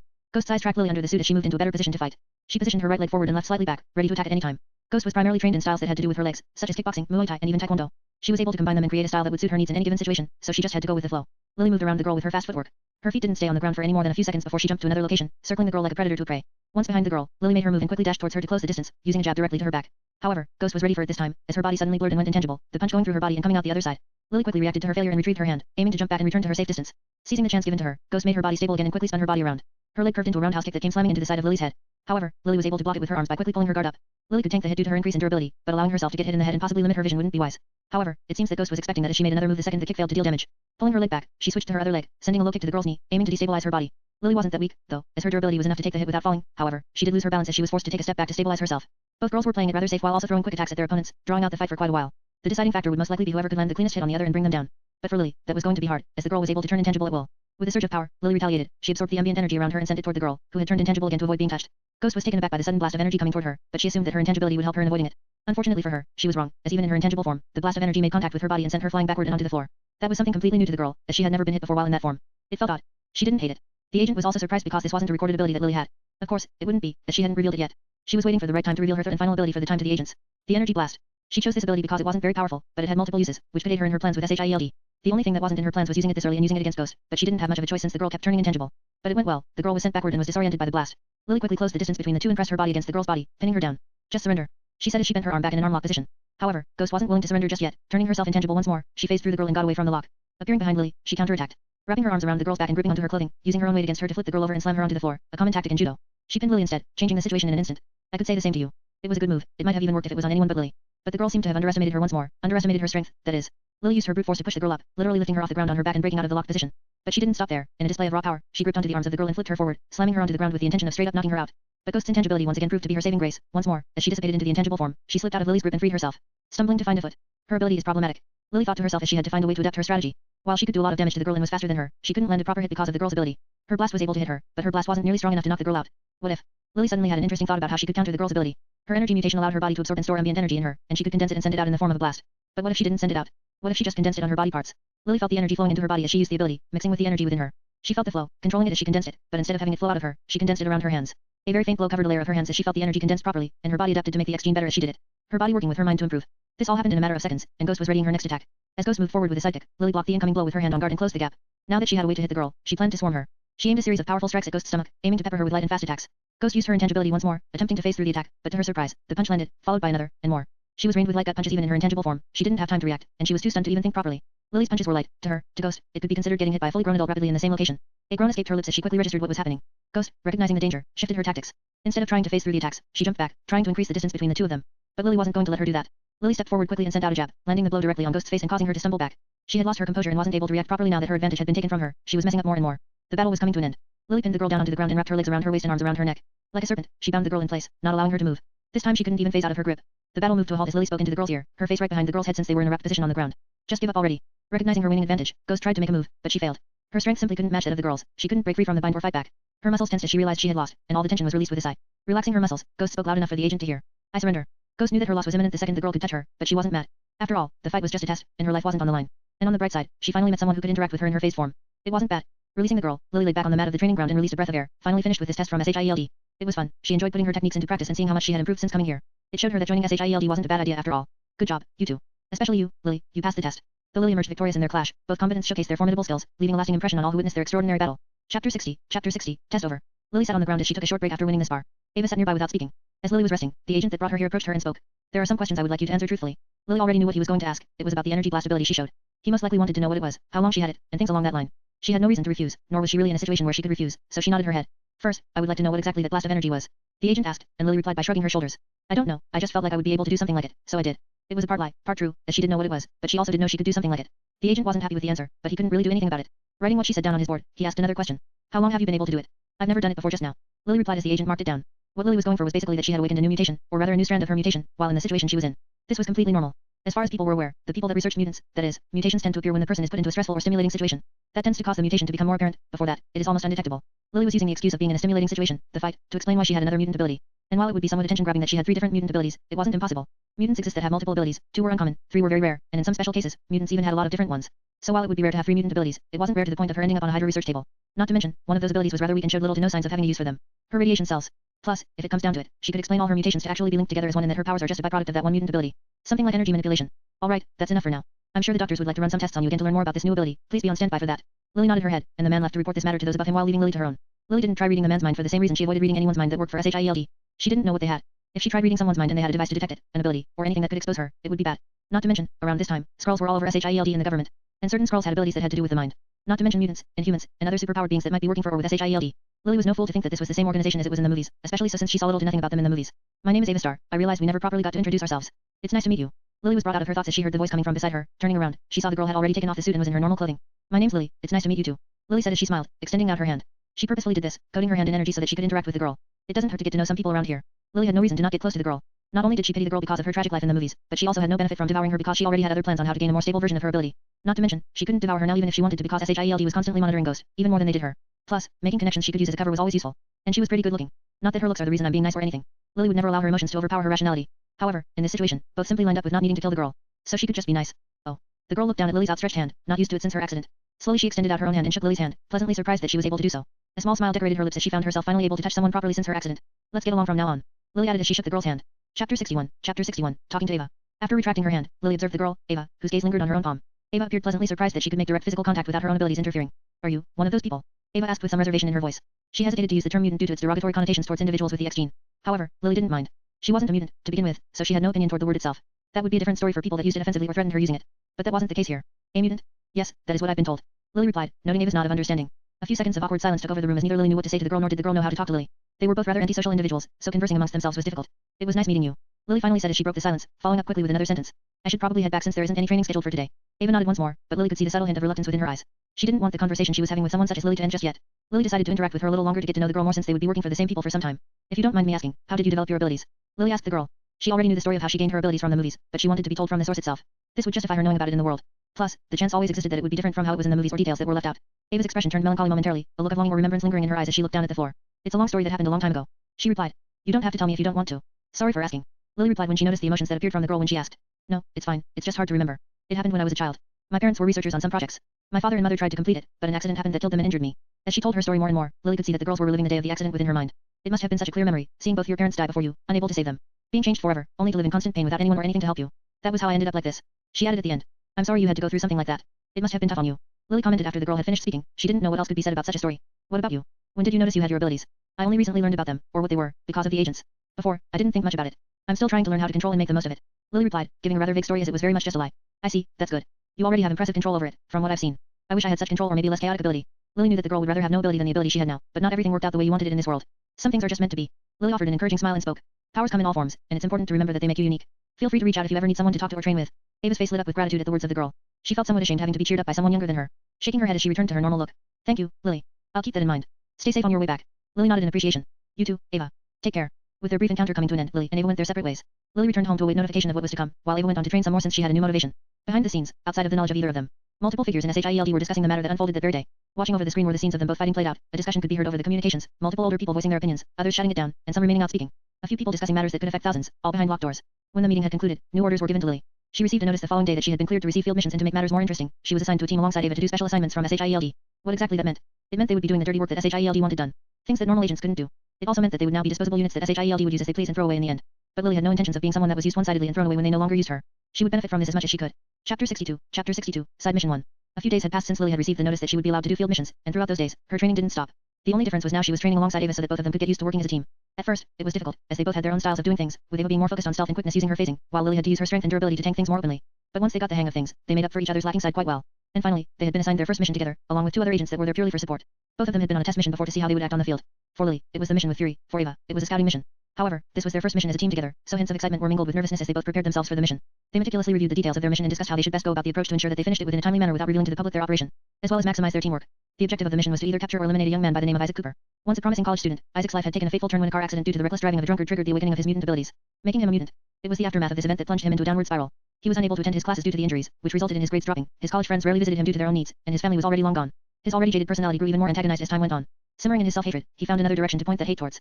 The drunk driver that caused his life to end up in a mess. He harnessed his newfound powers to commit a series of increasingly audacious crimes. Isaac's name had found its place within S.H.E.L.D.'s database due to his recent act of sheer devastation. In an act of senseless destruction, he unleashed his abilities, reducing an entire building to rubble. It was a tragedy that claimed the lives of over 10 people and injured a dozen more. Alongside the civilians in the disaster, the destruction claimed the lives of two SHIELD agents caught in the inferno. Recognizing the imminent danger and the level of threat Isaac posed, SHIELD determined that deploying their regular agents would prove insufficient. Instead, they turned to their newly formed team of special agents Lily and Ava. It would not only act as a test for both of them, seeing how well they were able to act on the field, but would also allow the people monitoring them to understand their capabilities further. The report further went on to detail information about the mutant ability that Isaac had. Named elemental transmutation due to the nature of how it worked, the ability allowed Isaac to change the atomic structure of an element he was in physical contact to into another element of a similar structure, allowing him to carry out his string of devastating chaos. Lily and Ava studied the reports and details about the mission they were undertaking. The mission demanded not only their physical prowess but also required them to act with the knowledge that Isaac's capabilities made him extremely volatile. They would need to act swiftly and quietly, eliminating the threat before he could counteract it, causing an incident that would draw further attention to the case from the public. This was a secret operation. The date of the operation quickly came. Lily and Ava were swiftly dispatched via a specially chartered aircraft, transporting them to the targeted location of Asheville. The aircraft cut through the night sky, carrying the two agents toward their destiny, unnoticed by the common people that enjoyed their lives below. The city lights of Asheville gradually emerged on the horizon, a collection of dimly lit buildings and sprawling streets decorating the night sky. The aircraft slowly landed, coming to a stop at a special landing zone towards the outer rim of the city, avoiding detection by the main populace. Exiting the aircraft, Lily and Ava were greeted by the field agent that was monitoring the matter within the city and reporting back. They were followed by the other two agents that were assigned to support them for this mission, but they wouldn't directly get involved. After speaking to the field agent for a while, they were informed about the current whereabouts of the individual they were meant to capture or eliminate. Isaac was currently in hiding because of his latest attack, drawing attention to himself. However, they could locate him thanks to SHIELD and their technology. He had taken up residence in an abandoned building near the edge of town, using it as his current base of operation to plan his next attack. But in reality, he was just scared and unaware of what to do next. He was just a kid, after all. After getting the information they needed from the agents, Lily and Ava departed, leaving behind the support team to stay in contact with them from a temporary operations center. They decided to first scout the area, so they made their way down the night streets of the city. The empty ambience and dim street lights added to the weight that laid on them to not mess up. Eventually, they arrived at the building, a rundown building that was incomplete. It seemed to have been a mall in the making, but construction ended before it could finish, leaving it to overgrow with plant life and animals to make a home out of it. The walls were already cracking and breaking, and Lily instantly noted that fighting here wouldn't be possible due to that. If they got into a fight here, the building would collapse and take them down with it. Agreeing with her, Ava suggested they first scout the place out and use her phasing to easily move around the inner workings of the building to get a better layout of the building. Moving around the building, she got a good idea of all the hazards and advantageous positions within the building. She also noted all the possible ways in and out of it, along with positions that could be dangerous. While searching, she also spotted the man, Isaac, sleeping on the second floor of the abandoned building. After scouting out for a while, she returned and told Lily what she had found out, and after discussing for a while, they decided that the best way to capture the man would be to lure him outside of the building and catch him off guard. As for Lily, she had a different plan. While Ava wanted to capture the man alive so that they could complete the mission for SHIELD, Lily was far more interested in eating the man so that she could gain his X gene. Plus, the mission also counted if he died. After splitting up with Ava going to lure the man outside the building, Lily decided to create a few of her worms in this area so that she could use them for her plan. And leaving them here after she was finished wouldn't be a bad idea. A few minutes later, Ava could be seen within the building trying to lure the man outside by threatening him. However, Lily had no plans to allow him to leave the building. Ordering her worms, she had them eat away at the pillars of the building, causing it to come collapsing on the man that was inside, crushing him in the process. As for Ava, her body naturally could phase through something like that, so Lily didn't mind doing such a plan even though she knew the girl was inside. It was a simple solution to a problem, and that was purely because Lily didn't care to capture the man alive. She ordered her worms to dig around the rumble until they found and ate the man. Ava returned from the rumble shortly after the collapse, surprised and confused about what had happened. But after discussing it a bit, they concluded that the mission was complete and they should return after informing the other agents. Chapter 63, Passing Time. Time flew by quickly doing missions and training for Lily. 2 months, they passed by so quickly that Lily didn't even realize May had arrived when it did. Throughout those 2 months, Lily had primarily focused on doing missions. Not only did it allow her to increase her standing within SHIELD, but it also allowed her to gain access to mutants and other beings that could give her powers. She was training and completing her education when she wasn't doing missions. She had quickly progressed in her normal studies and was currently studying college-level materials. As for her combat training, she had progressed nicely and could finally hold her own against the trained agents that taught her. She didn't win, at least not often, but she was able to eventually fight them off. It showed progress in learning the techniques she was being taught. She was getting more accustomed to using her body in the ways she wanted to, without the lag that came with having a mind such as her own. The only day she didn't have missions or training was Sunday, which she spent with her family on most occasions. Sometimes she would even spend some time with Ava, who she had grown closer to over the days. Ava thought of her as a younger sister, given the gap between their age and how small Lily looked. She also never really had family, not since the accident, so when she had the chance to care for someone that could interact with her, she took it. She would spend time with Lily mainly within the base since she couldn't really go out without drawing attention to her whenever her ability started acting up, but they had fun watching shows or playing games. Talking was something they did a lot. They spoke a lot about the missions they did, mainly Ava trying to make sure Lily didn't get corrupted or twisted by the missions that required them to kill or which ended in death. And many did. Ava knew Lily was young, and her mind was easily influenced by what she saw or did, and she didn't want all those deaths to affect her badly. Hild did something similar. They had a counselor who would regularly speak to them to get an idea about their mental state. But as both Ava and the counselor would find out, Lily had a much stronger mentality than a normal child, even if she acted younger. But that was all in the past. It was currently May the 10th, and she had been asked to report to Hild alone. That wasn't normal, but she was interested in what they planned to do. She wasn't worried since she was sure she had the capability of escaping from them if they tried anything against her. But before she headed out, she decided to check her status information. Name, Liliana Goldbrone. Age, physical, unknown, soul, 18. Race, Mimictarian broodmother. 45%. Titles, last of their kind, Hive mind. Energy, 100. Strength, 350. Durability, 300. Agility, 100. Mental, 121. Free mass, 39,800. Skills. Hive mind. Adapt, evolve, overcome. Mimic creation. Bat physiology. Poison resistance. Parasite resistance. Illness resistance. Hardening. Regenerative healing factor. Amphibian physiology. Reptile physiology. Fish physiology. Bird physiology. Cannon physiology. Feline physiology. Word cat X gene. Combustion X gene. Mental projection X gene. Word dog X gene. Frog X gene. Radioactive body X gene. Lesser demon physiology. Acid secretion X gene. Hardening X gene. Astral projection X gene. Energy condensing X gene. Superhuman body X gene. Ink manipulation X gene. Elemental transmutation X gene. The user is able to alter the structure of one form of elemental matter into the form of another similar form of elemental matter. However, the cost of it drains the user of energy, and the user needs to be aware of the matter they want to change it to.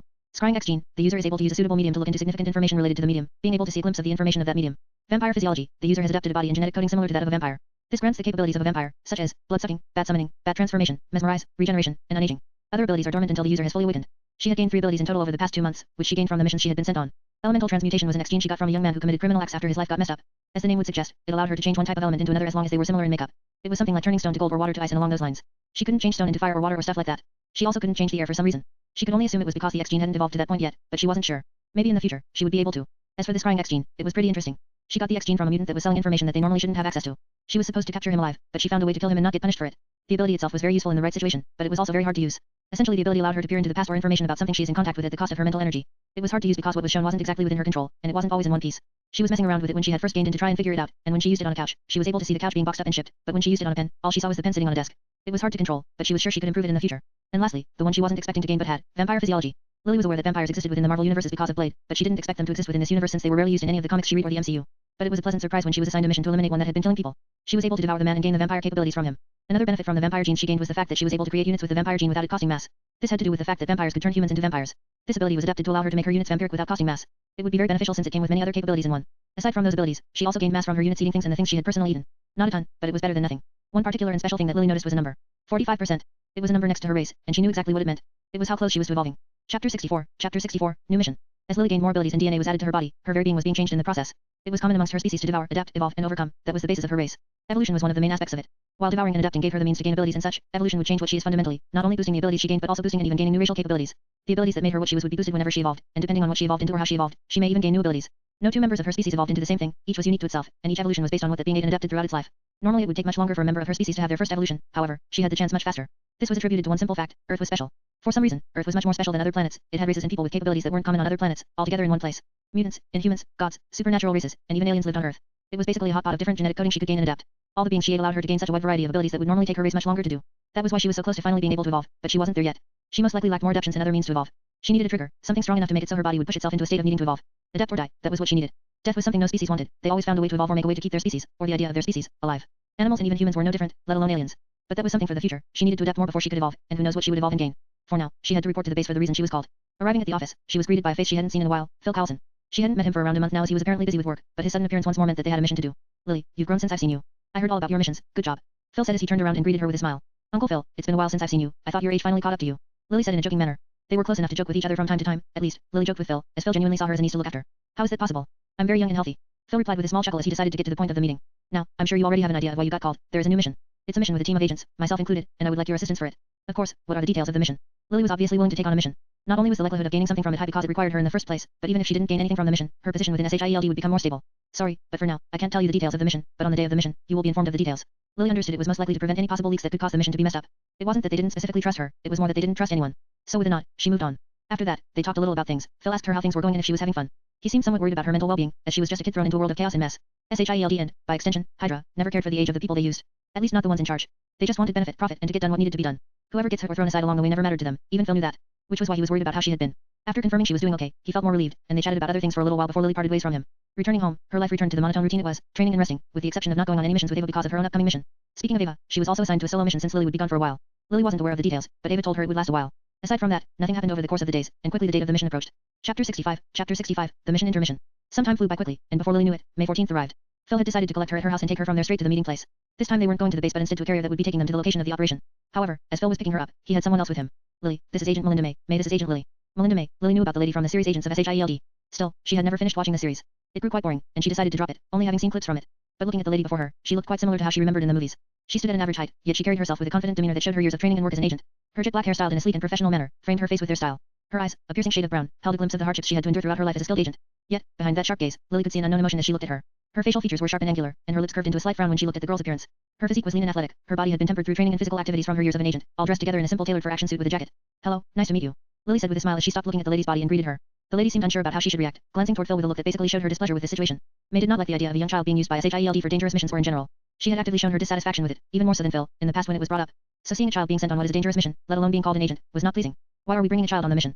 While her words may seem harsh, they weren't directed toward Lily but rather at Phil. She was confused and disappointed that he would allow a child to be brought on a mission that may endanger her. I know what you are thinking, but hear me out. While she may be a child, she has been trained as an agent for months and has shown great prowess on field missions. Most importantly, she's a mutant. Phil explained it the best he could. However, he also agreed with the girl that he didn't enjoy bringing Lily on such a mission that could be dangerous.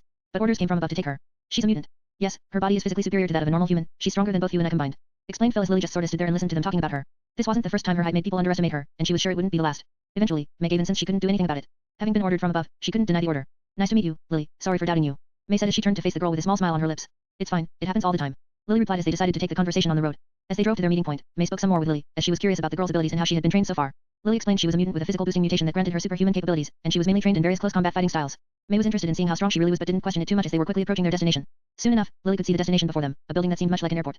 However, it was specifically owned by Hive, and no civilians were allowed anywhere near it. They would meet up with fellow agents here and fly to the mission's location. She didn't know much about the mission, but she did know it required them to go to another country, which would be interesting.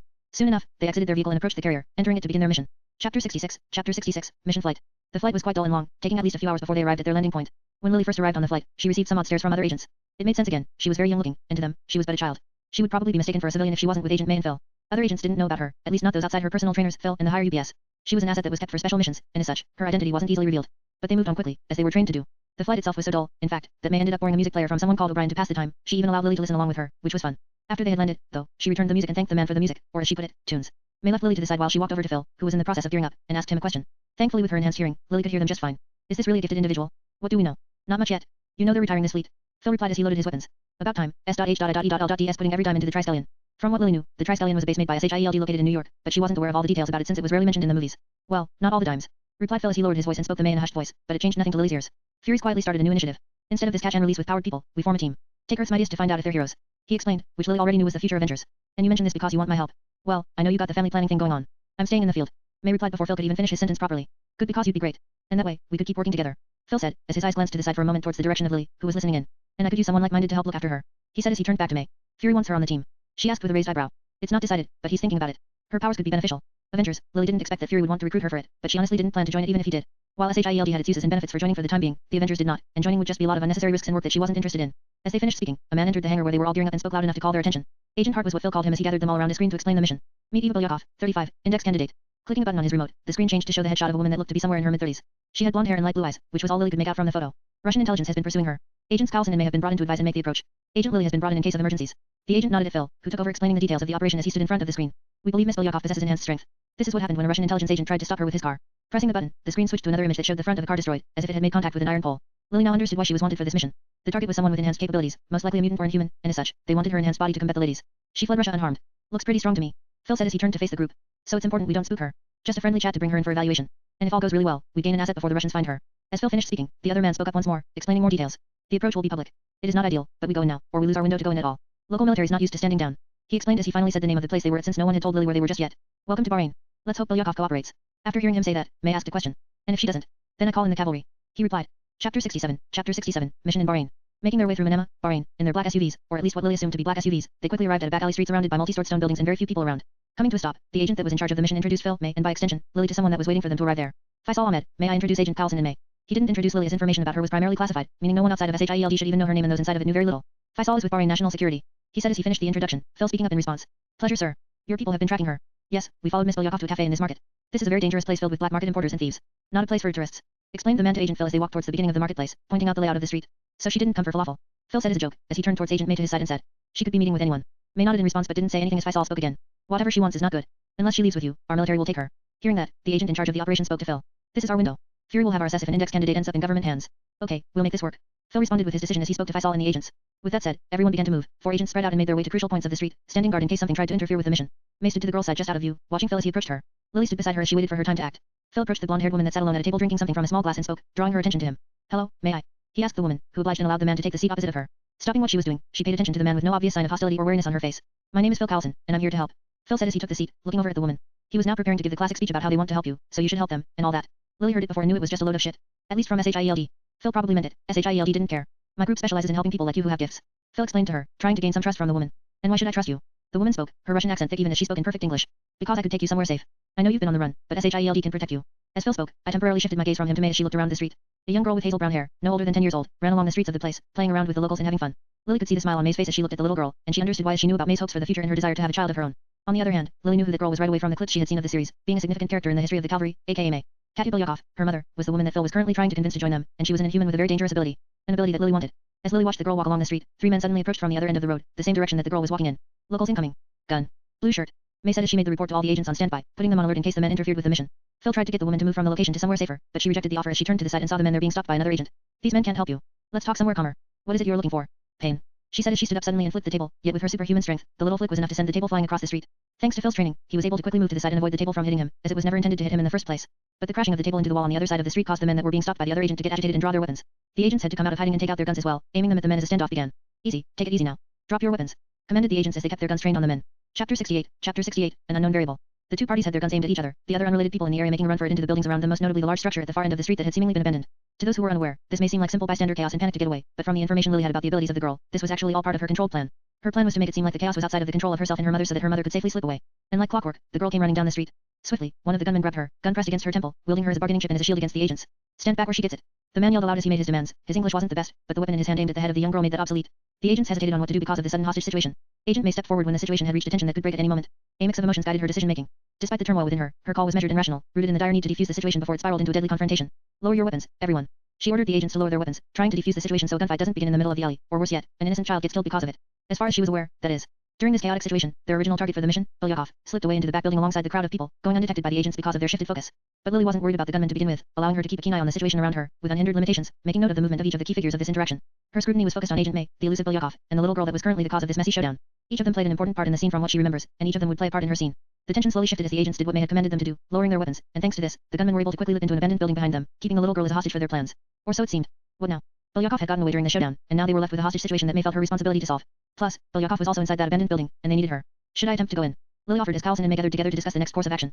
Going it would be very easy, with her shown capabilities, they would not be able to stop her. No, I know you can deal with them, but they have hostages. If they were to feel threatened by you, they may harm the hostages, or they may get hurt in the crossfire. Carlson explained to Lily as he turned to May. The best course of action would be a strike force that is swift and silent, get in and eliminate them before they have a chance to notice they are being attacked. They called in the cavalry, troops armed in heavy armor, guns, and dark vision, specializing in missions just like this. They would be the ones going in and killing the people, or rather, that's what Carlson and May hoped would happen. In reality, Lily already knew this would fail, but that was exactly what she wanted because after they went in and failed, May would go in, and she could slip in alongside May. As Lily was about to speak, something completely unexpected happened. It was something that Lily couldn't have possibly seen coming, as it was not supposed to happen to begin with. Everyone around her froze. No, it was just the people, but everything froze. The wind and air stopped flowing, the sky stopped changing, the earth stopped moving, and everything stood completely and utterly still. Everything but Lily. And that's when it happened. A figure appeared before her. She momentarily panicked as she felt her connection to the rest of the hive suddenly cut off. She was alone, something she hadn't been since arriving in this world. It felt empty. She felt incomplete once more, like how she was before coming here. But she had been in this world long enough to know panicking wasn't the answer. She shifted her view to the figure that had appeared, a blinding light overtaking her eyes as the figure simply stood there. He was seemingly a being made out of pure light. Hell, he wasn't even the gender of the being. It was simply the gender Lily assigned to the being to try and get a grip on this situation. One thought came to her mind when she saw the figure before her. Run. It was a deep, ingrained feeling, one that all prey and predators would have, a feeling driven by pure instincts to survive. Fighting the being before her was absolutely impossible. She would die. No, she wouldn't even have the chance to try and fight the being. She would be erased before she could even try to do anything to it. Who? Lily tried to speak by drawing what little bravery she could from within her, but her words were cut short by the being speaking. They spoke a single line, but within that line, she could hear other voices saying it as well. It was as if the being was speaking through many beings, or rather, the being was not a single being, to begin with. Still young. As it spoke, the brightness within Lily's vision vanished, and her eyes slowly adjusted. By the time it had returned to her, time had once again resumed. Chapter 69. Changes. When the figure disappeared from before and time had returned, Lily didn't have time to adjust before being noticed by May and Carlson, who had still been nearby. Are you okay? May turned to face her, a worried look on her mind. Lily was still adjusting after all the hive mind had suddenly returned, and she had been flooded with information all at once, something she would normally be used to, but with the cut and sudden return, it was overwhelming. It was as if power to a machine had been cut off due to an outage but then suddenly returned with a great burst at once. Something like that could break a machine, but she just needed time to adjust. What do you mean? You're dripping sweat. What? Lily felt her face, and she felt the sweat running down her body, cold sweat that she didn't even feel there. How could she not know she was sweating? Was the being truly that terrifying that it numbed all her senses? Such great fear that even her body couldn't contain itself. She hadn't felt something like this, ever. Since she had come to this world, she had always been proud of her capabilities. She knew there were stronger beings in this world, but she wasn't disappointed in herself either because she knew that she could become that strong or even stronger. She just needed time. But this single encounter had changed that. Not only did it show her just how truly weak she was in the face of unknown power, but it also meant she was now on the radar of a powerful being, or maybe more. Worse yet, she was too weak to even know what to do, know what the being was, or know how to become strong enough to face them if they tried to attack her. She was disappointingly weak. No, self-pity isn't the way to grow. So far, she had been playing it very safe because she thought she had time. She was trying to use the timeline to benefit the most she could, but things are changing now. She didn't know what unknown variables were at play, and she didn't want to risk it. From now on, if the timeline was going to be changing, she would be the one doing the changing. Enough. Speaking out loud in a soft voice, she looked up and locked eyes with May. You are to send me in to deal with the criminals. As she spoke, her eyes glowed with a faint red hue. This was one of the abilities she had gained from devouring the vampire from before, mesmerize. It was the ability to influence the minds of people in the way she wanted them to act. Of course, it had its limits. Currently, it was so weak that working on beings with powers would be mild or outright impossible, but it worked well on normal humans. And May was a normal human. The only reason she hadn't used it now was because she didn't want to risk any side effects from it, on the person it was used on, that is. But she no longer had that care. Lily, what are you doing? Before Carlson could even finish speaking his sentence, she turned towards him and did the same thing. You will agree to send me in as well. Her abilities mixed with their own emotions and thoughts, influencing them to do what she wanted. The ability worked by amplifying a feeling within them, a thought that they already had, and making it a reality. It couldn't work with nothing. But thankfully, they already had the thought of using her. Lily, can you join the cavalry and attack the captures? Carlson spoke aloud as if the situation just now hadn't happened. Rescuing the hostages is the most important part. Can you do it, Lily? May added since she was more worried about the little girl than she was about capturing the gunman. Of course, I will try my best, but I don't know what might happen inside. Lily agreed to enter. It was her plan, to begin with. So, after discussing the matter with the cavalry team, they made their way inside through entrances that were provided by their assistant from here. Lily followed along behind the cavalry troops. That was their only compromise if they were to bring her inside here, not trusting that she was capable of dealing with this. But in the end, it worked out for Lily because the second they got close to the hostages and tried to rescue them, they were also taken control of by the girl. Scanning the room of hostages, Lily was the only one that remained untouched by the control of the girl, her eyes looking for the very cause of all this mess. There you are, she said, as her eyes locked onto the girl. I have around 5 to 10 minutes before May comes in after not getting a reply from the cavalry. I have to make this quick. Why can't I feel you? Said the little girl as she looked over to Lily, her expression confused as to why she couldn't control the emotions of the girl. Her mother stood to her side, ready to protect her. Because there is nothing to feel. Lily replied as she stepped forward, beginning her move towards the girl. She walked, each step slow but certain. It was a mental trick to get into the heads of the people that faced her. It made them panic, especially the girl who was nothing but a child. She felt fear for her life, stumbling back. The idea of using her puppets didn't even cross her mind. Her mother, on the other hand, tried to protect her by rushing at Lily, expecting her strength to be enough to deal with the situation. However, she severely overestimated herself and underestimated Lily because as soon as she got within range of the girl, Lily simply grabbed her by the neck. Which was odd since Lily was shorter than the lady, but by grabbing her neck and pulling her down to her height, she threw her off guard and made her fall onto her knees. SOR no.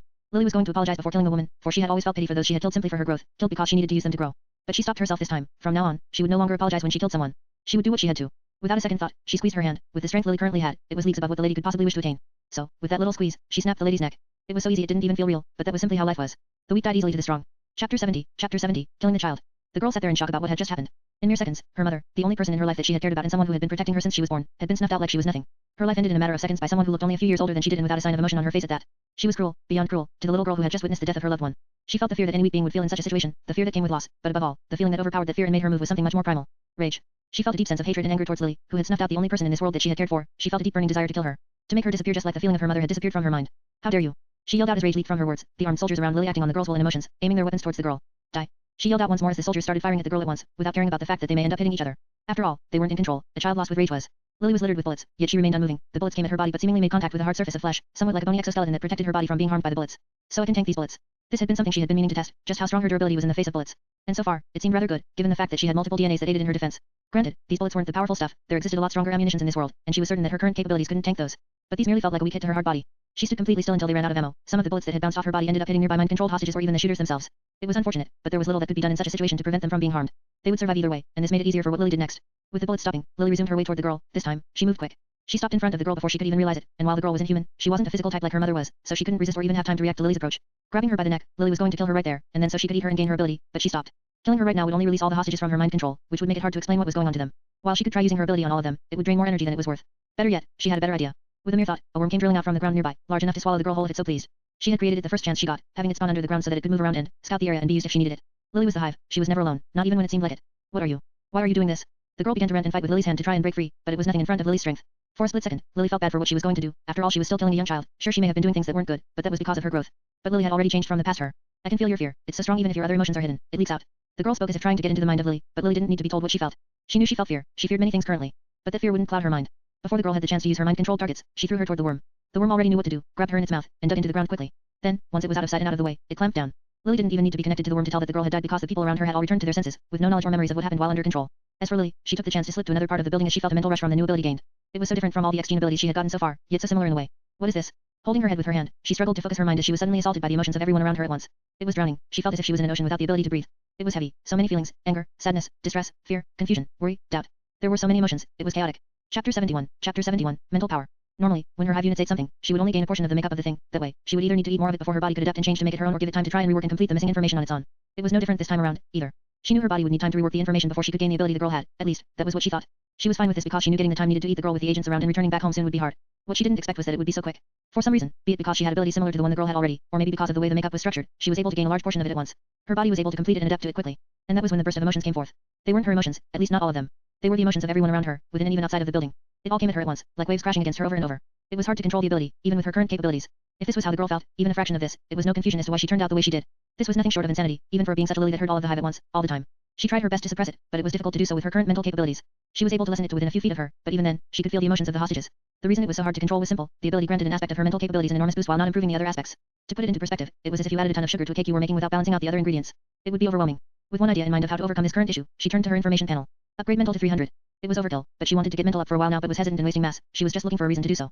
And now she was provided with one. Suddenly, her mental state spiked, and immediately, she could feel the changes it had over her mental capabilities and the abilities pertaining to her mental capabilities. For one, she now had full control over the emotional control the girl had. She was able to turn it off freely, and if she wanted, she could even have it on all the time and only face minor issues due to it. All she had to do was allocate a portion of her mind to continuously monitoring it. The Hive became much more clear as well. There was no longer any mental strain or limit because of the great distance between them. It was as if she was there with them, regardless of how far they were. She was perfectly connected to all of them. The evolution is much closer. I can feel it. I'm just missing something to trigger it. She could feel her body and mind was itching to evolve with how much it had changed since she was born, but something was still missing to add to the evolution, to trigger it, but she didn't know what yet. She wasn't worried, though. She still had time. She wasn't in a rush. She didn't have some grand goal or purpose. She wasn't seeking revenge or honor. She simply wanted to become strong enough to not fear anything in this cosmos, to not have to worry about anything. Even her race's goal was simply to grow and evolve without any specific purpose. She thought to herself for a matter of a second, her thought process much faster thanks to her enhanced mental capabilities.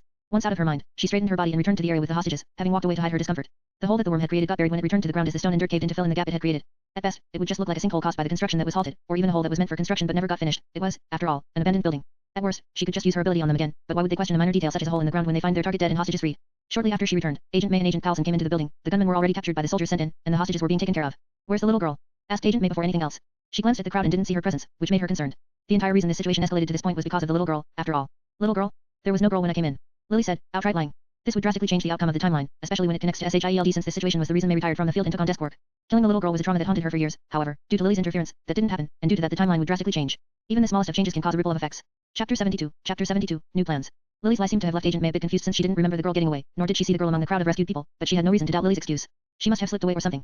Lily added, but she quickly left the conversation so she wouldn't be questioned further. She made her way out of the building and decided to wait for them outside since they had to wrap up the mess that had been created plus, they had to deal with the international issues this might cause beforehand. Lily had no part in this. Not only was she merely a field agent who was just meant to complete missions given to her, but she was also a child. Thanks to this, no one really questioned her or bothered her as they wrapped up the situation inside. During this time, Lily had time to think about her next course of action. Honestly, Lily's plans had drastically changed now that she had gained the ability of the girl and she was much more paranoid after having met the being made out of light.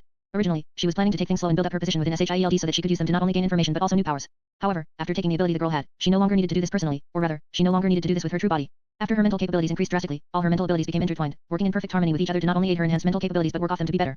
Her hive mind had grown even more, not just the range but also the depth. She could now be each individual member of her hive at the same time. She was able to not only see, hear, feel, taste, and know everything her hive units knew, but she could now be them. It wasn't just a command, no, it was much deeper than that. Now she could become them, control them with such precise depth that she could make them think how she wanted them to think, act how she wanted them to act, speak how she wanted them to speak.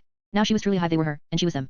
This worked perfectly with the units she had that looked exactly like her. She could use them as clones, replacements for herself in situations or locations where she didn't need her true form but still had to fill the position. One such location was her current identity at SHIELD. It was settled. She didn't need to overthink it, making a clone to take over her position in SHIELD while her main body furthered other goals would be the best course of action for her growth, and that was what she was going to do. Right now, Lily slipped away into an empty alleyway, making sure she wasn't followed as she hid herself and began the process of creating a clone. She needed the clone to look exactly like herself. That alone wouldn't cost too much mass since she had a lot, but she also needed the clone to be as strong as she had shown herself to be that way. They wouldn't question it. To do that, she had to make sure the mimic had a few of the abilities she had so that it wouldn't be suspicious. Poison resistance, parasite resistance, illness resistance, hardening, regenerative healing factor, cannon physiology, feline physiology, hardening X gene, energy condensing X gene, superhuman body X gene, vampire physiology. Hardening and hardening X gene were to replicate the durability she had shown them. Superhuman body was meant to show the strength. Vampire physiology was to add to that strength but also for the regeneration and mind control if she needed it. Energy condensing X gene was one she had shown them, so she had no choice but to give the unit even if it was a very hefty price to give to a unit. The others were just added insurance since she wasn't sure what might happen in SHIELD or what they might try to do.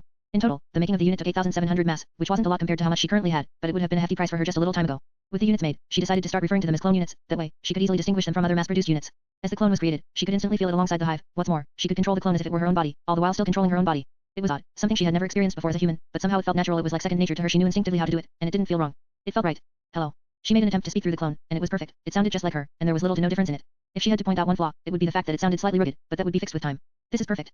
This is perfect. She spoke through both bodies at the same time, perfectly executing the idea she had in mind. This was beyond her expectation. She knew it would work, but she didn't know it would work this well. This made it possible for her to do so much more. Can I replace people with this? The idea appeared in her mind for a second, but she decided to leave that for later. That was a much bigger project that she would need to do after careful planning. For now, she had the clone go to the spot she was in, take her position in the team as for her. She would camouflage her body with her abilities and leave this location. She had a new nation to explore. Chapter 73, Savage Land. Lily made her way away from the scene in her camouflage form, keeping herself hidden from people and cameras by taking the least populated alleyways and streets.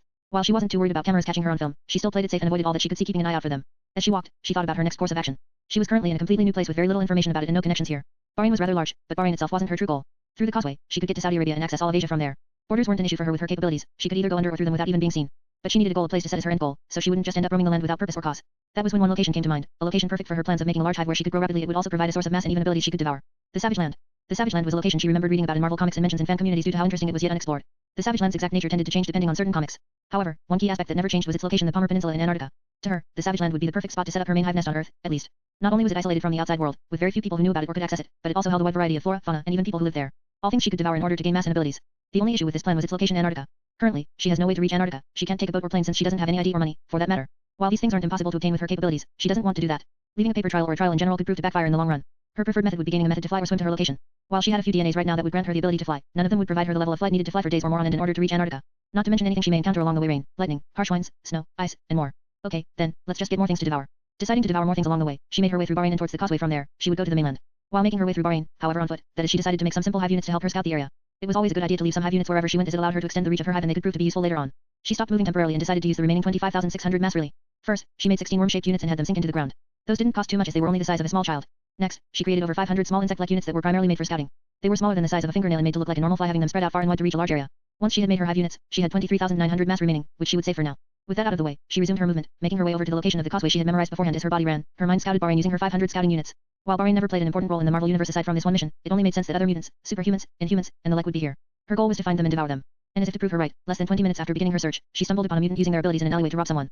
From the girl's observation, it wasn't any mutant she knew from the series, and their ability wasn't all that powerful. It was simple to create a massive static shock to things upon contact. It wasn't even as strong as a normal Tazzer, but it was still power to devour. She had one of her scouts keep track of that individual specifically, then shifted her path to go after him. Her other hive units looking for more prey to devour. Chapter 74, Following the Man. Lily made her way over to the location of the criminal she was tracking with her hive scout. The man was moving, but he was far slower than she was, plus, he had the tendency to stop and talk to people he met along the way. This gave her enough time to catch up to the man with relative ease. Thanks to her speed and flexibility, she reached him in a matter of minutes. Arriving at the location of the man, she didn't outright approach him since he was still in a relatively populated area talking to people for now. She planned to watch him and follow him until she got a chance to meet him alone. Lily remained camouflaged and followed the man from a slight distance. She didn't get too close in case he somehow found out about her, but he never left her sight for a second. Finally, the man entered what looked like a worn-out and abandoned building. It was 3 stores in height and looked like it was originally an apartment complex or something similar. She followed behind the man, expecting him to use one of the rooms for whatever he was here for, but to her surprise, the man did not go up the stairs but rather down. They were already on the base floor of the building, so going down would lead them to only one location: a basement. A basement in such a place couldn't possibly be stable. But she followed him down anyway because, at this point, she was just curious as to where he was going. The man quickly made his way down to the basement. Every now and then, he would look back and peer over his shoulders to make sure he wasn't being followed. Unable to see her following him, he carried on. Eventually, he got to the end of the steps, but what stood there was a locked metal door. The man knocked on the door 3 times, stopped, then 4 more times, a pattern of sorts. As he finished knocking, a slit in the door slid open, and a voice rang out from inside, a male voice addressing the man. When a man is faced with his own death, the man Lily had followed continued the sentence upon the other man stopping. He finds the impossible less of a barrier. With his sentence finished, the slit closed shut, and after a few seconds, the door slowly opened and allowed the man to come inside. Throughout this entire interaction, Lily simply observed. A password, a secret underground area, multiple people. It seemed like she had stumbled upon something bigger than she had planned. What it was the only question, but now she was far too invested to simply pull out. Maybe this could benefit her. Her current goal was to get to the Savage Lands, but she had no reason to rush just yet. She could spend a few days, maybe even weeks here. With the thought of finding out what all this was in mind, she quickly followed behind the man before the door was shut. Welcome back, brother. Did you encounter any trouble? The man who had been guarding the door spoke as soon as the other man had entered, shutting the door behind him. As Lily listened in on their conversation, she peered around the room they had just entered. It wasn't anything impressive. It was an underground room that was seemingly dug out from the ground and stabilized using pillars of iron. Pipes ran throughout the room, allowing air and coolness to stabilize the room so that people wouldn't suffer from just being under there. This one room was relatively small, but it seemed to only be an entrance room as Lily could see other doors leading elsewhere. If this was made by these people, it could be called impressive. Especially if they did this without being caught or found out by the government or local authorities. The 2 men spoke casual conversation, what he found while out, if anyone followed him, how people were doing, the likes of things Lily didn't care to hear about. Taking this chance, she decided to explore this place a little further. Taking one of the doors, she made her way down a dimly lit hallway and arrived in a large room. Weapons, people, lots of them. The room was much bigger than the previous one. It could easily house over 100 people at once with its size. Inside it were roughly 2 or 3 dozen people of varying ages, genders, and looks, some of whom were carrying weapons while others did not. But from just a glance, Lily could tell that this place was much more than just some simple underground hideout for a small gang. These were heavily armed people with the means to cause a lot of chaos if they wanted. What stood out even further was some of them were mutants. Chapter 75, Mutant Gang. Lily spent an hour walking around the room, simply listening, hearing what everyone had to say. They were rather rowdy sitting around the room. They engaged in a conversation with each other, some soft, some loud, and some even aggressive. It was clear right away that these people were not usually used to being together. Some of them got along just fine, but others, not so much. It kept the hour interesting, at least from listening to everybody's conversations for over an hour. Lily had an idea about what this group was about and why they were there. It was some sort of underground revolutionary group, so to speak. To be honest, calling it a revolutionary group would be generous, but that is what they would want to be called. In reality, Lily believed it was more like a gang from what she was listening to, the things they had done and planned to do, but they believed themselves to be a revolutionary group.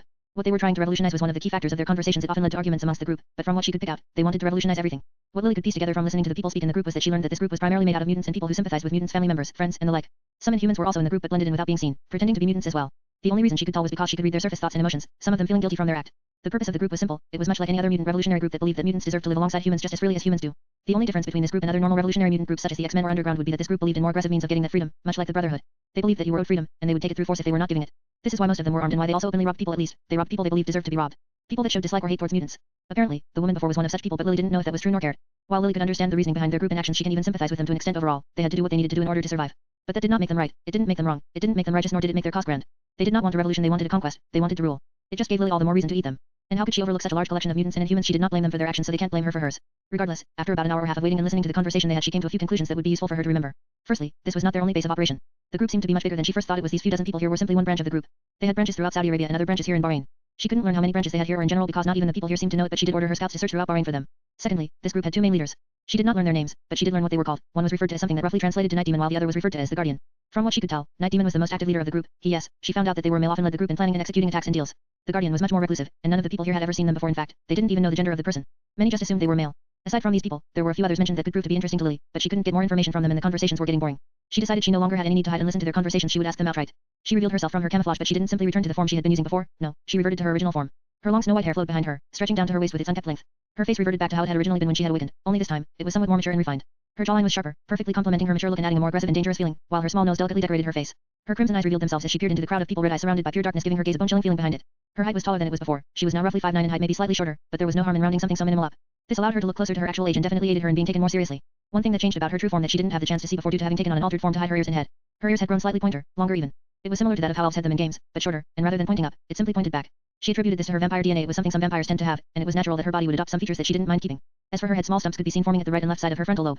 Horns, most likely from the demonic DNA she acquired, were only stumps for now due to how little it was. While impressed and pleased with the changes her body had undergone, she didn't have time to appreciate that just yet, as she was currently in the middle of a group of armed mutants and people. Let's have a little conversation, shall we? As she spoke, she gave the group a friendly smile, but they just grabbed their weapons and panicked into an alert position. Chapter 76, Gang Talk. The tension in the air was so thick that it was palpable. Lily didn't take any action because she wanted to see how the other group would react first, but they didn't take any action because they were cautious, panicked even. They did not lower their guard for a second, their weapons pointed at the girl's body, waiting for just one wrong move to attack her, yet they were unaware that such weaponry would do little harm to her. Some of the mutants within the group instinctively activated their abilities, ready to fight if the need arose. Few of them had elemental-based abilities, their eyes glowing with the hue of their elemental powers. Lily glanced around the room watching as they slowly moved to try and surround her, a small smile forming on her lips as she did. Quickly, her eyes shifted back to ahead of her, and there, a tall figure walked forward from the group, taking a stand. This figure was much bigger than Lily, towering over her with a tall and muscular frame. His body was covered in what looked like dark scales, much like that of a reptile. A low, guttural growl escaped his lips as he took the lead in this conversation. His eyes were locked onto the girl before him, staring down at her with his menacing height. Yet, as Lily looked back up at him, locking eyes with the man, she was not the one who felt fear in the interaction. The man almost stepped back instinctively, his mutation screaming at him to run and flee. It was as if his animalistic nature could feel that the being before him was much more dangerous than he could imagine, a bigger predator than he could be. But he did not step back, he couldn't. It would have made him look weak before the group, and that was something he couldn't afford to do. He held his ground, impressing Lily with his commitment, and he spoke to address her. Who are you, and what are you doing here? The man asked. No, demanded an answer from the girl. Obviously, having realized that someone who just suddenly appeared out of nowhere was anything but normal. Lily felt no threat from the man before her. He may be tall, but she could tell he was not as strong as she was, be it in physical capabilities or otherwise. Maintaining her calm demeanor, she meets the gaze of the reptilian man by glancing up at him, her reddened eyes locking onto the man's slightly green eyes. She could sense the internal conflict within him at the moment. She could hear the primal instincts of the man telling him to retreat, but his mind warring against the need to assert dominance in front of the group. If I said I was passing through, would you believe me? It was naturally a lie, one that Lily did not expect the man to believe, but she had some time to waste. Maybe she could even get them to lower their guard and make the situation so much easier. I didn't mean to intrude on your territory. I was simply following someone who stole something from someone I knew, and I ended up here. Lily lied once more, but this time, it was only half a lie. She did follow someone who stole something from someone she saw, but she didn't know the person and didn't mean to intrude on their territory. I am a mutant, she added, thinking maybe this would get them to relate to her some more. The reptilian leader remained skeptical, his eyes narrowing as he scrutinized Lily. His eyes glanced her up and down, scanning her body for any weapons or threats. He found nothing of the sort on her. She simply wore casual clothing. But this did not make him believe her, not even in the slightest. If this works, perhaps I can use them to find out the location of the other branches or even the leaders. As the man scrutinized her body, Lily's thoughts drifted to a plan that optimized the situation in her favor. Using them to find the other locations would drastically shorten the time needed to spend here, and finding the leaders would be even better. The reptilian leader did not believe her, but he sensed that this might be an opportunity to assert control of the situation. Maybe if he played his cards right, he could even gain an advantage over the girl. We don't take kindly to strangers, especially those that barge into our place and bring trouble. What makes you think we would possibly trust someone like you? Lily was aware that depending on what she said next, the course of the confrontation could greatly change, and she was unsure of which method she should take. On the one hand, she could go for the aggressive method. This was more convenient as it allowed her to simply do what she wanted, killing them and devouring them for their abilities rather than using the hive to track down other locations. On the other hand, she could play it peacefully. This method would allow her to join the group and gain information from them. It would take longer, but she may also be able to gain the location of their bases without the need for the hive and maybe even learn about their leaders. On the off chance that this group was being backed by another larger group, she could even use this method to get closer to them. The only issue with this method was the uncertain time frame it would take. It could take days to weeks, months, or even more. She didn't have that much time to waste here, and while the first method of searching with her hive would take longer in the more obvious sense, it was still a sure time frame. With that in mind, she decided to go with the aggressive method. Chapter 77, Dominance. The man's question lingered in the air for a few seconds, the silence that followed it ringing much louder than any words could. Lily thought her thought process moved much quicker than anything they could possibly achieve. Within just a few seconds, her mind had already processed all the information she currently had at her disposal and the possible paths she could take to achieve her goal. She also took note of all the mutants and armed individuals around her. Their wariness made them stay on guard, but it also made them prone to mistakes. From the group of 24 people that surrounded her, 10 of them were mutants, including the leader who spoke up, 2 of them were inhumans, and the rest were normal people. Lily shifted her focus back on the man before her, her eyes locking onto the man's green orbs, and he could almost see a slight glimmer of predatory instincts with her gaze. Breaking the silence that had cloaked the room, she addressed the reptilian leader with a voice that no longer held its friendly tone now, it was only laced with an uncaring distance. While gaining your trust and learning more about your group would have been pleasant, I simply do not have the time for that. Her words were vague, but they echoed clearly in the silent room. The leader wasn't smart, but even for someone like him, it took no longer than a few seconds for the realization of what she meant to say, and the dimly lit space suddenly broke out into chaos as he yelled, "Capture her!" The man's orders broke the people out from their dazed state and propelled them into action. Within a moment's notice, the mutants of the group that was more physically inclined dashed forward instantly with the intention of grabbing the girl. They clearly did not think that Lily would possess great physical capabilities, but unfortunately for them, there were very few mutants on Earth that could match Lily when it came to physical strength, at least that she knew of. As the mutants drew close in an attempt to grab her, Lily wasted time on them, and as they attempted to grab her with their bodies, she would use her hands to glide them to the side, using their own force against them to send them tumbling down. It was a very simple technique that used very little of her strength, but it was effective. As they kept failing numerous times, the other mutants grew impatient and attempted to attack her with their abilities. One such mutant possessed the ability to throw flaming balls from his hands. As the mutant threw the flaming balls rather than dodging the attack or blocking it with her own body, she grabbed one of the physical mutants that were attacking her and held them up in front of the incoming attack. Using them as a shield, she was able to not only block the fireball but also be perfectly unharmed from it. The man she used as a shield, however, was not so lucky. His back was badly burnt, and the burnt smell of meat lingered in the air, causing the one that attacked to widen his gaze in the realization of his actions. "You bastard, you killed my brother," yelled one of the normal humans from the crowd as they aimed their gun at her, firing it in an attempt to pump her body full of holes. While Lily wasn't certain if she could tank the impact of a bullet, she knew that they wouldn't seriously hurt her even if they landed. At least normal bullets wouldn't. Armor-piercing or specially made bullets were a different story. But she didn't take that risk just yet. Using the body of the man's brother as a shield, she was able to block most of the bullets that came her way, and those that ended up going through the man's body lost enough force that they could not pierce her hardened skin. "Stop shooting, you idiots. Are you trying to attract everyone's attention?" The reptilian leader yelled in anger, which caused the shooting to stop, leaving the group in silence. It seemed, in his hysteria, the man had forgotten that they were currently in the middle of the city, merely underground in an abandoned building. If the gunshots were to be heard, then they would draw the attention of the authorities. That would be bad for everyone here. Lily decided to wrap this up quickly now that her time had been cut short, and before the people could get the chance to run away or attack once more, her ability surged forth. One particular ability, her eyes glowing with a purplish hue as she activated it in the air around her, visible shaking with the force that erupted forth.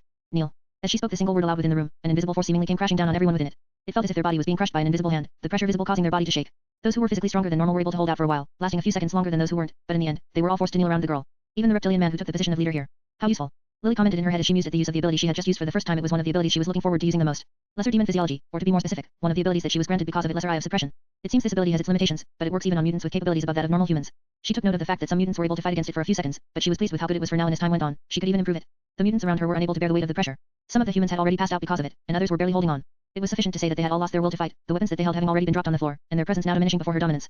A small smile graced Lily's face as she noticed their clear surrender, or rather, their submission to the ultimate inevitable of the situation before them. "I will make it painless, just don't fight it." Her words rang true and she kept to them as she made her way over to each and every single mutant in the room. First, she decided to kill them. To do this, she simply broke their necks. With their inability to move, fighting back wasn't possible. This allowed her to break their necks with ease, ending their lives with as little pain as she could. The only thing that remained in the room was the fear of the others, knowing they were next and being next. Chapter 78, Devouring. It took around a few minutes in order to do it properly and painlessly, but Lily had killed all the mutants and inhumans within the group. She, however, did leave the humans alive, albeit unconscious. The reason she didn't outright kill the humans would be important later, but for now, she needed to quickly devour the bodies of the mutants in order to gain their abilities. She was in a rush because of the gunshot from earlier. With her scout units, she could see the authorities were on the way. Furthermore, people around the area were already curious about what had happened and were starting to gather. None would enter for now out of fear for their safety, but time would only tell if they would get brave enough to do something foolish. Currently, there were a total of 24 people before her. 10 of them were mutants, which she had killed, and another 2 were dead inhumans. The remaining 12 humans she had left alive. Before she began to devour them, however, she had one important thing to do.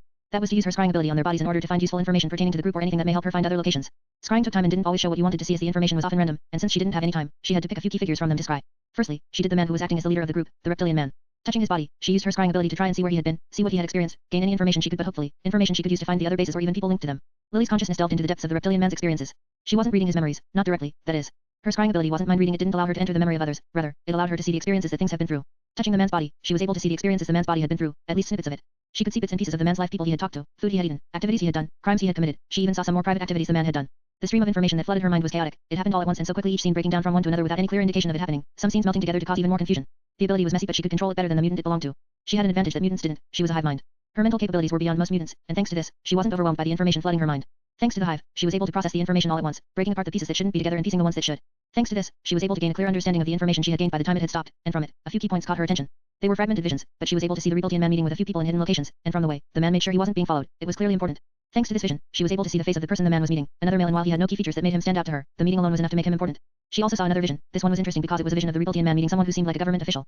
Whether this was connected to the group or something else, she wasn't sure, but it was definitely interesting information to gain, one that she could use later on. Aside from that, the other information she gained from the man wasn't very useful as such. She moved on to the next significant figure within the group that she decided would be a good person to scry. The mutant with the fire elemental abilities. Using her scrying ability, she was disappointed to learn that the man had no useful information for her. He was merely a criminal who went out very often. But that was it, petty crimes. Lily decided to do one more person before she stopped wasting time and just devoured everyone. This one was the doorkeeper that she had seen when she had first entered here.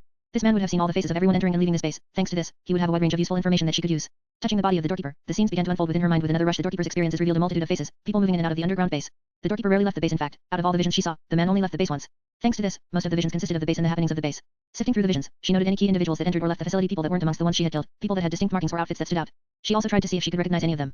Unfortunately, she didn't recognize anyone from the memories, but she did gain a few faces that weren't amongst the people here, ones that she could hunt down and deal with separately. Aside from just the faces of the people entering and exiting the base, she was also able to gain the times they entered and left, creating a pattern that hinted at the group's activities and the times they were most active. It was important to piece together a proper mental map to try and figure out the group's plans or purpose. If she could do that, finding the entire group would be easier. The last person she decided to use the scrying on was one of the older inhumans. Unfortunately, she wasn't able to find anything interesting. With that, she had concluded her scrying period, and she was satisfied with the knowledge she had gained. Lily then shifted her focus to devouring the mutants and inhumans as she was running out of time with the sirens growing closer in the distance. Each consumption brought a surge of power, her body naturally breaking down and integrating the DNA she gained from each of them in order to create or improve existing information, transforming her own capabilities to a new level. She could feel the strength of the repilation man, the elemental powers of the mutants, and the other abilities fusing with her very being, new X genes being created, and existing X genes adapting or fusing with them to be better. Chapter 79, Feel the power. She could feel the repilation man's strength, the mutant elemental power, and the other abilities fusing with her very being, new X genes being created, and existing DNA adapting or fusing with them to be better. The process of devouring the mutants and inhumans was quick and progressed seamlessly. After each assimilation, her body rapidly broke down the information and improved her own. New layers of strength and capabilities were being added to Lily's already formidable repertoire. Each surge of power felt intoxicating, and her body tingled with the enjoyment of eating 12 superpowered individuals at once was beyond pleasing. As she finished devouring them, she could feel her body had completely broken down each of the new information she had gained and created new ones. Some of the most prominent ones were ones she expected, such as the reptilian and fire elemental abilities, but others were a pleasant surprise. She checked her status panel and peered only at the ability section, checking the new abilities she had gained. Skills. Hive mind. Adapt, evolve, overcome. Mimic creation. Word cat X gene. Word dog X gene. Radioactive body X gene. Lesser demon physiology. Acid secretion X gene. Astral projection X gene. Energy condensing X gene. Ink manipulation X gene. Elemental transmutation X gene. Scrying X gene. Vampire physiology. Animal physiology. The user possesses a wide range of animal capabilities from a wide range of different species of earth animals. Mental mastery. Mental mastery is a skill that combines all the mental related abilities gained by the user into one, allowing them to further expand each of these abilities as a whole and integrate them together perfectly. Reptilian X gene. The user has the abilities of a reptile even in their normal form, having capabilities such as enhanced hearing, sight, smell, taste, and even touch, along with things that can be found commonly among a wide range of reptile species. Lesser pyromancy. The user has developed a combination of fire elemental skills into lesser pyromancy, allowing them to create and manipulate this created fire to an extent. Superior body. The user has a wide range of physically enhancing abilities. These have integrated perfectly with each other and further enhance the user's physical body, allowing them to not only have an increase in common physical capabilities such as strength, speed, durability, senses, and more, but also an enhanced regenerative factor, resistance to physical alignments, and more. Barrier creation X gene. The user is able to create weak semi-translucent illusions from their hand to cover the surface area of things they touch. Temperature regulation X gene. The user is able to manipulate the temperature of their own body, allowing them to resist high or low temperatures with better capabilities. Bioluminescent glow X gene. The user is able to emit a faint bioluminescent glow from their skin. Microscale telekinesis X gene. The user is able to move things with insight with limited capabilities. This ability is very limited and does not allow the user to move heavy things. Mild sonic vibration generation X gene. The user is able to generate very mild sonic vibrations from their body that vibrate things around them or within touch. Pheromone X gene. The user is able to naturally produce a pheromone that is found attractive to a wide range of species. Terragen fragment. The user has gained a fragmented piece of Terragen crystal information. From everything she had devoured, Lily had gained a wide range of abilities, and while not all of them were strong, they could still be useful to her. Not to mention, more information was better since her body could combine them to make new ones as she noticed it had done. A few listings were missing from the panel, and that wasn't because they had been removed or forgotten. Rather, her body had adapted them into new abilities using a combination of different ones, namely animal physiology, mental mastery, lesser pyromancy, and superior body. The abilities these had been developed from were self-evident, but Lily was pleased with them nonetheless, especially with mental mastery, combining not only the abilities she had but also the increase in mental stats. Another interesting addition to the list of abilities that had caught her attention was Terragen fragment. It was less an ability but more information her body was trying to break down in order to use as material to improve itself. It was obvious she had gotten it from the Inhumans, but she didn't have enough of it for her body to use. To fully complete it, she would most likely need to devour more Inhumans or try to acquire Terragen mist or even pure Terragen crystals. However, both things would be very difficult to acquire due to their low quantity and usage. They were used to awaken the abilities of Inhumans, and because of this, they were highly sought after by Inhumans, and any existing ones would either be in the possession of Inhumans or searched for by Inhumans. While she didn't mind getting in the way of Inhumans to acquire them, certain Inhumans would prove to be very dangerous and she didn't want to even encounter them. Shaking her head, she broke the thought out from her mind for the time being that was for the future for now. She finished glancing over the information and was satisfied with it. They weren't great, but what could she expect from a little group that was basically made up of street thugs and common people? The real power wouldn't be in this small base, it would be in their main base. She did acquire some pleasant surprises, though. Vibration creation, barrier creation, and even temperature regulation were all hidden gems that she could use and would gratefully use. But for now, she had to get going quickly. There was just one more thing she had to do before she left. She shifted her focus over to the group of the remaining unconscious humans. Time was of the essence, and the approaching authorities added to her urgency. As such, she quickly moved on to the next step of her plan. These humans were useful, as they could prove to be useful pawns in order to find the other bases, draw out the attention of the other members of the group, or even cause them to raise their alertness. While having them raise their alertness may sound counterproductive, that would actually work in Lily's favor. By increasing their security, they would, in turn, create a lot of movement that Lily could catch on to using her Hive scouts. This would make finding them much easier. And in the off chance they instead decide to lay low, this would allow her to find them all at once without having to find their scattered members.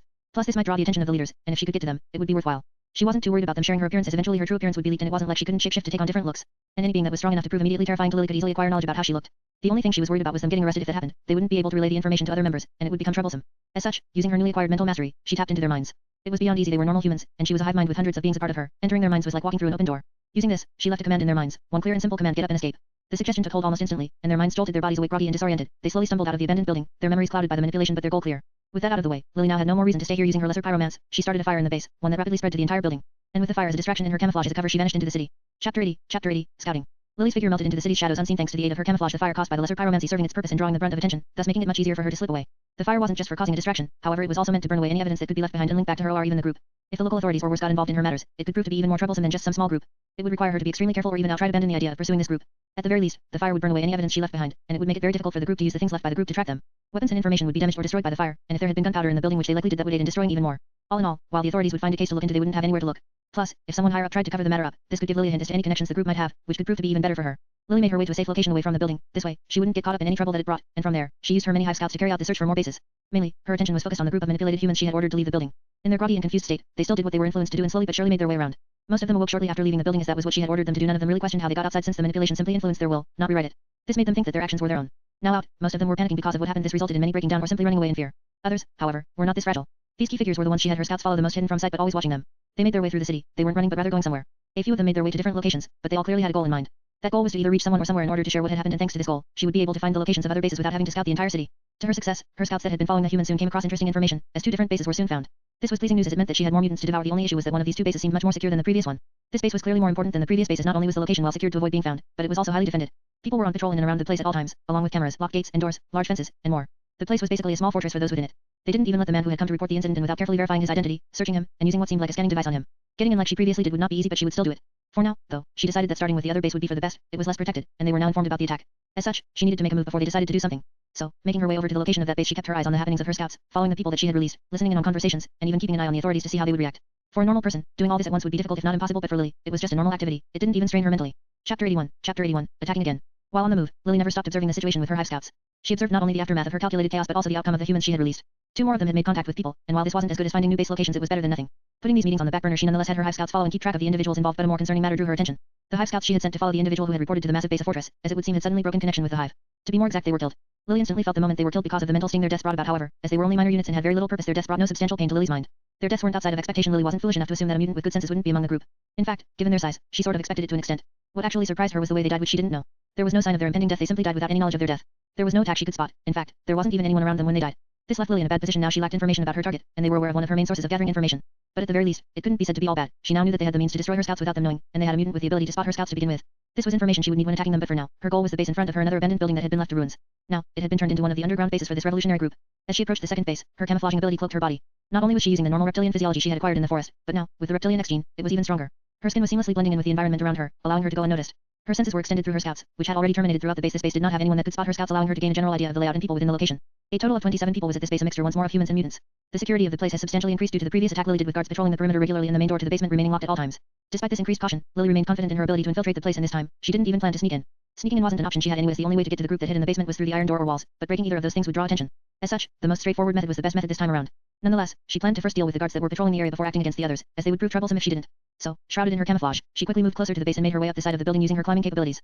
This way, she could get the jump literally on the guards and deal with them quickly and quietly, not alerting the ones in the basement until she was finished. Using her scouts, she was able to locate the 4 guards they had patrolling the building, one for each side. They didn't have any visible weapons on them, as that would draw attention if they were spotted, but that did not mean they were harmless. The likelihood of these guards being mutants was very high, almost 100%. As such, Lily had to be careful about how she dealt with this. Thankfully for her, they weren't all together, each was located on a different side of the building, and they walked opposing each other, meaning at no one time were any 2 guards interacting with each other. This gave her the perfect chance to take them out. She made her way over to one of the ends of the building, one of the interactions where the 2 walls met, and, as such, where 2 guards would be patrolling. She waited there for the perfect opportune moment. She didn't make a move right away. Instead, she observed the patterns of the guards. She noted how long it would take them to make one rotation on average, and with that information in mind, she acted. She initiated her move on the first guard without hesitation. She acted deliberately and with one goal in mind: to kill him. Her actions were swift and calculated. The guard barely had time to react to her appearance as she jumped off the side of the building and onto the man, her teeth sinking into the man's neck as his blood gushed forth. With one jerk of her head, her fangs ripped a large chunk of the man's neck out, leaving the blood to gush out without seemingly no end in sight. The action was brutal, probably one of the more brutal methods of killing Lily had chosen to use so far. It was somewhat regretful. She felt bad for the man as she could tell he had been in pain. She pitied him, but that was all. She knew that this method of killing was the best to use here. It was swift, and it removed the chances of the person making sound by eliminating their larynx. Through this method, it eliminated the chances of them yelling, shouting, or making a sound that could draw the attention of the other guards and thus expose her. This method also gave her the chance to quickly gain a chunk of their DNA and, as such, learn their genetic information as quickly as possible so she could assess their threat level. Take this man, for example. From the blood she had drank, she could tell that he was relatively strong physically but posed no threat to her. The only downside to this method would be the mess it left, a mess that any other guard would notice upon peering over, but that was precisely why she chose the intersection to do it. She wanted the guard to see the blood and get distracted by it. This way, the likelihood of them noticing her attack would be greatly lessened. And it wasn't like she planned to give them the chance to act on this information. They would be dead before they even knew it. As the other guards continued their patrol, Lily repeated the process, efficiently eliminating each one without raising the alarm, and in the end, she was covered in blood. Once the perimeter was cleared of immediate threat, Lily shifted her focus to the locked main entrance. She had no plans to devour the bodies just yet, as she was sure that others would check in on the guards eventually, and if they didn't report, and that would give her away. As such, the next course of action was simple: breaking in. Chapter 82. Chapter 82. Striking. Standing before the locked iron door, Lily examined it with a keen eye, noting the lack of any camera that would give it away. Despite its sturdy appearance, she knew she had the means to bypass it with relative ease. Her newfound abilities, combined with her previous ones, provided her with a wide range of tools she could use for the task. However, the most useful ability for this situation would be Lily's superhuman strength. After all, she didn't care to be secretive about her break-in. They knew she was coming already. Standing in front of the door, she firmly locked her foot in place, and with this slow, steady motion of bringing her palm backward, she launched it forward without hesitation. Her action was swift but powerful. Her open palm made contact with the door, and her strength rippled forth. It had to be said that Lily's strength was anything but weak. With her current capabilities, lifting and even throwing a car would be possible. As such, breaking the doors off its hinges was nothing. And break it did. The door buckled from the impact and was sent flying backward with a loud thud, a groan following after. The impact of her palm hitting the door had not only broken the door right off its hinges but had also sent it flying backward, somewhat causing the doorman behind it to be concave with the impact. The man was in immense pain from the unexpected attack, evident by the fact that he was constantly groaning and yelling for help, unable to get the metal door off his injured body. Even without the yelling of the man, the people within the basement would be alerted of her arrival. After all, the door was not silent with its opening. But she preferred a head-on fight. It gave her a chance to finally show off a little, testing her capabilities and getting accustomed to them better. So far, she had only fought calculated battles, and while this one was still within her calculations, it could be said to be the first time she went in without getting the jump on them first. Lily strode confidently through the now open entrance, stepping upon the iron door that held the under it, causing his pain to increase even more. But she wasn't cruel enough to leave him under there to suffer, so with one forceful stomp she shattered the man's head, killing him in the process. Her eyes quickly flew over the startled group that stood before her, having gathered to find out what the sound was, and had gathered into defensive positions. Mutants and humans alike exchanged uneasy glances at each other, realizing that they were being invaded just like the other base had been that too by one single girl. The room was deadly silent. One could hear the drop of a pin at any moment. The flicking fluorescent lights that dimly lit the damp room provided a unique addition to the tension. The group didn't want to make the first move out of caution, but Lily hadn't made the first move yet out of curiosity. Her eyes scanned the figures before her, a mixture of mutants and humans. Some of the mutants were very obvious due to their unnatural appearance. One possessed horns, while another possessed a long tail, and one had skin similar to glass, but that was just a few she could outright spot. This group was much smarter than the other one, as they opted to rid themselves of their guns for this encounter and instead use melee weapons wielding large blades and such. Lily stepped forward without any fear. In fact, she was filled with anticipation to actually fight them head on. As she did, the group held their ground, and their leader actually stepped forward.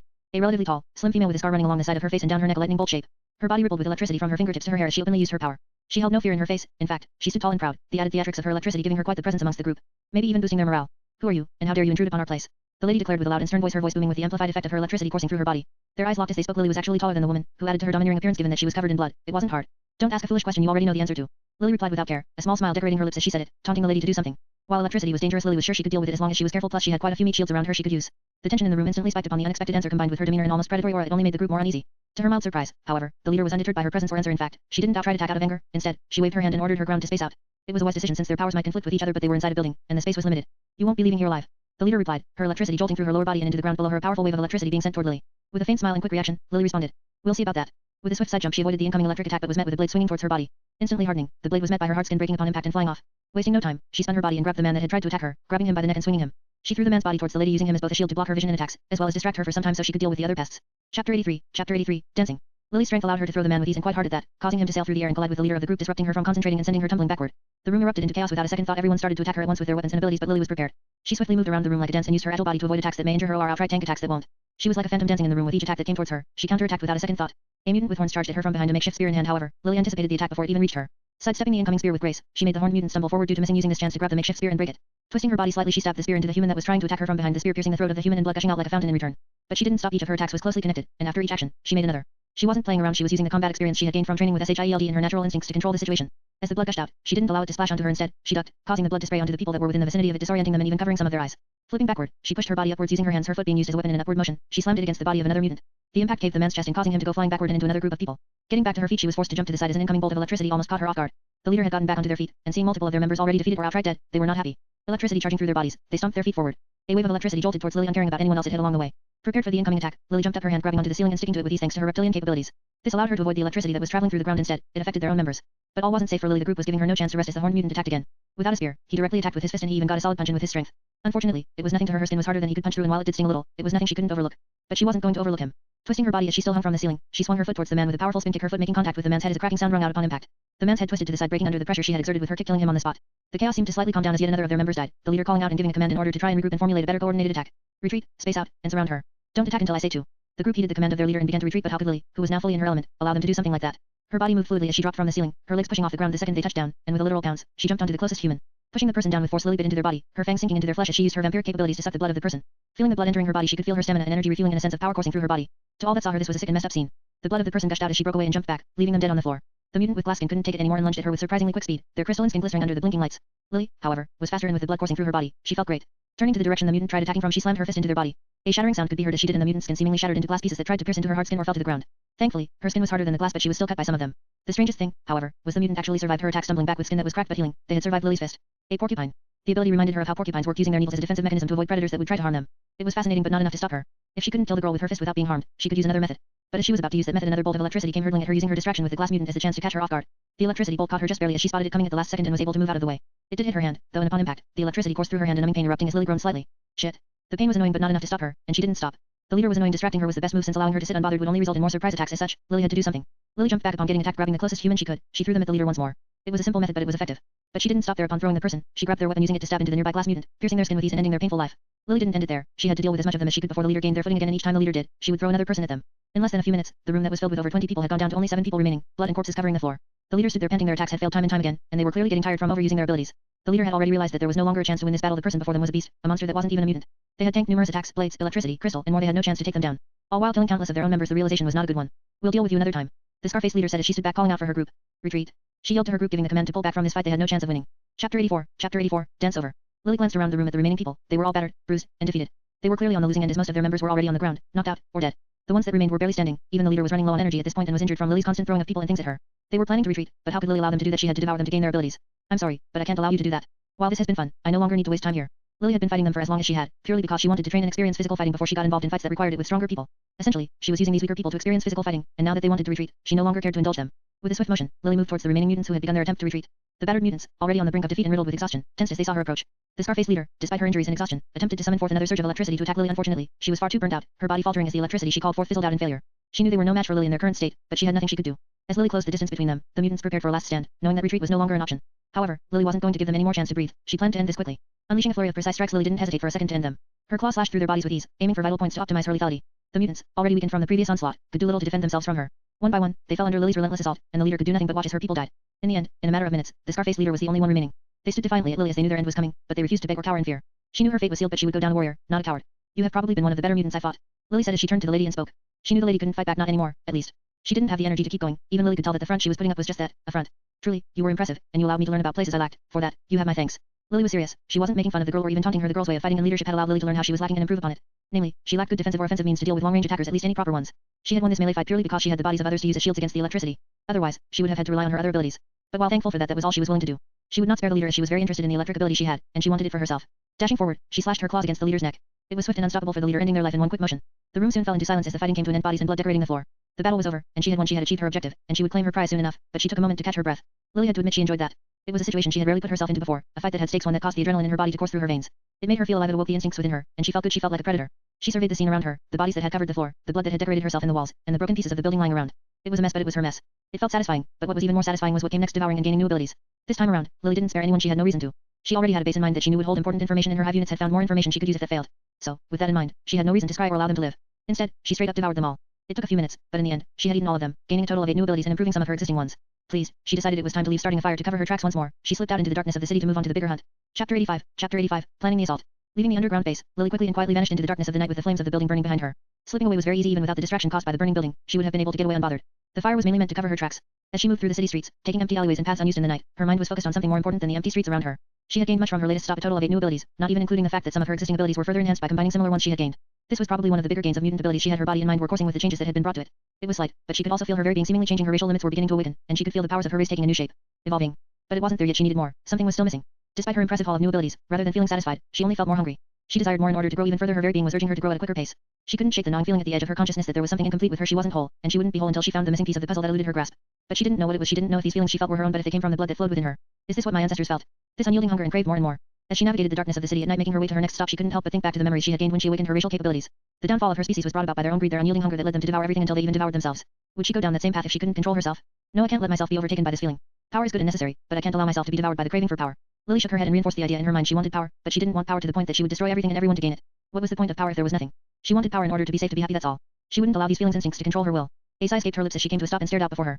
A large outstretch of land that was covered in stone and sand. A few buildings littered the area, but they were all abandoned and left to ruin. Using her scout Hive units, she found the location of the largest mutant base in barring the fortress, as she called it, and scouted the area around it. Even though she couldn't scout the inside of the building without her Hive units suddenly being killed, it didn't stop her from searching around the building. Thanks to this, she learned a few key information. Firstly, the area around the fortress was empty of civilian life. No one lived here, and it had been left empty for miles in all directions. This made it perfect for her to operate without being spotted by normal people. Secondly, the area had very little cover, meaning if she tried to approach the fortress, she would instantly be spotted, and they would be alerted, putting her at a disadvantage. To make up for this, she decided to use one of the nearby abandoned buildings as her temporary base of operation and proceed with her plan. Her plan was simple: swarm them.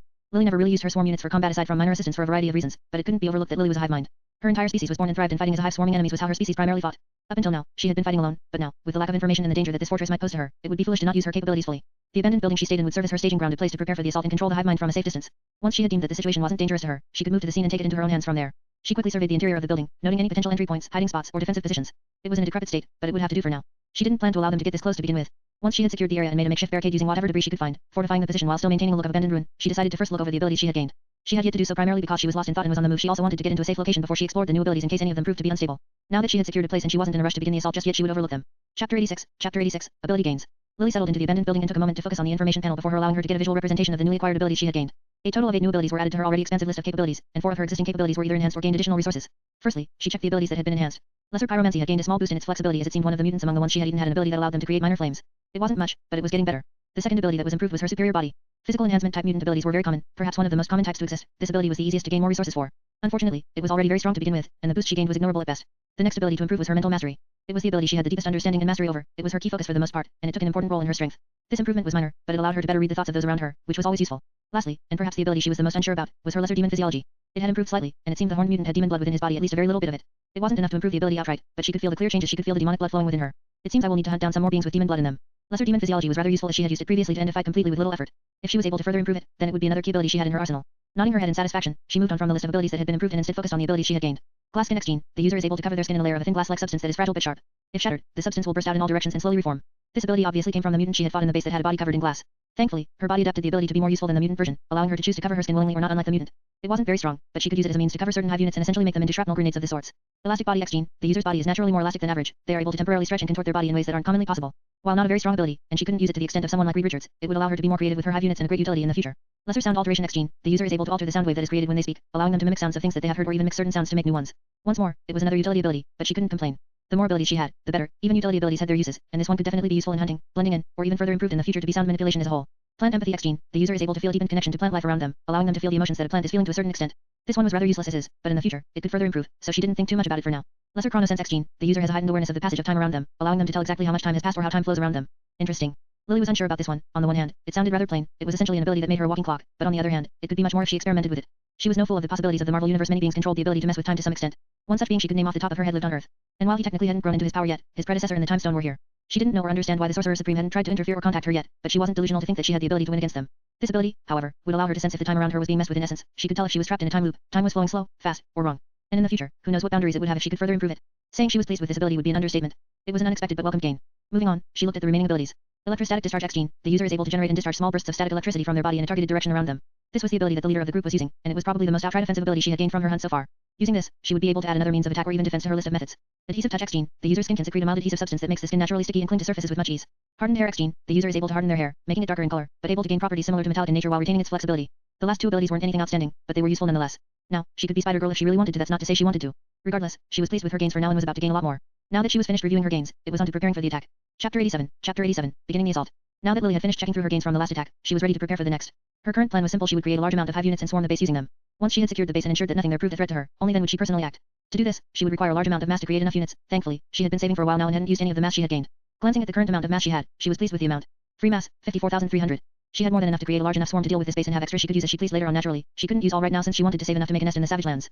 Plus, it would be difficult to transport certain Hive units across the ocean. As such, she would need to leave them on this land. Lily nodded to herself, satisfied with the amount of mass she had accumulated and reminiscing about when she had just arrived and struggled to gain mass. It was time to put them to good use. Sitting at the center of the abandoned building on the ground, she began the process of creating the Hive units. First, she created the units she would use to break into the base. The design she chose for these ones was similar to the previous worms she had made. However, she made them twice the size of a normal human in length and large enough to swallow a human whole in thickness. She also ensured that she provided them with rows upon rows of rotating teeth within their large mouth, allowing them to dig through the solid ground easily, as well as devour people whole if needed. To further add to their capabilities, she gave them the hardened skin X gene as well as the acid secretion X gene, allowing them to have an increased defense they could use to survive and acid they could use to attack or dig. Since these were not scouting units like the previous worms she had made, but instead melee hunting units, they were much stronger than normal scouts. They were naturally more inclined to be able to fight to hunt. As such, each one took more mass than a normal scout would. Plus, each benefit she granted them took additional mass. To limit how much she made, she decided to create only 25 of them and name them the Direworm units. Upon confirming how much she wanted to make and how she wanted them to be, she felt the black ooze leaking from her body and taking shape around her. An almost euphoric feeling coursed through her body as she made them, and she couldn't help but feel pleased with her creation. But she didn't stop there. Those were just the units she was going to use to break into the place and provide support. She needed attackers. For attacking units, she decided to create something new. The design she had in mind was an eight-legged creature much like a spider but with a body similar to that of a dog. To achieve combat capabilities, she decided to add quite a few abilities to them.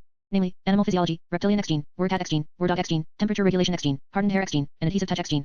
These were perhaps the most abilities she had ever given to a unit she had made so far, but it was necessary if she wanted to ensure their strength.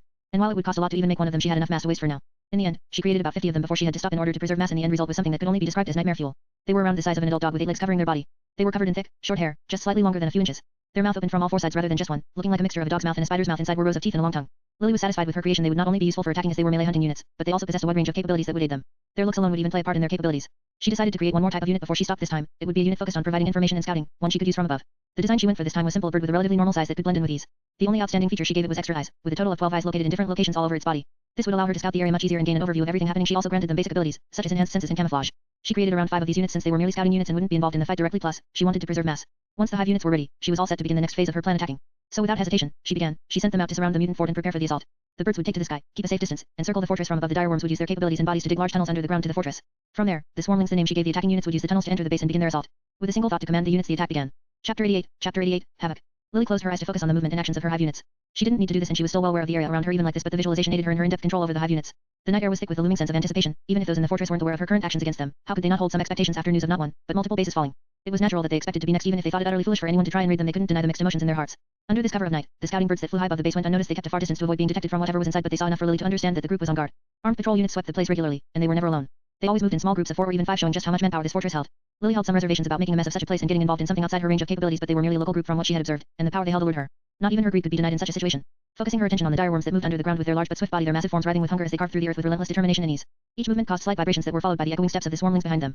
As time slowly flowed, in less than a few minutes, the direworms had arrived under the fortress, and the time for the beginning arrived. The direworms were the first to breach the surface of the groundstone, and dirt exploding outward as their large bodies broke through the surface of the compound floor from within their very walls.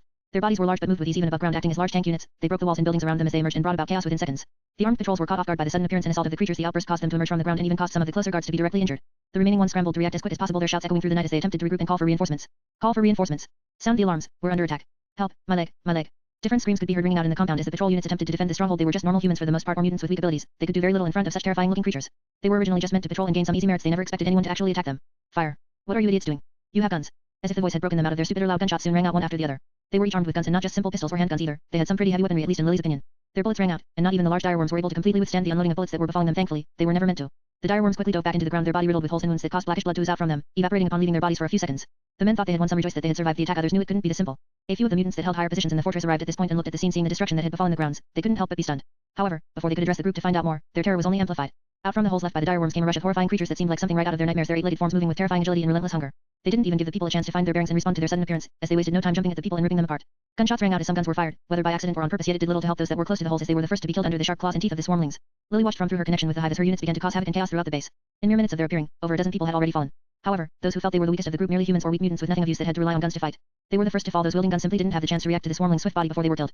The swarmlings moved out further from the holes they had appeared from and brought destruction to their path. But they didn't remain unimpeded for long as they dealt with the group that was around the hole. A large earth spike came crashing down on one of the swarmlings from ahead, crushing it upon contact. Wincing from the slight pain that she had experienced as the feedback reached her, Lily shifted her attention to what had attacked. It was the mutant that had come out to see what was happening, and they weren't alone this time. More mutants had joined them from within, and each seemed to be prepared to face the creatures that had appeared. Formation Ace, don't let them get past. Arya is preparing the portal, still holding off until reinforcement arrives. Shouted the man that stood at the front, being the one that had launched the stone spike. He stood in the middle of the group. Let's just crush them all here, replied a girl, her body covered in large muscles, her figure larger than most bodybuilders Lily had seen. Chapter 89, Fighting the trained mutants. The group quickly moved to form a tight formation, each mutant taking their designated position as if they had rehearsed this countless times before. It was clear to Lily that they were well trained and disciplined, unlike the panicked guards from before. They didn't allow themselves to make any mistakes even in their fear and confusion. That is to say, they still held fear. No matter how well trained one was for a situation, in the face of the unexpected and unknown there was so much that training could do. While they held determined looks on their faces and focus in their eyes, Lily could see the lingering fear behind them. The swarmlings locked onto them as the next target of their controlled chaos. However, they didn't act just yet. Lily watched the situation from her vantage points. Her view was a full 360 of the entire battlefield thanks to her many Hive units. Her mind calculated the best course of action to take. She understood that while her swarmlings were formidable, they were not invincible. In fact, one had already fallen under the earth spike attack of the man. This group was coordinated and had much better training than any of the mutants she had faced so far. Honestly, it was impressive and it made her truly wonder the depths of this organization, but for now she had to deal with them. An idea flashed in her mind and without hesitation she put it into action. The ground under the group shook slightly as they were focused on the swarmlings around them.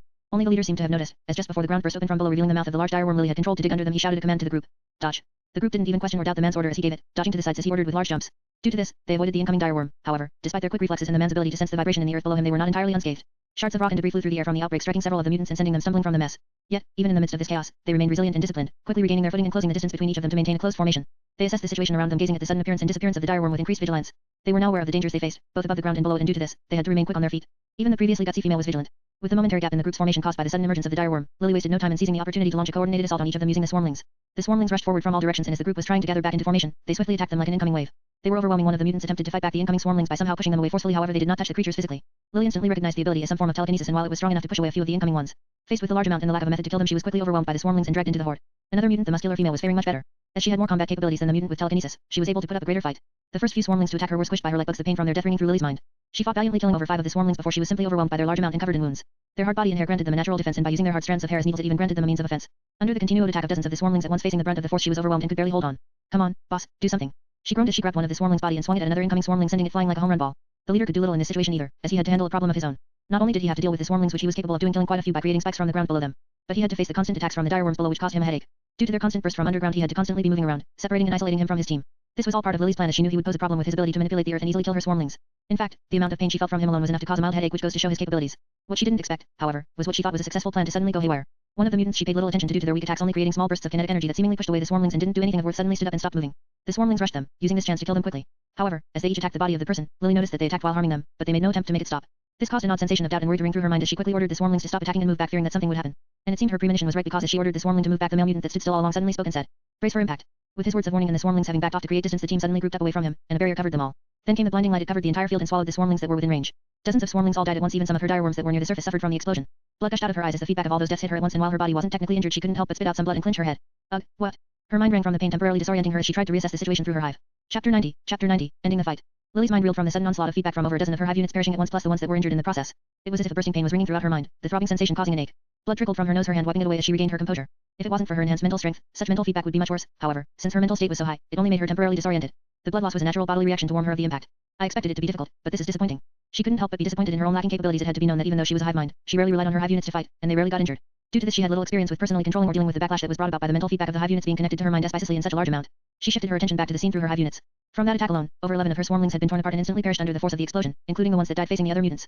In total, she had 34 swarmlings remaining. Even worse was the fact that a direworm died from that explosion, being an expensive unit to produce and a key figure in her plans. Losing one was unfortunate.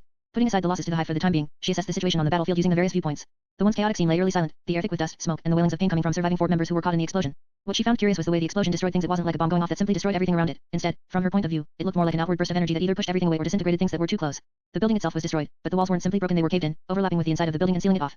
The people that were close to the scene that had managed to survive the swarmlings were on the ground with bodies broken and seemingly rotting as if acid had burned away at their flesh at rapid rates. The ground had cracked, and a large crater had formed, with the mutant that had exploded at its core.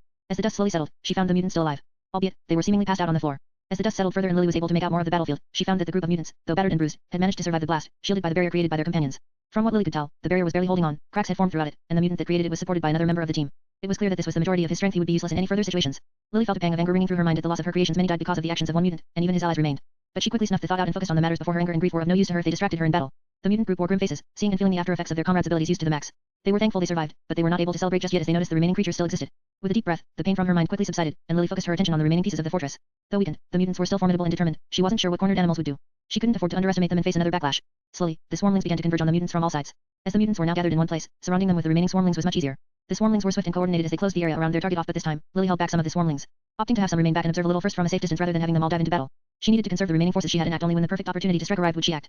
As the swarmlings she sent forward engaged in combat with the mutants, their swift bodies jumping at them with claws and teeth like razors ready to rip them apart. Lily watched intently from all angles. Her mind raced with thoughts as she analyzed the entire battlefield, looking for any sign of weakness or vulnerability. Even the slightest moment could be used to her advantage. Even in their weakened state, the remaining mutants were still quite skilled, especially their leader and the muscular female. They were the main fighting force of the remaining group as the other members supported the weakened barrier mutant using her telekinesis to support the others from behind. Even with the injured and their team not full, they were able to work perfectly together, showing just how close and trained the team was. They each made up for a gap in another's ability and perfectly countered the swarmlings that rushed them. The tension in the air growing thicker with each passing moment, the onslaught of the swarmlings growing more violent with each passing moment, and the group growing weaker in turn. And then, in a sudden flash of insight, Lily saw her opening to make a move. The barrier mutant passed out from his weakness, which temporarily wavered the telekinesis girl's attention and shifted it to him. This granted her the perfect chance to get in between the gaps left by her distraction. Swarmlings rushed the group in an instant, and the ones that waited from behind rushed forward instantly. Slipping through the opening left by the two mutants that fought, they got behind them. Their target was the girl. Normally, she would make up for the blind spots of the other two, but with her distraction, the swarmlings were able to slip past them and get to her, their claws slashing forward as they sunk into the girl's body. Blood gushed out as the girl's gut-wrenching scream echoed out when the swarmlings bit into her body and neck, using their sharp teeth. Before the other two could realize what had happened, she was dead. The remaining mutants fought valiantly, their powers clashing against the relentless onslaught of the swarmlings, but despite their best efforts, they were slowly being overwhelmed, their strength waning further with each passing moment. With the fall of another of their comrades, their already lacking formation took a heavy blow. They could no longer leave their blind spots to the girl, and because of this, they were quickly put into a disadvantageous position. The muscular female was the first to fall among the two that remained. She fought with all her might and did a lot of damage to the swarmlings. However, as she fought with her bare body, the wounds eventually caught up to her.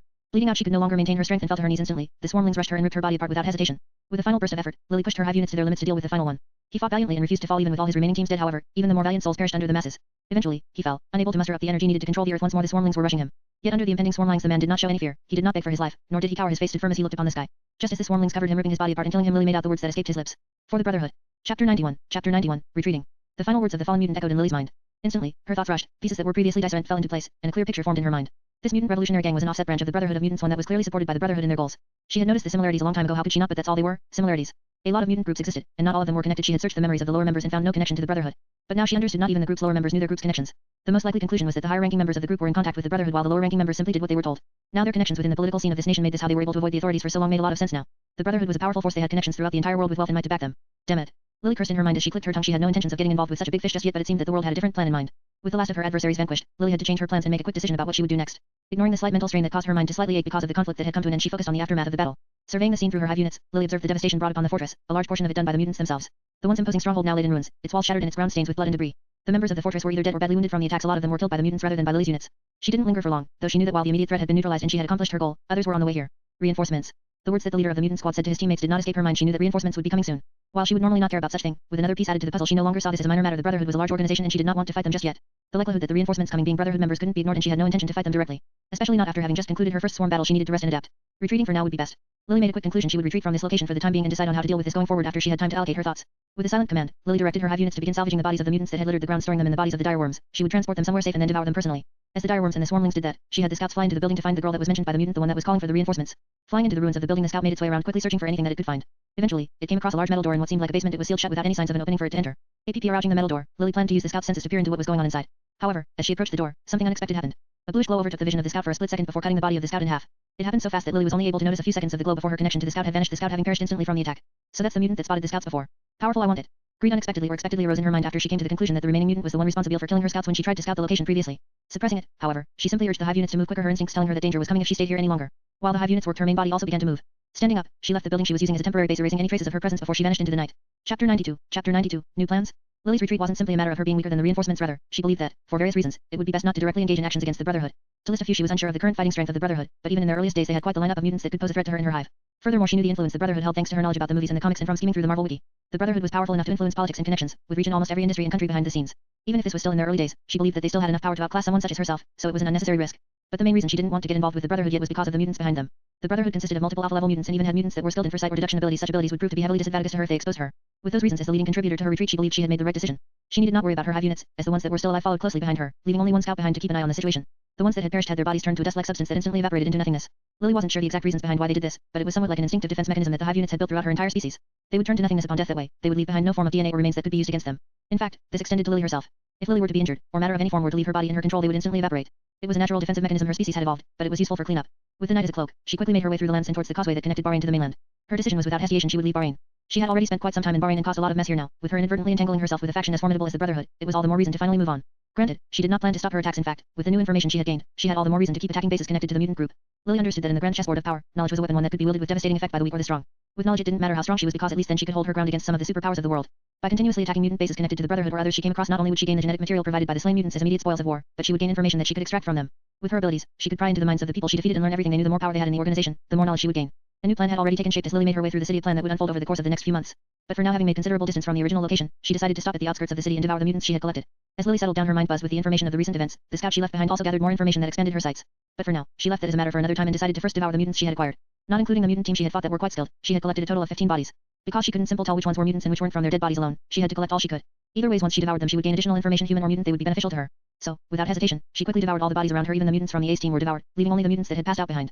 She planned to use them to collect information before devouring them. That way, she could gain a deeper understanding of the group. After devouring all the dead mutants, she had gained a total of 12 new mutant abilities, a large harvest that filled the lingering greed that rested in her mind. Chapter 93, Big Gains. Lily quickly devoured the mutants before her, relishing the euphoria she felt as she consumed and gained each subsequent mutant ability. Most of them were rather weak and useless, but at the end of the day, she would rather have them than not. Plus, as she has always said, abilities can be fused to be better. At the end of it, she looked over the mutant abilities she had gained with mixed emotions. Minor teleportation X gene, the user has the ability to teleport short distances within sight, but with the side effect of severe nausea and disorientation upon arrival.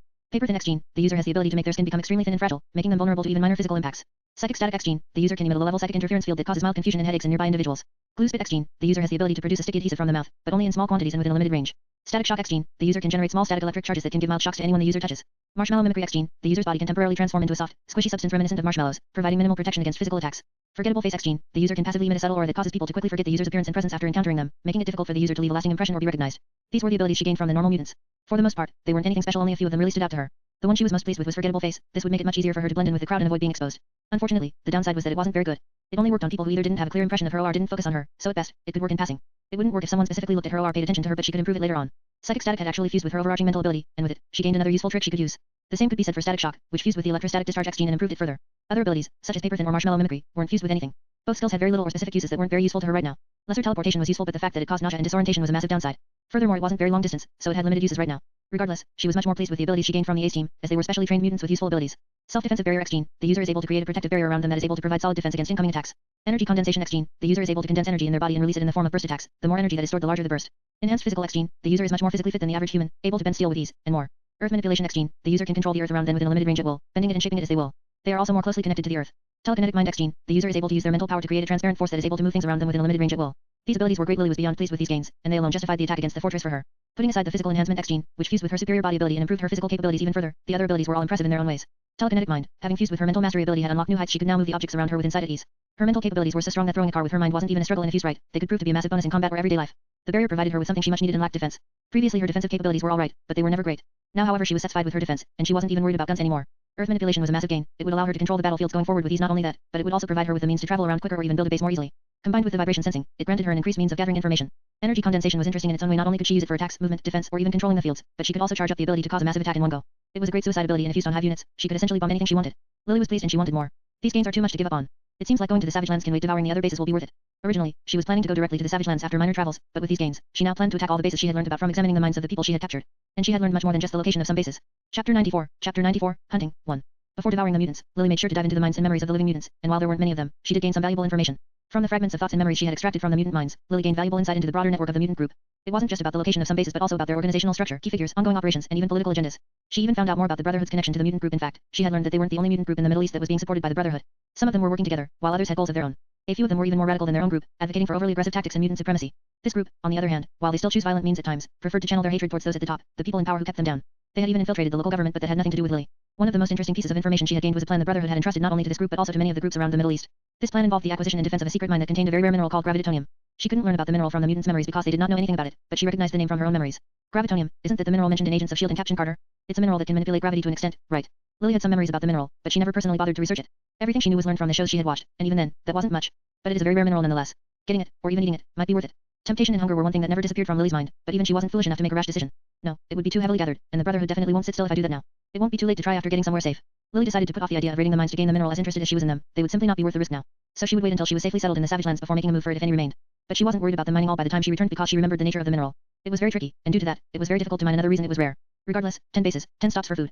Yes, she had acquired the location of 10 small bases from the mines of the mutants. These were scattered around the Middle East, but she would get them as she traveled. She also gained the location of a few large bases as well, but she decided not to attack those for the time being. Lily knew that the Brotherhood and the mutant group would be on alert because of her actions so far. Attacking a large base wouldn't be as easy as it was last time. Even small bases might be somewhat trickier. But she couldn't give up on the possible feast that she could acquire from the small bases. So, without further hesitation, she set off on her journey. Leaving the city was easy. Getting to the mainland was even easier. She could either fly, swim, or walk across the bridge if she wanted. Flight was her choice in this case. Flying under the camouflage of her abilities, she wasn't spotted at all, safely making it to the mainland of the Middle East in less than a day. From there, she officially began her hunt. Chapter 95, Hunting, End. Time seemingly blurred for Lily as she embarked on her relentless assaults against each of the mutant bases scattered across the Middle East and even further up.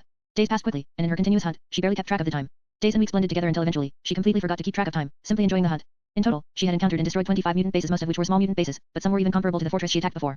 Not all belonged to the same group either. Along her travels, she had come across a variety of different groups, some that worked together and others that didn't. She had even come across many criminal organizations that used mutants as slaves for their dirty work. Naturally, she destroyed all the weak groups she came across, and from the memories she gained from probing their minds, she gained the location of other bases. This was how she grew to a large number, such as 25 bases from the small amount she initially had. Granted, she could have attacked a lot more if she had been willing to take the risk, but she didn't. As her attacks grew as frequent as they were, the groups eventually began to increase their defenses and secrecy, especially the ones that were backed by the Brotherhood. Due to this, she had to avoid some places and run outright from some locations. She had made her way through the blistering deserts and beautiful landscapes of Saudi Arabia, encountering numerous hidden bases throughout the land and destroying them all with her raw power. Then she made her way to Jordan, a land with amazing monuments, nature reserves, and seaside views, where she used the cover of night to destroy a total of 2 small bases and 1 large base. From Jordan she went to Syria. Hidden amongst the cities and villages quite a few bases were located, but with her stealth and speed she was able to avoid the local authorities and deal with the mutants amongst them. While she did cause a bit of a mess destroying a few large buildings, it wasn't her fault, so she didn't blame herself for it. No one told them to make their base on the top of a high-rise. After destroying the bases she could and having her filled, she made her way to a rock land that was not only large but also bustling with a large population of both locals and visitors. Due to this, it was a bit difficult at first to find the exact location of the bases, not to mention avoid being detected during the battle. But with ample time to plan and strike, she was able to destroy a large number of the small bases scattered across the lands. She even got 2 large bases here, but she had to flee shortly after due to the Brotherhood finding her location. Fleeing from Iraq, she actually ended up in Iran, something she wasn't actually planning to do, but the Brotherhood seemed very instant this time around. Iran was a large stretch of land so massive, in fact, that it was easy to get lost in the deserts that covered it. Thanks to this, however, she was able to avoid being followed by the Brotherhood, outpacing them after a few nights spent in the desert. Yet amid this chaos and carnage, she found a fleeting moment of peace within the deserts of Iran. She came across a group of wandering nomads, or so they called themselves. In reality, they were just people without a place anymore due to the wars and destruction, but she found a rare moment of peace as she followed them and spent time with them. Yes, Lily spent time with them. Eating them was pointless, they were just humans and would barely grant her any mass. Instead, she found their company relaxing amidst her crusade. Speaking to them was calming, learning even she had come to remember what it was like to communicate with humans, the joys and sorrows they felt, the stories they had to tell. Lily enjoyed them very much. She even found herself looking up at the sky at night and stargazing with the children who accompanied them, a fondness she had long lost. Understanding them was easy actually, understanding everyone she had encountered throughout the land so far was easy. Thanks to her enhanced mental capabilities, breaking apart, piecing together, and understanding a new language was almost instinctive to her. It was why she never struggled with the language throughout the journey so far. It was why the people that she came across never doubted her identity, and even if they did, they would still welcome a lost and lonely soul such as herself. But Lily left shortly after. While she enjoyed her time with them, she never forgot her goal. She would never let such a fleeting moment of relaxation hinder her progress. So, with unwavering determination, she made her way throughout Iran, destroying the most bases she had so far. She spent a long time in Iran, multiple days, maybe even weeks. She had long lost count. But from her time in Iran she was sure she had gained a massive amount of abilities and mass. She could feel the raw power coursing through her body. After Iran, she actually made her way to Afghanistan, a place she never thought she would end up at the beginning of this journey, but a place she did due to whatever reason. But as she wandered the streets of one of the major cities, a news broadcast on one of the televisions caught her attention. Billionaire playboy Tony Stark reappears after having been missing for multiple days. The headline piqued her interest, but it was only until she looked at the date that she was fully convinced. May 5, 2008. A few days after Tony escaped from the Ten Rings base, and a few days before his battle. Chapter 96, Helping Tony Stark. Lily's curiosity was piqued by the mention of Tony Stark, so she stood and watched the entire news broadcast through the window. The reporter explained that Tony Stark, who had recently gone missing, had returned safely and was now back in his tower. The report also showed scenes of the Ten Rings using the weapons Tony's company made to harm innocent lives. From the report and the date, Lily could roughly understand where in the MCU timeline she was now located. To be exact, it was currently the rise of Iron Man. Tony Stark would make the Iron Man suit and attack the Ten Rings out of a sense of guilt, anger, frustration, and other emotions, but ultimately it was the time where the world learned the name Iron Man. And she had the chance to intervene in it. Although she had her own mission to focus on, she couldn't deny that getting involved with Tony Stark could bring her immense benefits, and she was currently close to the location where he would be fighting soon. Lily walked along the streets of the city and thought over the pros and cons of getting involved with Tony Stark. On one hand, it would reveal her existence to one of the key figures in the MCU, possibly making things more complicated. On the other hand, helping Tony Stark would give him a good impression of her, something that she could use later on. It couldn't be ignored that while Tony Stark was currently a playboy and free spirit, he always paid back his debts, both good and bad. If she could aid him so that he believes he owed her a debt, she could use that to get closer to him. Why she didn't devour him? Because it was pointless. Tony was ultimately a human without any special abilities or mutant capabilities in the end. He was just very smart. Eating him wouldn't benefit her. It wasn't like she could acquire his IQ or creative capabilities by devouring him. Plus, it wasn't like Lily needed his intelligence. Lily wasn't stupid. Her brain functioned much better than any human brain could. The only difference between Tony Stark and her was the knowledge they possessed. Tony learned from a young age, was trained to follow in his father's footsteps, and took his education very far. Lily was not. The only education she had here so far was from SHIELD, and from that, she was already at college level. In a few months Lily had went from knowing nothing in this world to college level education. If she had the access to information she could learn even more. So killing and devouring him was pointless. Through Tony, she could even gain some access to his information network, technology, and even the Avengers when they come around. That's why she concluded that getting involved would be beneficial to her. Plus, it was along the way she could deal with this matter and leave in a week or two. At that time, she didn't need to worry about the aftermath because she would be safe in the savage land. Nodding her head as she concluded her thoughts, Lily decided to wait near the location she remembered until the time came for the fight to begin.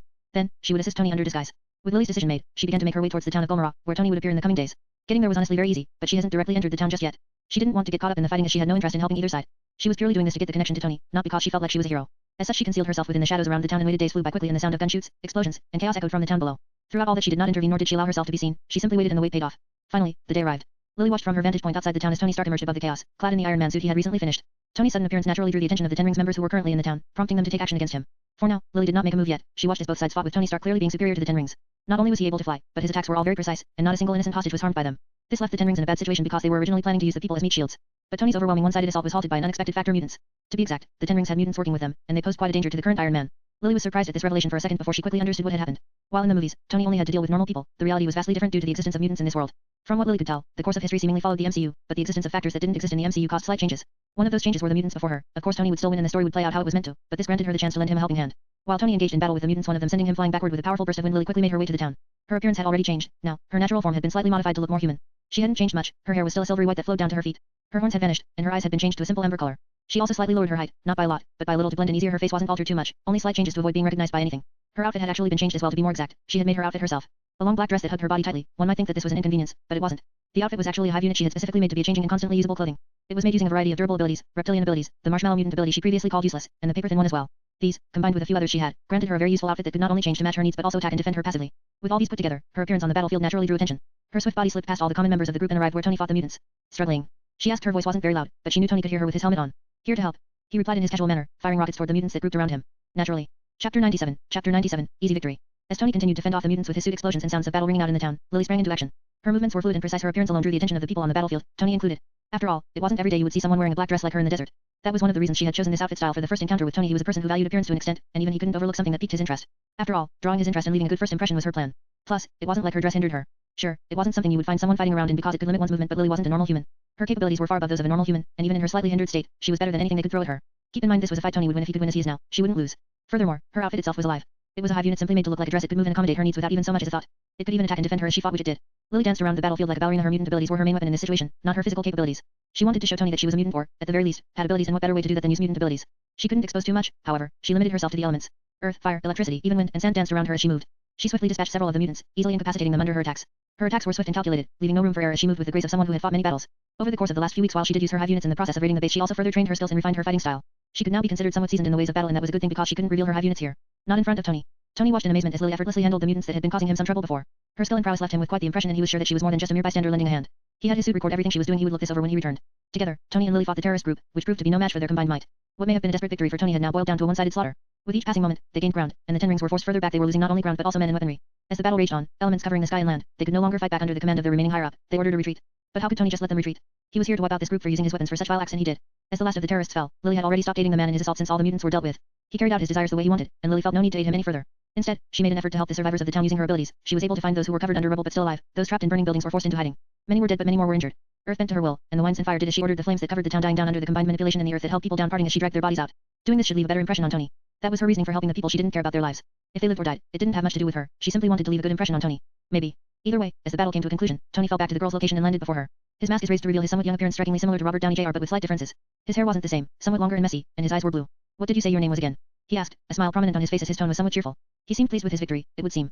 I never gave you one. Lily replied with a somewhat friendly tone as she turned to face the man. However, she then turned away and shrugged her shoulders slightly. Well, see you around. Chapter 98, Final Stretch. Well, see you around. Lily replied as she turned away from the man and began to take her leave. However, Tony wasn't someone that liked taking rejection as the answer. Fair enough. Guess I'll just have to come up with a nickname for you then. His reply was followed by a chuckle as he quickly moved to keep her pace, his eyes following her with amusement and interest. I'm Tony Stark, by the way, you know. With a playful wink, Tony tried to impress her with his name, but he found her uninterested. You should go help the people you can to help. Lily's reply left the man stumped as he finally snapped out of his daze, realizing he had left the situation unfinished and gotten distracted with the girl. Before Tony could reply, though, wind formed under the girl, and with a gust of pressure, she took off from the ground and flew into the distance. Hesitation painted the man's face as he was conflicted between following her to find out more or staying here and helping the situation, but deep down, he was a good man, so in the end, he gave up on following her. His mask closed once more as he turned towards the town and made his way over to help the innocent civilians until proper care arrived. While he did, however, he asked a question to the suit. Did you get all of that?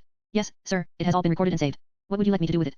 As friendly as he was, Tony wasn't one to leave such an encounter alone after learning about it. He would record it, break it down, and learn everything he could about it in order to prepare for anything.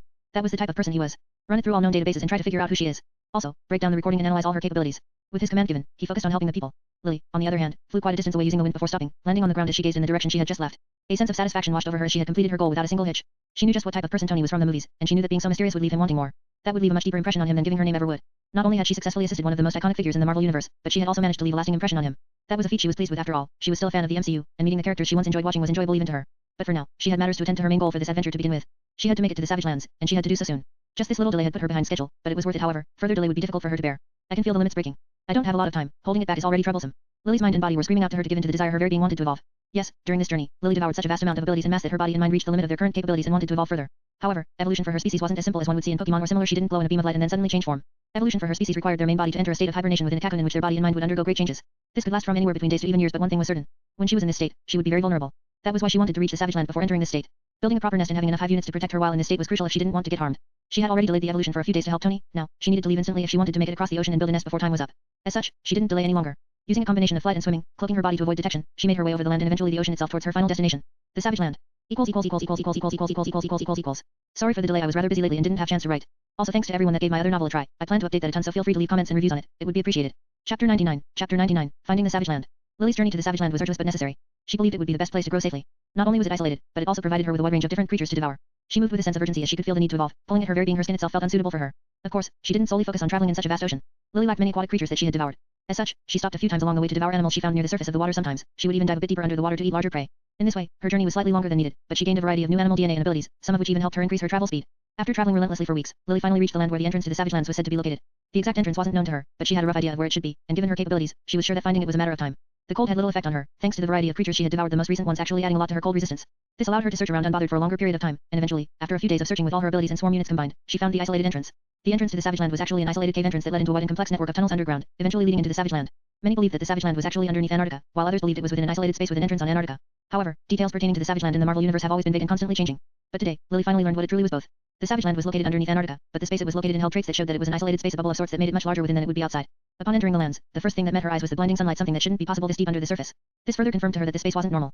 As the sunlight subsided and her eyes quickly adjusted to the blinding light, she stared at the scenery before her. The sight of the prehistoric landscape filled her with awe and relief. Here, surrounded by ancient flora and fauna that she had never seen in her entire life, she could finally prepare for her evolution. She didn't have time to enjoy the sight as she wanted to evolve first. Afterward, she would fully enjoy this new place. Lily wasted no time. She chose a secluded spot near the entrance of the Savage Lands in the border of the jungle, where she would be shielded from prying eyes and potential threats. Her hive units immediately got to work digging within the earth below her in order to make a nest, constructing a sturdy and well-camouflaged nest. The combination of earth manipulation and the hive unit's capabilities was enough to quickly create a complex system of tunnels and chambers that she could use as a temporary nest for her evolution and maybe even a permanent nest for her stay here. One thing to note was the lack of snow when digging. The entire ground was normal dirt and soil, without the ice and snow that should be found below Antarctica. Once the nest was complete, Lily settled into the heart of it, feeling the pressing need to begin her hibernation. Before beginning, however, she created a few additional units to defend her in the case of an attack when she was in her most vulnerable state. A total of 250 new attack units were created. She spared no efforts in making sure her safety was ensured. Finally, she allowed herself to relax, her body instinctively entering a cocooning process, black goo gushing out of her very flesh and skin, much like when she made the hive units, but this time it instead formed a fleshy cocoon around her entire body. Her consciousness began to fade from her main body, but she could still feel her connection to the rest of the hive units, just barely weakened, surrendering to the evolutionary changes that were about to take place. Meanwhile, back in the world outside the Savage Land, Tony Stark was obsessing over the mysterious woman he had encountered. He had replayed the footage multiple times, marveling at her abilities and the ease with which she had handled the mutants. The curiosity gnawed at him, and he was determined to uncover her identity. Jarvis, any luck with the databases? Tony asked, his voice tinged with frustration as he paced the room. Unfortunately, sir, I have not found any matches in known databases even after expanding the search range. Jarvis replied. However, I have compiled a detailed analysis of her abilities based on the recorded footage. Would you like me to display it? Yes, show it. Tony stopped his pacing and leaned back in his chair, staring at the holographic display of Lily's figure. Jarvis had isolated just her figure and removed everything else on the battlefield, so she was the only feature in the film. She's not a known mutant, and her abilities are unlike anything we've documented. This is going to bug me. He sighed, running a hand through his hair. Keep digging, Jarvis. There has to be something we're missing. Look for any possible mutants with similar abilities. Elemental capabilities aren't uncommon in mutants, but this many at once aren't normal. As days turned into weeks, Tony found himself increasingly preoccupied with his mysterious helper. He couldn't shake the feeling that their paths would cross again and wanted to be prepared for that eventuality. Back in the Savage Land, time moved differently for Lily. Her cocoon state rendered her unaware of the passage of time, and even if she was still connected to the rest of the hive, there was a sense of blur when controlling them. Her body underwent profound changes, with her cells restructuring and enhancing her abilities. Her mind itself underwent changes that could only be described as unnatural. The process was both painful and transformative, pushing her to the brink of her limits. Thankfully, in her unconscious state, she felt nothing. I'm back, somewhat. I will be posting once more. However, life is still somewhat not going well for me, with a lot of things going on that will take my time here and there. But having seen all the comments and votes this novel gets, even though no new chapter has been posted in a long time, I would feel bad no writing something for it. As such, I have decided to resume writing, but I won't post too often. Once a week, or even twice, is what I will try to do. Regardless, thanks for all the comments and votes, and I hope you enjoy it. Chapter 100, The Brotherhood Raid, 1. While Lily's main body was undergoing its transformative evolution in the Savage Land, her attention remained divided amongst her hive units, allowing her to control them even though she could not control her main body. One such unit had never been forgotten. In fact, Lily had been using it actively throughout her entire trip here. She just never had a reason to focus on it. However, now with nothing else to do, she decided to focus on that unit. That unit was obviously the clone that she had used to replace herself and take the position within SHIELD to maintain the facade of her presence there. She still had use for them, and she believed that the position would greatly aid her in the future. And over time, it had already been beneficial to her. Continuing her role within the organization, she was able to access their technology information, interact with other agents, take part in missions, and even learn better combat skills. All of this fed back critical data to the Hive, which she could use later. Recently, something important has been going within SHIELD. Not only had Ghost suddenly gone missing, presumed either dead or having betrayed the organization by them, but a big mission was about to go down. The base was buzzing with activity as Lily made her way down the hallway, with people passing by her from the left and right, each doing their own thing. Lily could hear the conversations they were having. Some of them were discussing Ghost's sudden disappearance, while others were talking about the upcoming mission, but most of them all had a common feeling. Worry. The mission was a big one. Lily couldn't remember it happening in any of the original comics or movies she had seen, so she wasn't sure it was canon, but it was happening here. Lily made her way down to the briefing room as most of the agents had been called in, and the mission was officially about to go underway. She took a seat and observed the screen displaying the mission details before her. The task was straightforward but undoubtedly dangerous as it had to do with mutants. To be more exact, the Brotherhood of Mutants. Recently, the organization learned of a significant plan that the Brotherhood was trying to accomplish in the coming days. If the plan was to succeed, it would be a massive blow to the government. Public panic and outrage would be at an all-time high, and they couldn't let something like that happen. Lily didn't know the exact details of what that plan was, but knowing the Brotherhood, she was sure it was anything but peaceful. Regardless, it wasn't her position to question the mission. She was playing the role of a good soldier, and good soldiers follow orders. As the briefing began, Fury stood at the front of the room and pointed at the details on the screen. He would be the mission leader for this mission, however, he would not be joining them on the field apparently, he had other things to do. Agent Lily, you're with Team Alpha. Your expertise and capabilities will be crucial for this mission. Fury said as he explained the mission. Lily had made a small name for herself recently with her successive missions, and because of this, her prowess and capabilities were trusted. She was the brute of the agents. Understood, sir. We will handle it. Lily nodded and spoke with confidence, obeying the order. Shortly after the briefing was concluded, Lily joined Team Alpha in preparing for the mission. The journey would take them to a remote location to the north where the Brotherhood had set up a temporary base. It would be the place Team Alpha would attack. Team Alpha's task in this mission was easy. They would go in and defeat anyone defending the base. Once they confirmed the base was clear and safe, the other teams could enter and do their task. Team Zeta would be covering Team Alpha by making sure the cameras and other tech didn't pick up on them. They also had a mutant on their team that had cloaking capabilities. This mutant would keep them hidden from the senses of other mutants until it was too late. Lily really wanted that ability, but she had no way to devour them for the time being. Regardless, the mission began after they had fully prepared and were ready to move out. The journey to the remote location was uneventful, but Lily remained vigilant because she knew just how dangerous the Brotherhood could be. Her heightened senses focused at all times. Upon reaching the target area, Lily was met with what seemed like an abandoned mining station, one that had been left for quite a while, it would seem, from the state of the place. Most of the buildings around were destroyed or in ruins, and the mine itself was barely a mine at best. It was a cave with a track running down it. But this was the location the Brotherhood had chosen. The mine had been unused for years, and no one lived around the area for miles that would grant them the cover they needed to complete their plan. Plus, from what Lily could assume they were trying to make, the mines were the safest location in case any mistakes happened. Upon reaching the location, the team split into two to cover more ground, with one team sweeping the area from the top and the other sweeping from the bottom. They were sure everyone would be in the mines, but they had to be certain. Lily went with the team that searched the top. She searched through the area with clear precision and scanned the surroundings as she moved, relaying the information back to the team. Her enhanced senses allowed her to detect subtle changes better than most others on the team, ensuring no details went unnoticed. Eventually, the team completed the sweep, and they found no one as they had expected. The bottom team, however, did find someone, but they quickly dealt with the issue without being noticed. Now, all that was left was the mine. Both teams meeting back up at the entrance as they prepared to move in. Chapter 101. Chapter 101. The Brotherhood Raid 2. As Lily and Team Alpha regrouped at the entrance of the abandoned mine, she could feel that some members of the team were tense, even with all their training. The eerie silence of the surroundings did not help in removing the foreboding atmosphere that left each member of the team on high alert for any danger. Even Lily was certain to have her senses on overdrive at all times to pick up for the slightest threat around them. This was the Brotherhood, after all. With her senses, she could even sense the faint presence of several individuals deep within the mines, likely the Brotherhood mutants they were sent to eliminate. Stay sharp, everyone. The team leader whispered into the comms in a barely audible voice. We move in quietly and take them out before they know what hit them. Bravo and Falcon, I want you to watch our backs.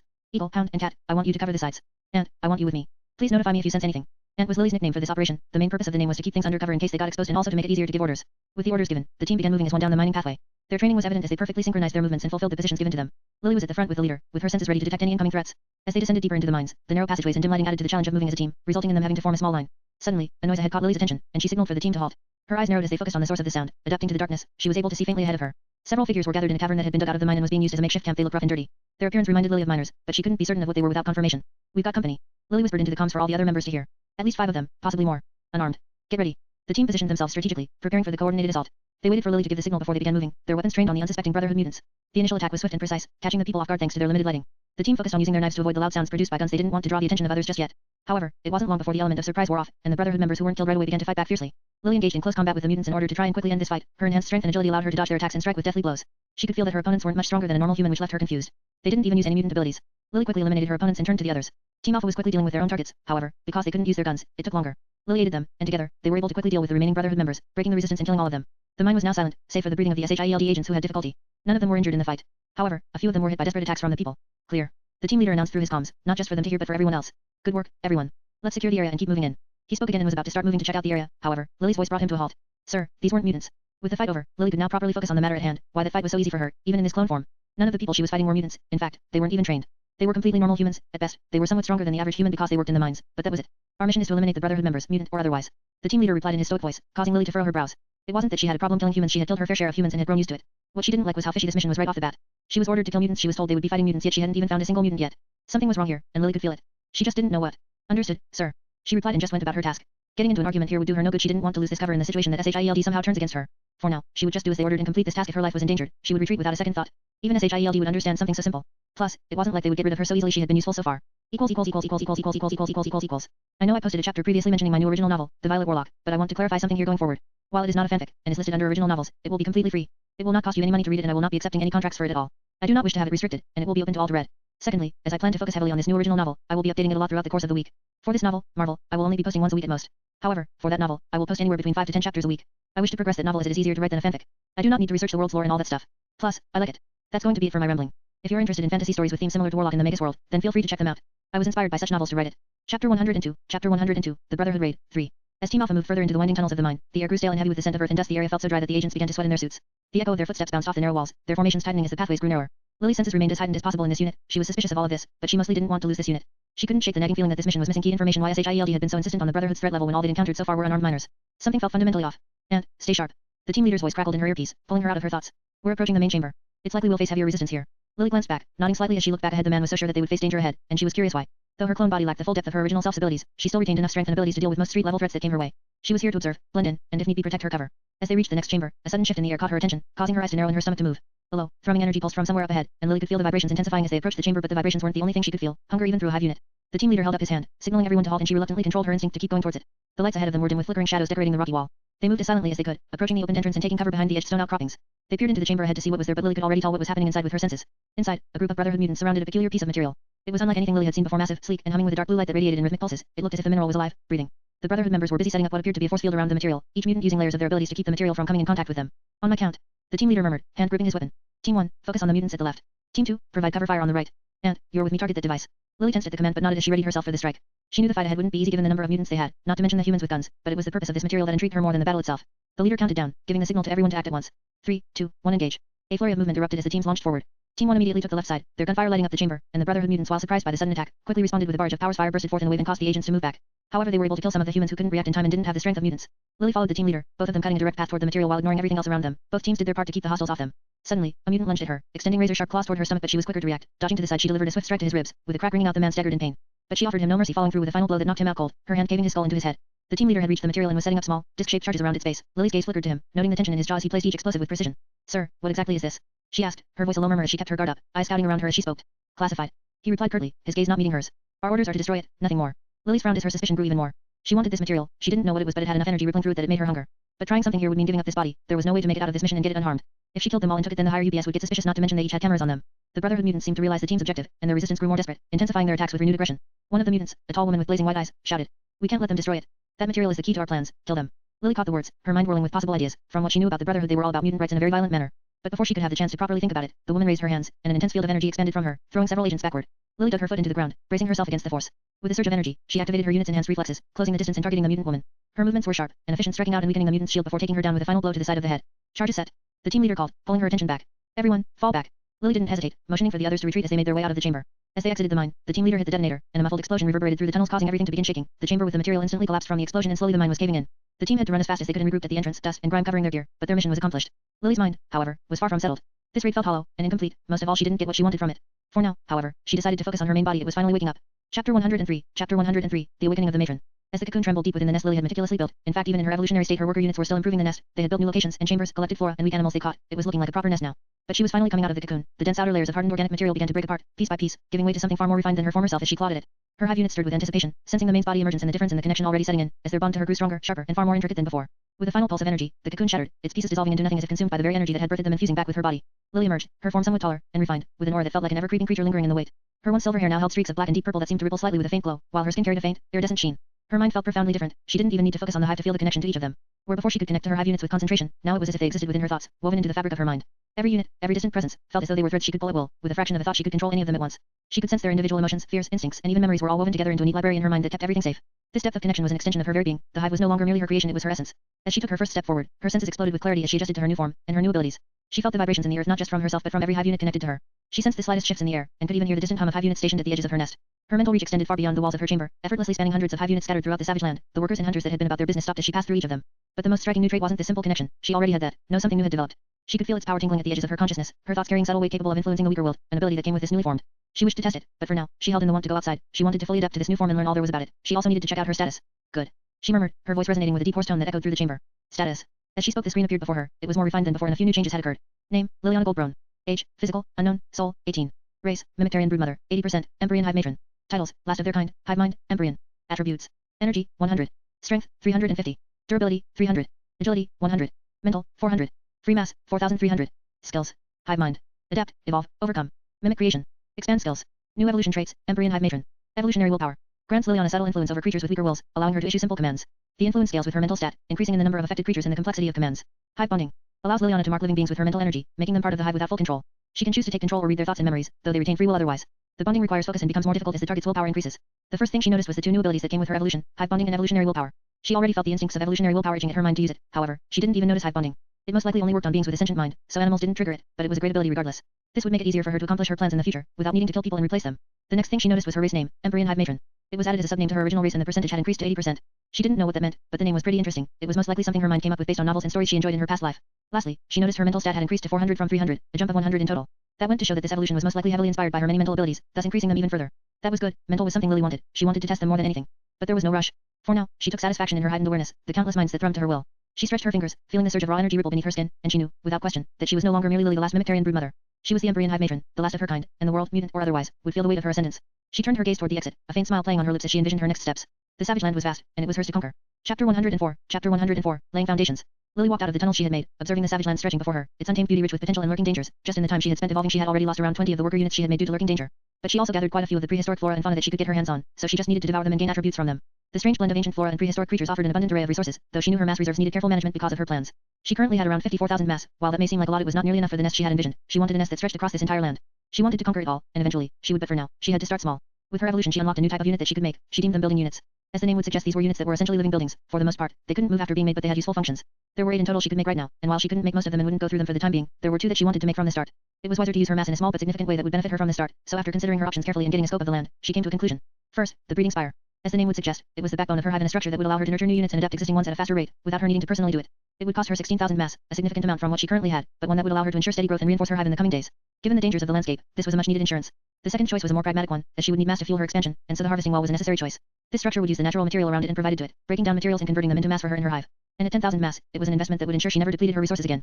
Plus, it would provide mass to the other buildings without her needing to do so herself. With her decision made, she made her way back into the tunnels and found a good chamber to make the buildings. Taking a deep breath, feeling the surge of her ability within her, weaving her will into something tangible and alive. The blackish goo leaped from her body and began to form before her. She could feel her mass reserves depleting quickly as she poured her resources into the construction of the new units. The black goo bubbled and twisted, like a living mass. It changed and molded over and over again until it formed a large structure that seemingly melted into the wall. In the end, it formed a large mass that looked like flesh and bones, with tendrils going into the ground and walls around it. Tea seemed to move with rhythmic breathing, as if alive. With the harvesting wall formed, she could feel it connected to her instantly, and while it didn't provide a lot at once, every few seconds she could feel a few mass be provided to her, in tune with the building's breathing pattern. Next, she decided to move on to the breeding spire. For this one, she planned to place it deeper within the tunnel so that outside forces couldn't reach it easily. Ordering the worker units to make a new chamber, a large one, she planned to put it into a massive chamber, where she would building multiple spires in one to turn it into a breeding ground. After a few minutes, the chamber had been made and she began to make the breeding spire. Just like with the previous one, it formed as a black goo that molded and took shape, eating away at her mass as she did, leaving her with barely anything.